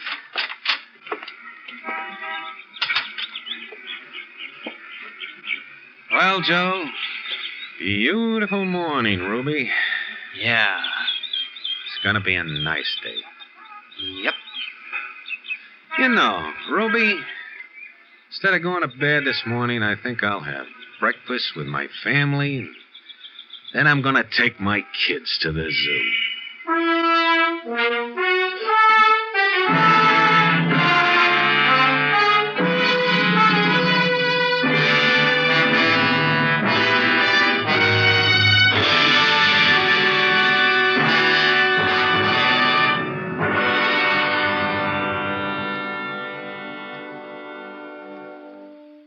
Suspense, presented by Autolite. Tonight's star, Mr. Lloyd Nolan. This is Harlow Wilcox speaking for Autolite, world's largest independent manufacturer of automotive electrical equipment.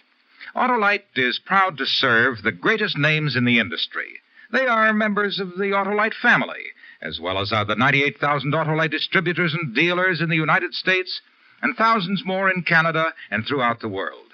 Our family also includes the nearly 30,000 men and women in 28 great Autolite plants from coast to coast, and Autolite plants in many foreign countries. as well as the 18,000 people who have invested a portion of their savings in Autolite. Every Autolite product is backed by constant research and precision built to the highest standards of quality and performance. So remember, from bumper to tail light, you're always right with Autolite.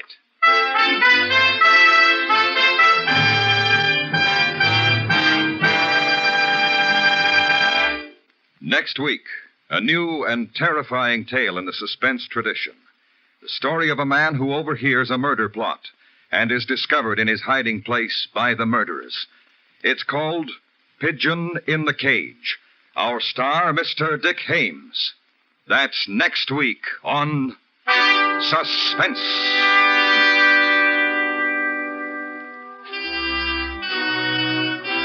Suspense is produced and directed by Elliott Lewis, with music composed by Lucien Morowick and conducted by Lud Gluskin. Vial of Death was written for Suspense by Augustus C. Bays.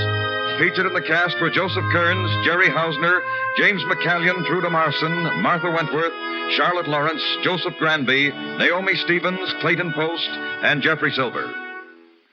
Lloyd Nolan can soon be seen in Island in the Sky, a Wayne Fellows production from the book by Ernest K. Gann. And remember, next week, Mr. Dick Hames in Pigeon in the Cage.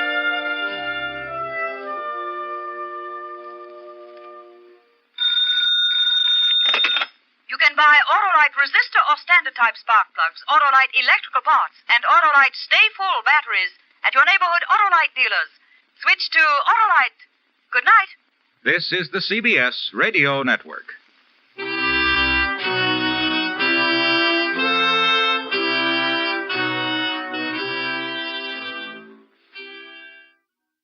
Now, the Roma Wine Company of Fresno, California presents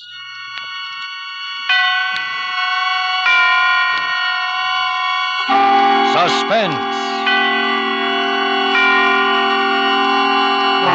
Tonight, Roma Wines bring you the suspenseful play called Heart's Desire, starring Lloyd Nolan. Suspense is presented for your enjoyment by Roma Wines. That's R-O-M-A, Roma Wines. Those excellent California wines that can add so much pleasantness to the way you live, to your happiness in entertaining guests, to your enjoyment of everyday meals. Yes, right now a glassful would be very pleasant, as Roma Wines bring you a remarkable tale of suspense. And with the tale called Heart's Desire, and with the performance of Lloyd Nolan as Henry Doyle, Roma Wines again hope indeed to keep you in suspense.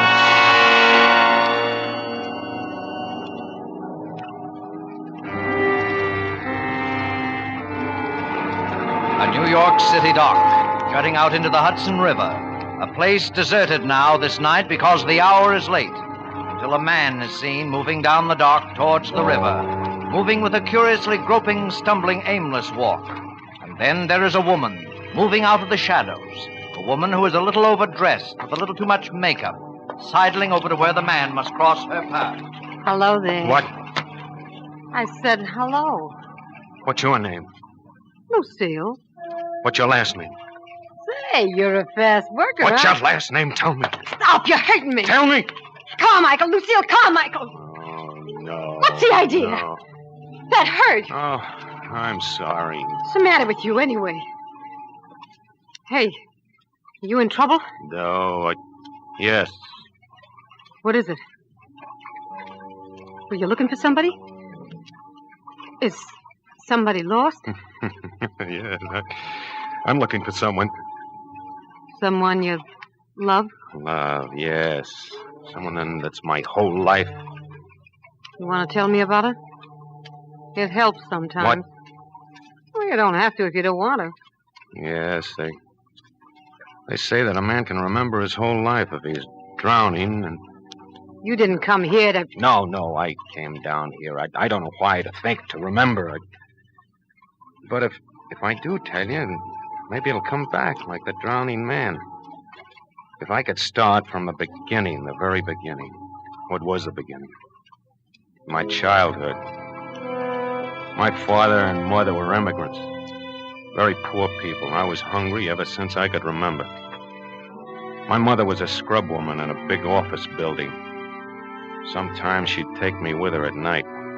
I'd see those big, beautiful offices where important people were working all day long. My father didn't work. Oh, a few days sometimes, that was all. And always at home there were quarrels, terrible quarrels about money.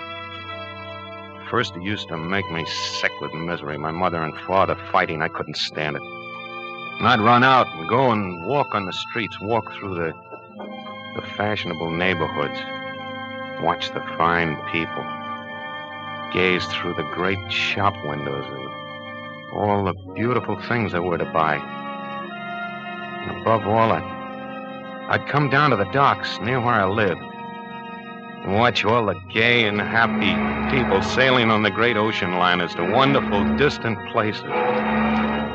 Oh, that was the best of all. That was when I knew most clearly that someday I'd grow up and live like those fine people. So I didn't have to think or worry about anything, ever anymore. And even when they died, my mother and then my father, it was nothing. To me, they hadn't really existed at all for a long while. Only then, I knew I must find some kind of work to do. So I went to the bank in a fine big building where I always knew I would go. I told them I was ready to go to work there. And they hired me. And after a few days, I decided that I should tell them what I had in mind. So I went to see the president of the bank. I was just 19 years old. Yes? Well? I'm Henry Doyle. Oh, yes. Well, Henry, it's a little unusual for one of our messengers to insist upon seeing the president of the bank personally. But since you're new here... Listen. That's the Aquitania. Oh, is it? Yes. She's sailing this morning. I know when all the big ships sail. Mr. Frizzell, when I go abroad, would you advise it I take the Aquitania? Well, she's a very nice ship. Yes, I think she'd be best. Henry, you may not believe it, but a bank president is a fairly busy man. Oh, yes, that's why I came here to talk to you about my plans. Plans? Mm-hmm, yes, you see, I plan to be president of the bank someday myself. You what? Oh, not right away, of course, but someday. And I thought I ought to tell you. Well, Henry, that's a very laudable ambition. And there's no reason, if you work hard and devote yourself wholeheartedly to the interests of the bank, why you shouldn't be president someday. Or anything else your heart desires. Oh, you really think that, Mr. Frizzell? Why, of course I do. Remember, Henry, there's always room at the top. Oh, I'm very glad to hear you say so, because that's just what I've always thought myself. And that's what I was, a messenger. First, I was only an ordinary messenger, but then, later, as they came to trust me more and more, they gave me more and more important things to do, until at last I did only the very confidential things, the most important things of all. 800, 900, 1,000, and 100 more is 21,100. Will you sign for it, please, Henry? Oh, yes. Gee, Henry, doesn't it worry you sometimes carrying all that money around? What, this? Someday I'll have more than this, much more someday, when my ship comes in.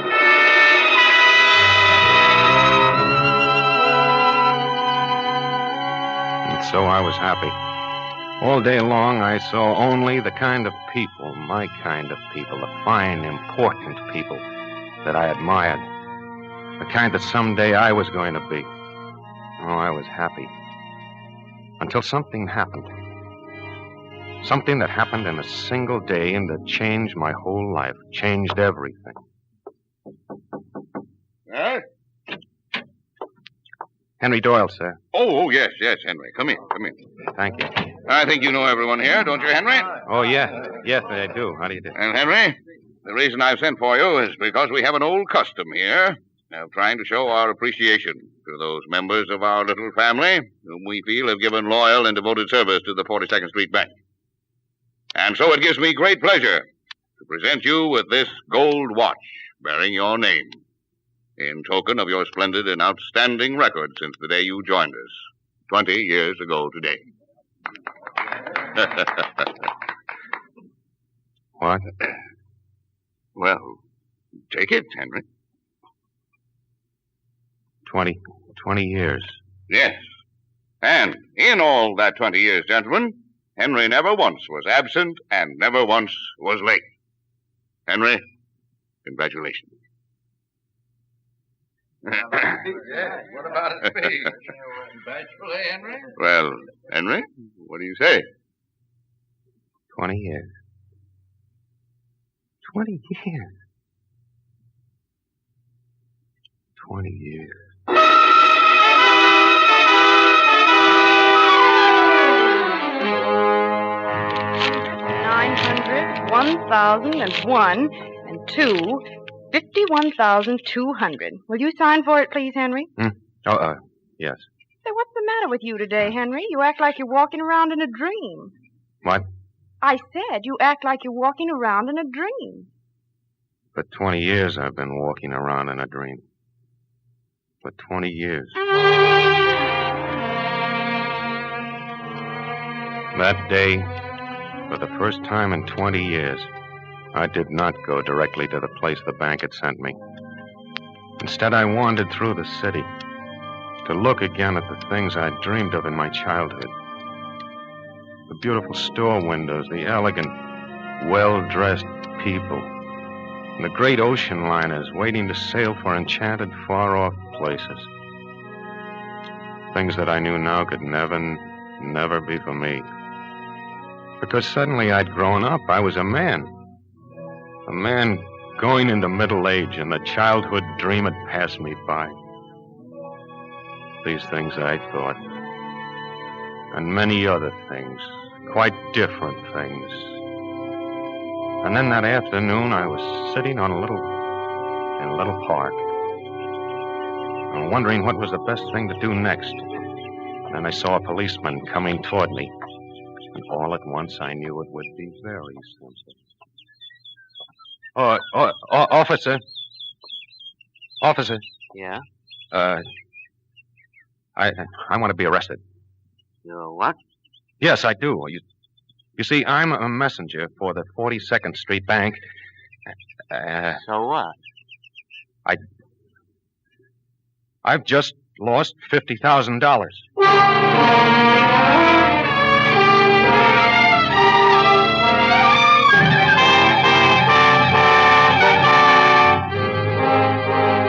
For Suspense, Roma Wines are bringing you as star Mr. Lloyd Nolan, whom you've heard in the first act of Heart's Desire, a radio play by Robert Richards and Arthur Lawrence, which is Roma Wines' presentation tonight of Suspense.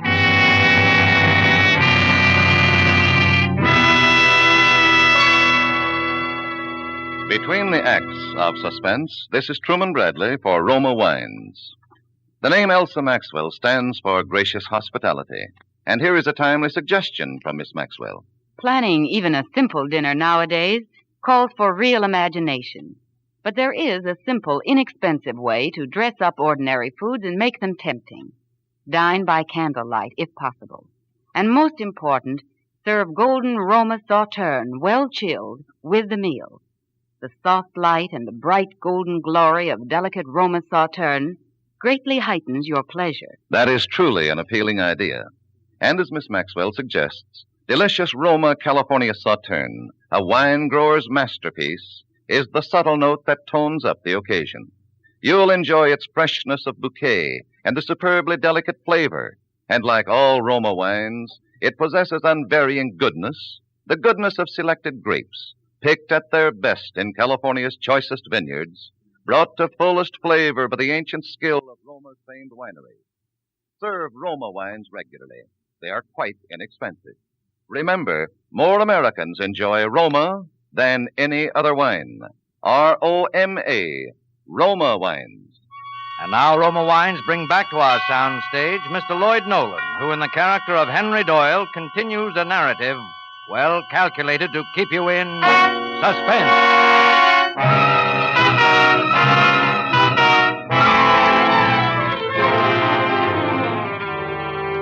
20 years. 20 years of being a messenger for the 42nd Street Bank and with such a fine record as I had, and then suddenly to lose $50,000, they couldn't believe it. They didn't know what to believe. They kept asking me and asking me. And I kept saying the same thing, that I'd fallen asleep on the park bench and that when I woke up, the satchel was gone. And then came the trial. They were all so nice, all my witnesses. And then, finally, it was over. Henry Doyle, in view of the fact that the money in question has never been found, the jury finds itself in more than reasonable doubt of your innocence of complicity to the crime of theft, and therefore finds you guilty, adding, however, strong recommendation for leniency. That is also my inclination, particularly in view of all testimony here as to your exemplary record in the past. With this in mind, it is nevertheless my necessary duty to sentence you to 4 years in the state penitentiary.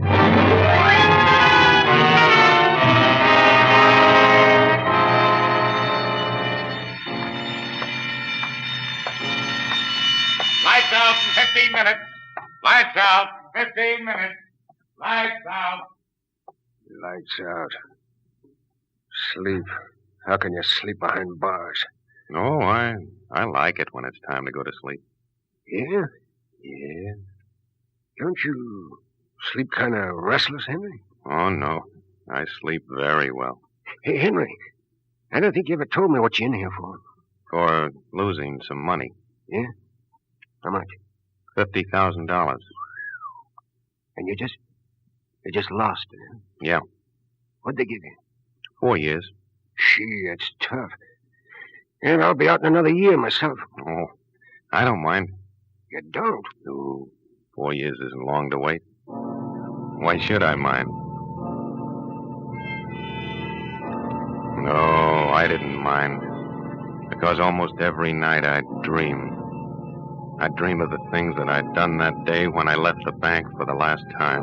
Things I'd never told to anyone. How I'd gone to the stationery store and bought a heavy brown envelope. How I'd thrown the empty satchel away in a vacant lot. How I'd sealed the brown envelope with red sealing wax. And how I'd gone to the little pawn shop down by the waterfront with a wide, dirty window. 3 crooked steps leading to the door. The little bell that tinkled when the door was open. The clocks, 10 or 20 clocks ticking time away. The old man in pink shirt sleeves who sat behind the wicket. You want something? You the pawnbroker? That's right. Well, I'm going away for a long time, and I'd like to leave a package. Okay. I'm taking a trip around the world, and I may be away for several years. Well, don't worry. It's perfectly safe here. When you come back, it'll be just as you left it, with the seal unbroken. Well, thank you. I'll have the receipt for you in a minute. Receipt? Sure. Don't you want one? No, I might lose it. I'm going away, see. Then how are you going to claim the package? Well, I could just take your name. Oh, yes, that's the best way. I'll leave my name, and you can make some kind of a note on the envelope that it's only to be given to me. Okay, let's have it. What? Your name. Oh, my name. Well, you see, my name. It don't have to be your right name. It don't even have to be a name. Just write something on there so you can identify the package. Oh, yes. Well, let me see. Yes, I'll just write something. Something that I can remember. And always then, just as I was about to write, I'd wake up. Oh, it was a wonderful dream. Even better than the ones I used to have, because this dream was real. And then one night, there in my cell, something happened. I was asleep. I was dreaming again. The same dream. Your name? Oh, my name. Well, you see, my name. It don't have to be your right name. It don't even have to be a name. Just write something on there so you can identify the package. Oh, yeah. Let me see.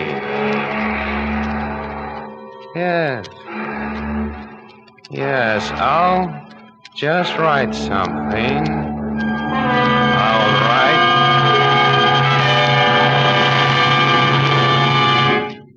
Henry. What was the name, Henry? What did you write, Henry? What was the name? For a moment, I lay utterly frozen with fear. I was awake, but I'd been sleeping, dreaming, talking. And he'd heard. He knew. Everything. Everything but the name. The name. What was it, Henry? What was the name, Henry? The name you wrote on the package. What was it, the name? What? You was kind of tossing around in your sleep, and I come over to see what was the matter. Oh, was I? Yeah, I guess you was kind of having a nightmare, huh, pal? Nightmare? Yeah, yes, it was a nightmare. For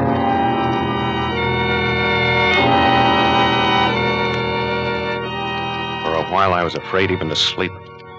For fear I'd say out loud what I'd written on that envelope and he'd hear. And then all that I'd planned for would be gone. I knew I must force it all from my mind, as I had done with unpleasant memories when I was a child. I spoke less and less. Last, I didn't even speak at all. The last 2 years, I didn't speak at all. Even when the warden called me to his office to tell me I was once again a free man, I didn't answer him. I didn't speak at all.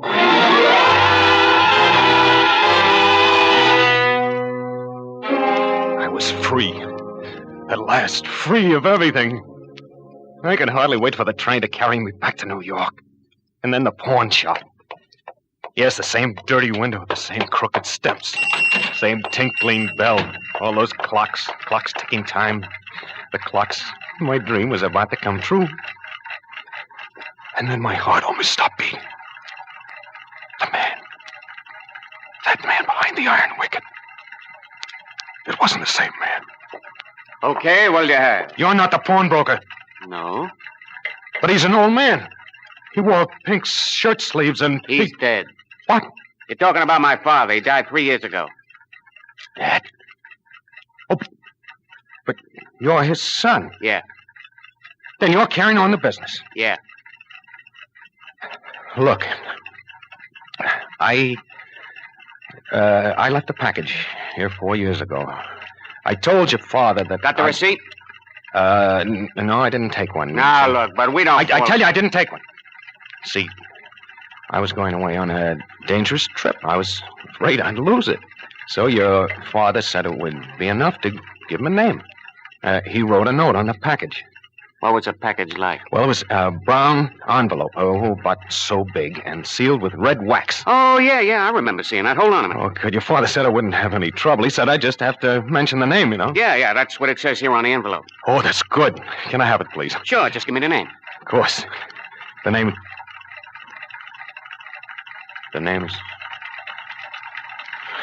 It's funny, isn't it? It slipped my mind for a minute.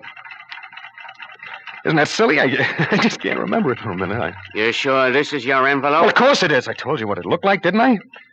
I described it perfectly, didn't I? Wide, brown envelope, sealed with red wax. Look, go on. What about the name? I mean, what's written here? Now, listen, you must know it's mine. You must know that envelope belongs to me. You must give it to me. Oh, I must I? What's in it? Well, there's... What difference does that make? If you know so much about it, you ought to know what's in it. Now, listen. That's my envelope. Give it to me. Look, Bud, don't tell me what to do. The note here says not to give it to anybody unless the name is presented. Now, what's the name? It's... So long. No, look. No name, look. No envelope. I'll remember it in just a second, please. Will you? Sure. Why don't you go outside? Maybe the air will help. No, but wait. Go please. on outside. Please, will you? Go on, beat it. All right, but I'll be back. I'll be back. That's my package. I'll remember, and I'll be back. I'll be back!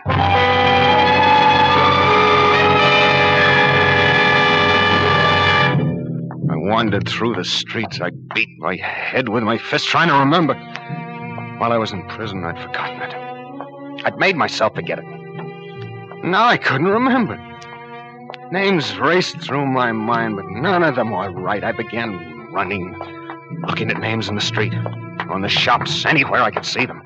Names. Beauty Salon. Levinson Cross, Jewelry. Miriam and Company, Neckwear. Sylvia Torrance, Lingerie. William D. Roberts, Furniture. Billy Canfield, Drapes. Dorothy Gregory, Hats. Arnold Milton, Shoes. Delaney's for drugs. Lawton for liquor. Benson for books. Graham for gowns. Alan Wilson. Edith Parker. Martin Slater. E. Billings. R. Nelson. D. Dawson. Dixon. Denby. Green. Gray. Brent. Miller. Muller. Martin. Minton. May. Bay. Day. Day. Oh, no!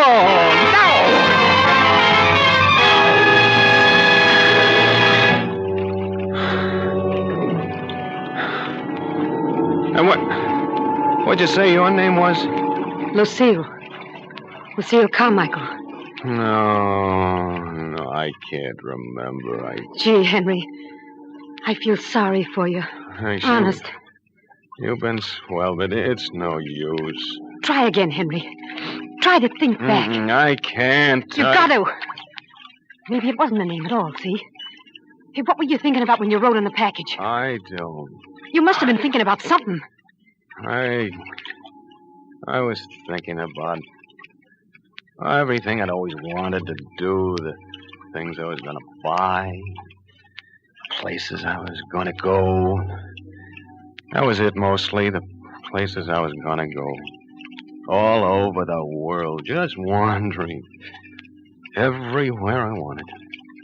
Just wandering to my heart.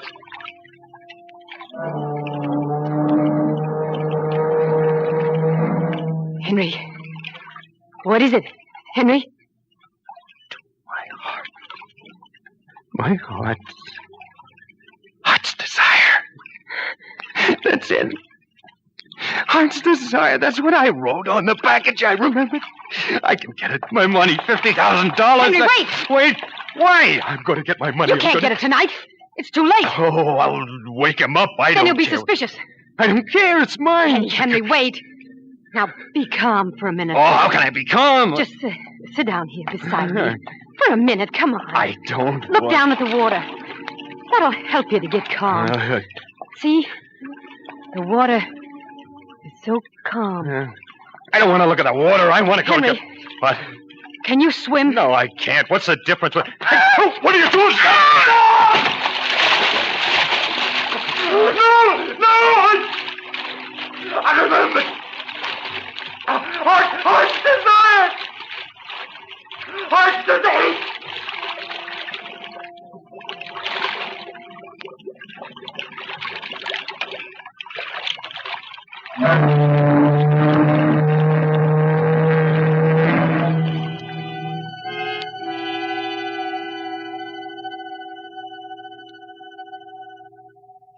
And that is the end of the story, of Henry's story. But you might have suspected that it was not quite the end of the story if you had seen a little item in the newspaper 2 weeks later under shipping news. I will read it to you. Miss Lucille Carmichael, who recently came into an inheritance from a long-lost relative, has engaged the royal suite of the Aquitania and is sailing for Europe tomorrow. Her stay abroad will be indefinite.